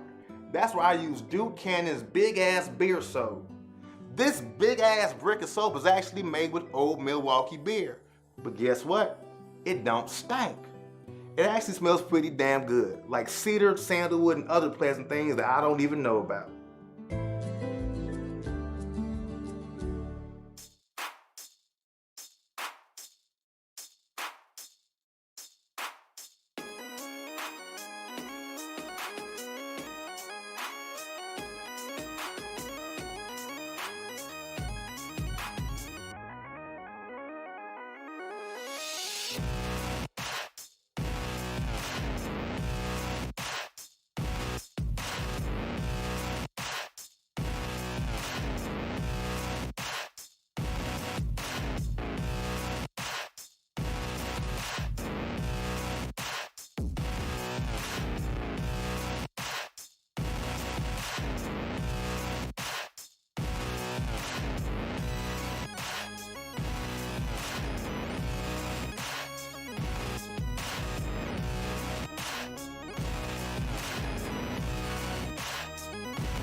Welcome back to HeroesCCL, presented by Roll20. I'm still Bahamut, still joined by Grubby and McIntyre. We are going to be going into our third map here, and I know you're all itching to find out what that is. So let's go ahead and immediately get on in to finding out where we're going, as it is going to be the map choice of Chili Mountain. So the members of the losing team here opting for map pick priority, giving first pick over to 30K.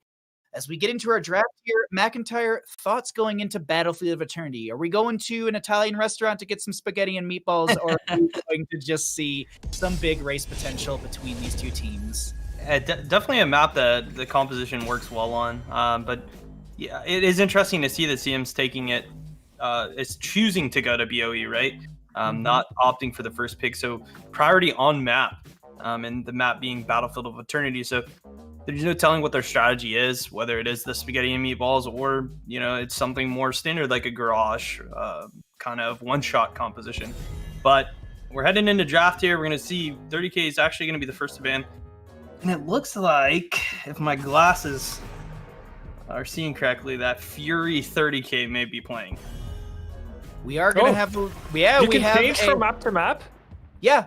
The only time you're not allowed to change players in HeroesCCL is post-draft. As long as you change before the lobby starts, you're able to do so exactly. That is the one factor of HeroesCCL that we love so much. What? We have 6-player rosters, and you're able to sub in said 6-player before the game or the lobby starts. So at lobby creation, they swapped out Masquerade for Fury. And this is a tactic, the first time I think we're seeing this in HeroesCCL. Yeah.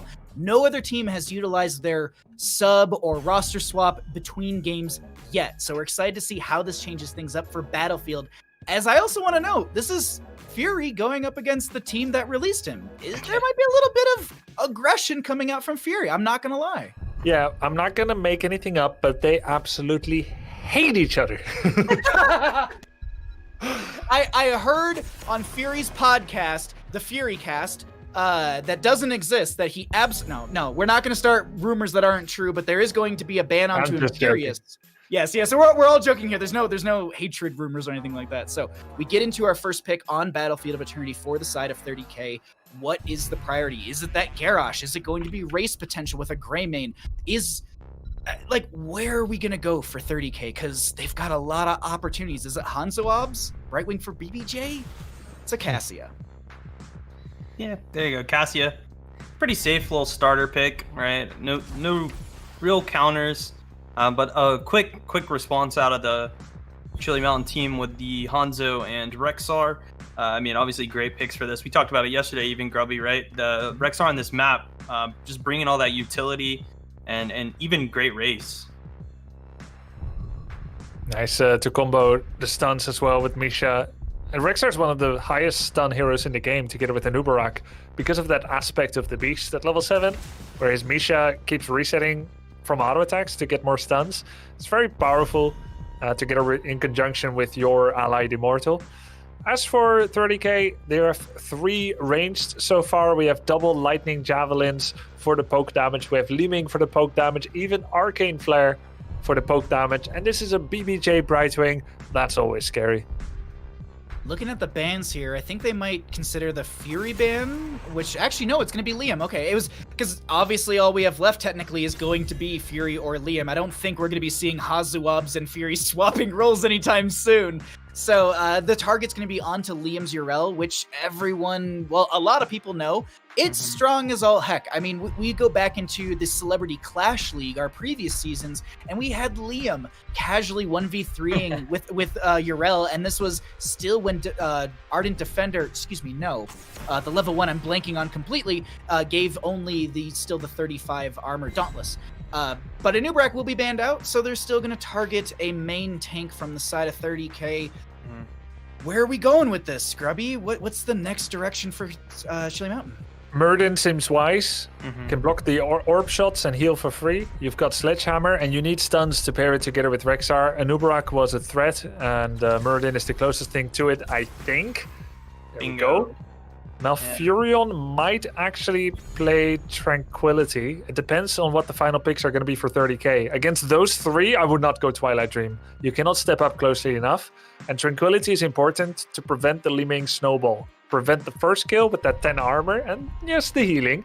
And you can prevent that Liming killing everyone. So for now, I think Tranquility. But if there's a melee assassin like Alarak, maybe he goes Twilight Dream.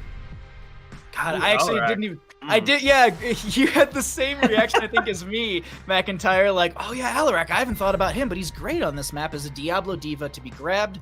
Mac, we got one more pick here. It's gonna be a Tychus. Tychus. Yeah, so, to response to the Diablo too, right? Obviously, they need something that will pressure him, and they have such great lead CC out of the Rexar Murden and possibly even Hanzo Arrow. Tychus should have a lot of space there. Liam picking up the Diva, just trying to take something that's unkillable. Just creating space for his 2 really strong backline with the Liming and Cassia pick. Honestly, both teams are really good. It's going to come down to, truthfully, it's going to come down to mechanics here and positioning. If 30K and, Fury, we just said, there may be a little spicy spaghetti and meatballs here, as he may aggressively be playing that Diablo, looking for aggressive wall bangs and whatnot. yeah, if he can find some picks, find those opportunities for 30K, I could definitely see them winning. If Burgle, the new tank there for Chilling Mountain, leads his team with those Storm Bolts, I could also see them winning as well. I'll have to probably give this game to 30K just because I like their comp a little bit better. Li Ming on this map is just so powerful. That's where I'll probably go for the win. Alrighty, well, we heard it here first. McIntyre giving it to 30K to take the series in a 3-0, but we are here on Battlefield of Eternity for what could be our final game of the evening. Let's quickly go through the rosters for everyone. On the left-hand side, we have Chili Mountain, CPX on the Hanzo, Darkmach on the Rexar, Burgle on the Muradin, Chimera on the Malfurion, and Make on the Tychus. On the right-hand side for 30K, who's up 2 to close this out in a potential 3-0. We've got BBJ on their Brightwing, Hazuabs on the Cassia, Liam on the Diva, Tai on that Li Ming, and Fury on the Diablo, showcasing their first game for 30K on this Battlefield of Eternity map. And now we are seeing the setup that we see so very often. It's just this, let's hang around the quote-unquote mid, see where people end up, and make some plays happen off of that. Very pretty spread by 30K if you look at the minimap. At great Great split. Did I lose you, Grubby? No, I just... Oh. No, sorry, I have a... Sorry, you saw my complete confusion. I just stopped talking, right? I looked over at Cam and I saw your eye. Yeah. Sorry, I had a production foible. I was just checking on the voice comms of the players via their stream for a second, and I forgot that they muted during draft and now it's unmuted. So suddenly the voices started. I was like, did I get put in voice comms? Sorry about that. Please proceed. No, it's okay. Let's actually transition. What are your thoughts on this game, and who do you think might win this as we are set up into our bottom and top 4v4 and 1v1?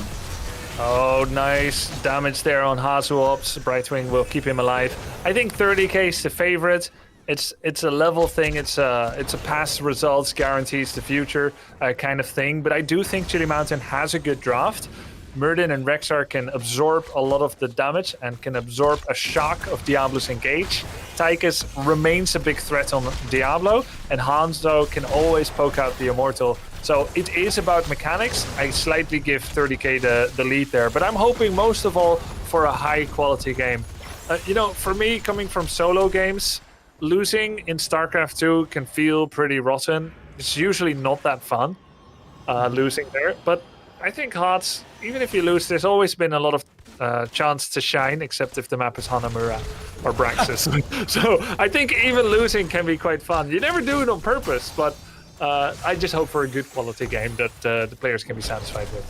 I'll be honest, there have been some times when I'm streaming myself with friends and we lose the game handedly on Towers of Doom, like 0-40, but we have a good time. Like, we loaded into quick match, we want to play some Cho'Gall fun, we lost really bad, but we had a good time, we were laughing, and that's sometimes, I agree with you, like, that's part of the, at least for me, the appeal of Heroes of the Storm. Like, when I play with my friends, I don't care if I win or lose, it's just a good time with some good people. But that's not the case here. We're in HeroesCCL, and we're out for blood on both sides, as it's 4-4 in our levels. Belith and Alarian will be spawning on the north and south parts of the map. We have our Hanzo at 9 stacks out of the 20 on that simple geometry. Rexar working their way through that level 4 Hunter-Gatherer at 1 stack. Muradin, the baseline Stormbolt, 5 out of 25, and the level 1 at 4. We do have that Vengeful Roots from the Malfurion at 0 stacks thus far. And last to note, before we get into this, Diablo at 33 souls. Maka was positioning himself as bait. Did you see that? He's like, you can engage on me. It was almost too obvious. He took 1 step out of the smoke screen and stood still in front of Li Ming and didn't move. It was so obvious that 30K sniffed it out and did not take the bait. That was very high level by 30K. By doing nothing, they did something. And look at this in top lane. We have actually Misha being pushed up by the Brightwing with Hazuabs and Fury sitting ready to maybe engage. Hazuabs is showing their positioning in that and also around the Immortal. But this allows them to I was going to say, you can polymorph the Misha as they go to charge, but BBJ maybe it was on cooldown, but it's a little bit of harassment into them, as we also have Liam in bottom lane on that Diva, but they're making a step in onto this Immortal phase. Roots come out. BBJ is going to get the phase shift onto Fury. They're forcing them back as Liam comes in here as well. Bit of damage coming out from Tai, looking for a potential reset into Chimera, who's looking a little low on their health, but they should be able to back off. Fury needing to get some health might tap well, but we have a bit of a lull in our objective phase here, Grubby.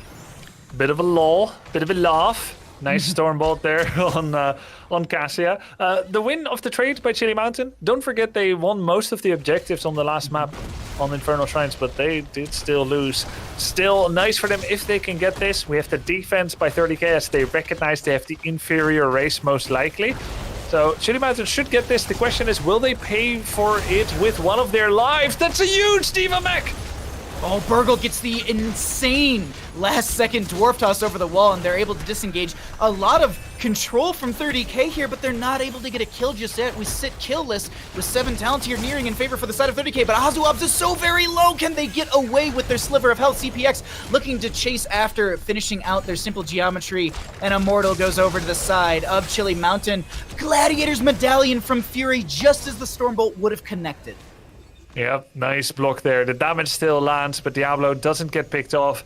Man, that skirmish for that Immortal made me feel physically uncomfortable. Chili Mountain got so pressured by Liam's exploding Diva Mech in a very compromising position. Chimera nearly got stunned by the boss, but they did it. They won this. This is a moment of glory for Chili Mountain, and they're going to be pushing with this Immortal a bit, looking to maybe get 2 towers. So will they even get it? Poke coming out from Ty. They do get the front gate completely down, and that's going to be as I'd say pretty average for most teams. So Chili Mountain overall in a win in that regardless, as they're going to go for the camp in bottom lane.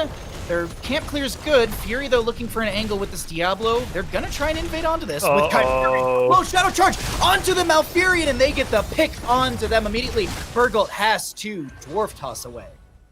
So Burgold, actually, I think he did anchoring fairly well. He knew how Diablos play this. He knew that there's going to be a Fire Stomp across the wall and then a Shadow Charge if someone is on the point. He made himself the only available target and Stormbolted Diablo. And his allies were on the left side trying to hide, but Ty hit Malfurion for 50% of his damage with the full combo, and Burgold can only be in one place at the same time. I'm trying to think how that doesn't happen to Chili Mountain, and the only thing that I can come up with is that Malf, Tychus, and Hanzo need to stand way further back, as the Li Ming side shot is a very common move for Li Ming players. Allow Murden to finish up Hanzo from very, very far away, so you don't get comboed, which gave Fury the chance to finish up that Malfurion. I want to also highlight Ty's ability on this Li Ming to find those side angles. During the objective phase that they were defending in bottom lane, they were actually throwing their arcane orbs just almost like Wanted. You know, the movie where they whip the bullets around, things? It was kind of like that, where they actually... Matrix. Well, it's Matrix-esque, I guess you could say, where they're just curving bullets. They kind of do like a whip shot with their gun, and they can curve it around things. Of a bullet? That's That's unrealistic. Grubby. Lotter is my favorite movie, by the way.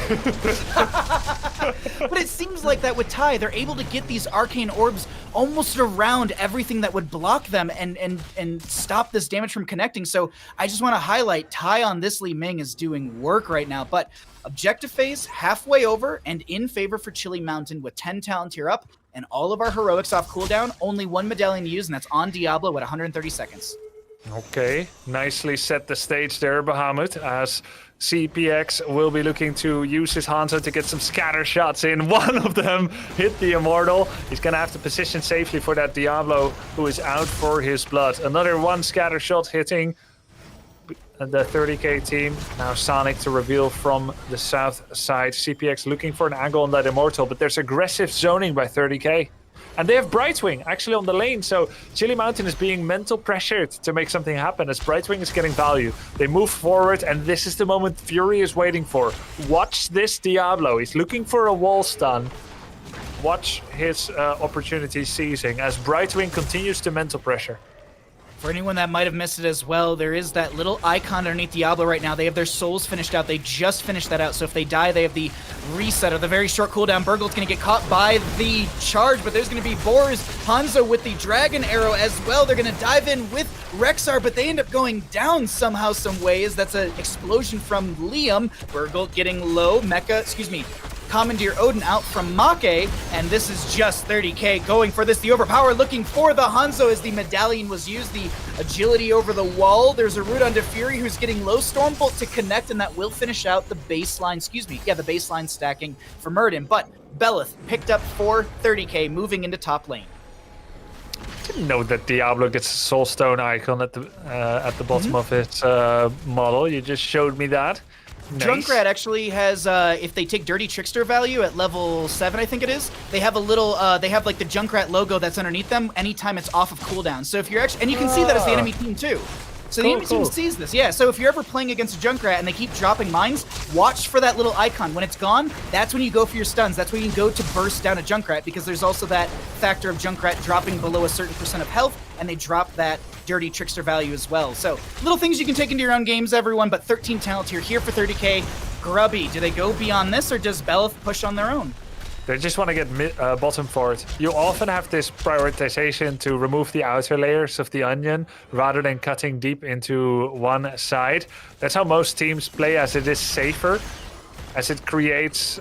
Well, it actually removes a defensive buffer of both vision and a fallback point for teams. It gives more map control than getting half a keep, if you can get that forward. But nice movement by Chili Mountain to immediately defend here. They grab the camp on the side of 30k to push in. Shadow Charge from Fury does not set up anything from Muradin or onto Muradin. Well is starting to lose a little bit of its health. Li Ming is dumping in the damage onto the fort. Vengeful Roots in front of this well to maybe zone them back from poking onto it, but Li Ming finds some magic missiles as Liam gets the boost into a couple. Still 13 talent here, and Impaler Camp throwing these spears onto bottom lane fort. The pressure seems to be in their favor as the Rexar is showing in top lane, so they know this is a 5v4. Unfortunately, if 30k dives underneath the tower, they take armor reduction from said tower or fort. So now they could look to chase in, maybe push onto the keep front gate, or they back off and look for the setup for the next Immortal phase. Seems to be the latter of those trades. Oh wait, no, top lane maybe? Rexar? Yeah. Of course you want to try to get that Rexar who's solo, and it's kind of Berghuld's job to slow down that rotation, but even he isn't safe because he's not level 13 yet. Now he is. He picks up that Bronzebeard Rage that gives him a little bit of healing, a little bit of damage, makes his whole team a little bit safer, more threatening. Now they're just... I think they're showing a little bit too much in lane.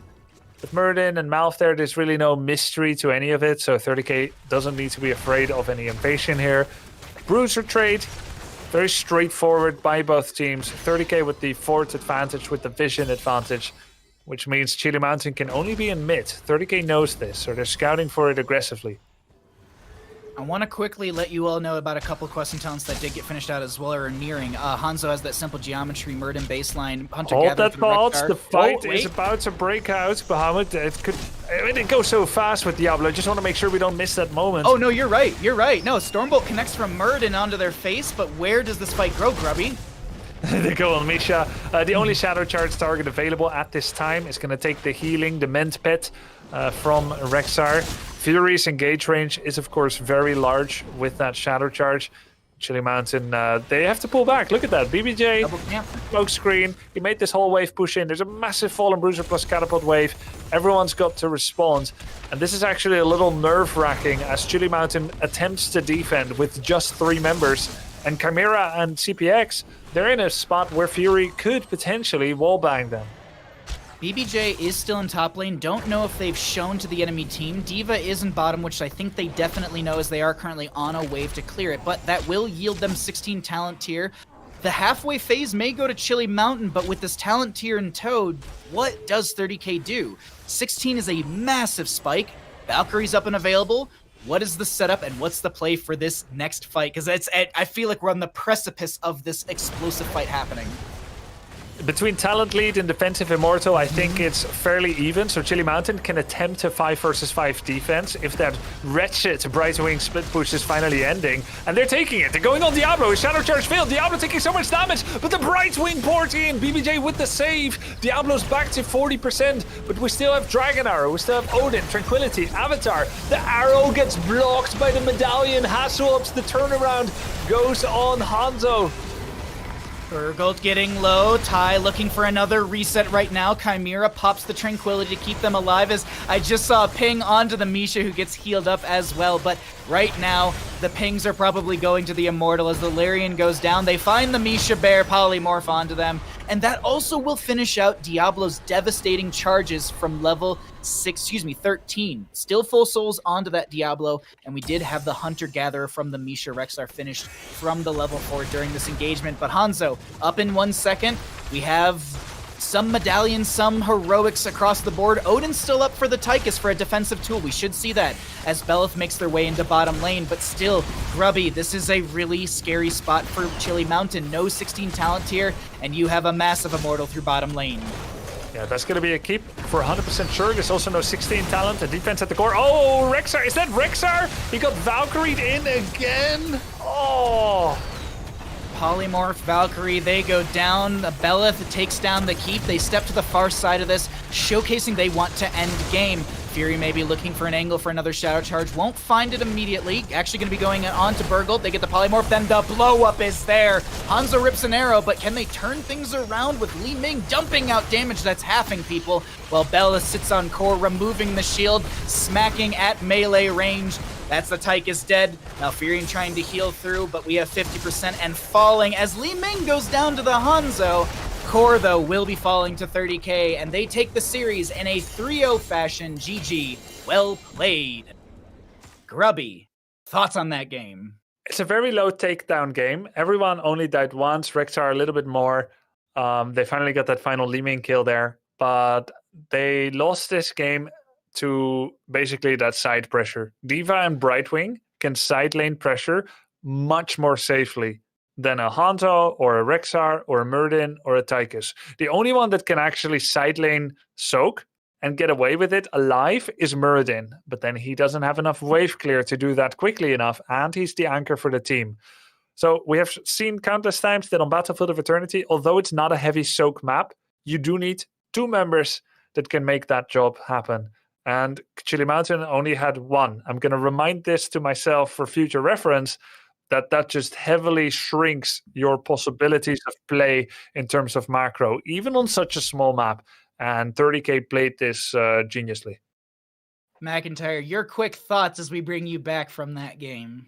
Yeah, I'll agree with Grubby on that. I really think that the Brightwing pressure and the Diva pressure on the side lanes really continue to shut down what Chili Mountain was trying to do. We saw over and over that they would get somewhat of a lead on the objective and then have to back up to the lane pressure, which would open them up to ganks and picks, all sorts of opportunities coming out of 30k with that lane pressure that they were creating. I do think that, that's what was the deciding factor here in this game for 30k and what allowed them to take the win. Well, at this time, we're going to be pulling Fury in here. Fury, my friend, can you hear us? Yes, I hear you. Hello, hello. Congratulations on your 3-0 victory. How are you all feeling after that best of 5 series? Pretty good. Is my camera on? I think I need to turn it on. Yes. Go ahead and turn that on. But all right, so cam on. Yeah, we have your beautiful face with us now, I do believe. And so congratulations, as I said, but I'm going to throw this straight over to Grubby. Questions for Fury here. Oh, hey, I'm sorry. I'm so very sorry, Grubby. Beautiful beard, by the way, Fury. Oh my God. Go ahead, Grubby. Hey, Manuel. Hello, Manuel. Hey, good to see you. Yeah, you too. Congratulations on the victory. You made a cameo in the 3rd map. What was the idea? Well, when the whole roster swap happened, it was all very unexpected. So even, Udall was very surprised to see that I was, available for the takings. So, yeah, it was kind of like a last second thing where I only got to scrim 1 block, which is 2 hours for the week. And 30k has been scrimming with Mosca the whole time. So I think the team felt it's more comfortable and safe to just keep playing with Mosca. And then what we agreed upon, though, is if they're up 2-0, then I get to come in and, deal the final blow. Just, for fun. That answers my question. Thanks. And yeah, congrats, guys. McIntyre, questions for Fury. So I'm actually curious, Fury, getting picked up by 30k, where do you find yourself filling in for the team? What role do you find yourself filling in for? And, how do you look at the opportunity to get to work with 30k and, Michael Udall? Are you excited? Yeah, definitely. I'm really excited. I have a lot of respect for Udall as an org owner. I was really excited to hear that, he's making 30K. I think Udall just 3000 IQ, big brain this player draft. He somehow took Chili Mountain's second and third pick and now their first pick. So yeah, I think Udall just hard smurfed for the first 2 weeks to be able to pick me up. So this is obviously scripted. No, but I think what I can bring is obviously I've been around the scene for a very long time and I have a lot of experience and knowledge that going next week we're probably me and Mosca are going to be scrimming, and then I guess towards the end of next week the whole team will decide who they want as their the tank role, whether it's me or Mosca. Okay. Awesome.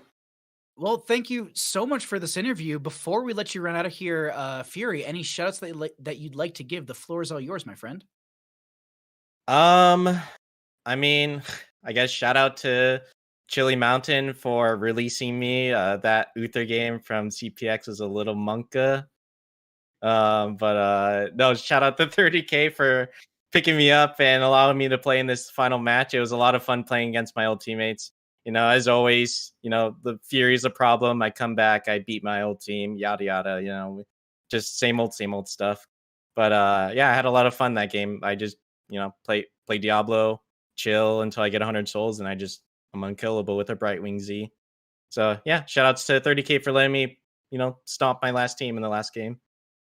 Well, thank you so much for the interview. Congratulations on your 3-0 victory, and we look forward to seeing you all further down in the HeroesCCL season. You have a great night, my friend. Yeah, thank you so much. Have a good night, everybody. Good night. Thank you, Fury. Good night. Alrighty. Well, gentlemen, that is our week number 3. So let's go ahead and look at our updated schedule and scores from this day, because we first have to go ahead and look at, what happened today before we look at our overall standings from our entire HeroesCCL. I gotta say, I am blown away by the games that we have had this weekend, as well as just the overall, like the maps, the drafts. Like, Grubby, what are your thoughts on this weekend as we look at our best of 5s from today? Well, first of all, I'm glad there's no hard feelings in that swap. But about the games today, I actually predicted 3-0 for 30K. I thought that was probably going to happen, but it was a lot closer than I expected. I think it was a good game number 2 and game number 3, but they need to maybe up their macro play a little bit with that global defense. As for Simplicity Granite, I actually thought Granite was going to take it. Simplicity played very strong, and they kept playing stronger as the series goes on. A very important skill as this league goes into the later phases as well. As we go ahead and track our updated standings, McIntyre, what are your thoughts on everything as we can see the updated standings from week number 3? I think overall after this weekend, I'll have to say hoggers in the chat. But no, yeah, it's been a great weekend. Looking at the standings, Oxygen obviously showing up, showing the kind of crispy Heroes of the Storm play that we saw out of them last weekend and this weekend. 30K stepping up with this change to Fury, adding to their roster, taking down his old team, Chili Mountain. And we had a great game from Simplicity and Granite today. Simplicity, getting the edge there at the end, but Granite, cannot be upset about their showing today. We can go ahead and look at our upcoming matches, I believe, for next Saturday. And we can go ahead and show you all that I'm so excited for next weekend already. We are going to be on Saturday. We're going to be seeing Granit Gaming going up against Crowd Control. And then to close out Saturday will be Wild Heart Esports versus Chili Mountain. That's just going to be, I'm so excited for week number 4 already. And then for anyone else, I have it open here, so I'm just going to let you know, if you're wondering in chat, on Sunday, we have Sidestep Kings versus Oxygen and 30K versus Simplicity. Just for anyone that might be wondering in chat, real quick on that one. Let's go ahead and wrap things up for week number 3 here. Grubby, your closing thoughts. Yeah, some really good matches this weekend. I loved the Wild Heart series against, was it Crowd Control? Oxygen, yes. The most anticipated match of the weekend for me. It ended less close than I thought with Oxygen taking it. Let's see if they can extend their lead, their 3-0 lead next weekend with 4-0. Oxygen, the team of the league so far. McIntyre? I agree. I think I'm looking forward to Oxygen obviously showing up this week. See what they do next week. It's been a lot of fun. Thanks for having me on as well. Letting me analyze these games for you guys. It's been a good time, but yeah, Simplicity and Granite was a great series. This was a good weekend. I enjoyed myself. So here's to everyone. I agree. It was absolutely so fun. Unfortunately, everyone's a coward and didn't take Cho'Gall is my closing thought. But we want to also shout out our sponsor, our title sponsor, Roll20. As we have Thanksgiving this week, if you're looking to play some tabletop games with your friends and keep safe, Roll20.com is the best place to do so. And if you're like, Bahamut, I don't like Dungeons and Dragons, it just doesn't appeal to me. Well, there's Monster of the Week, there's Blades in the Dark, there's City of Mist, there's Dungeon World, there's so many different tabletop games you can play over at Roll20.com. And we highly recommend you check them out. With that, though, that is going to be wrapping up week number 3 here for us at HeroesCCL. We just want to say really quickly, we appreciate all of you for your support, the donations, the cheering, everything. We see you. We love you. And until next weekend, we'll see you in the Nexus. Thanks for watching HeroesCCL presented by Roll20. Good night.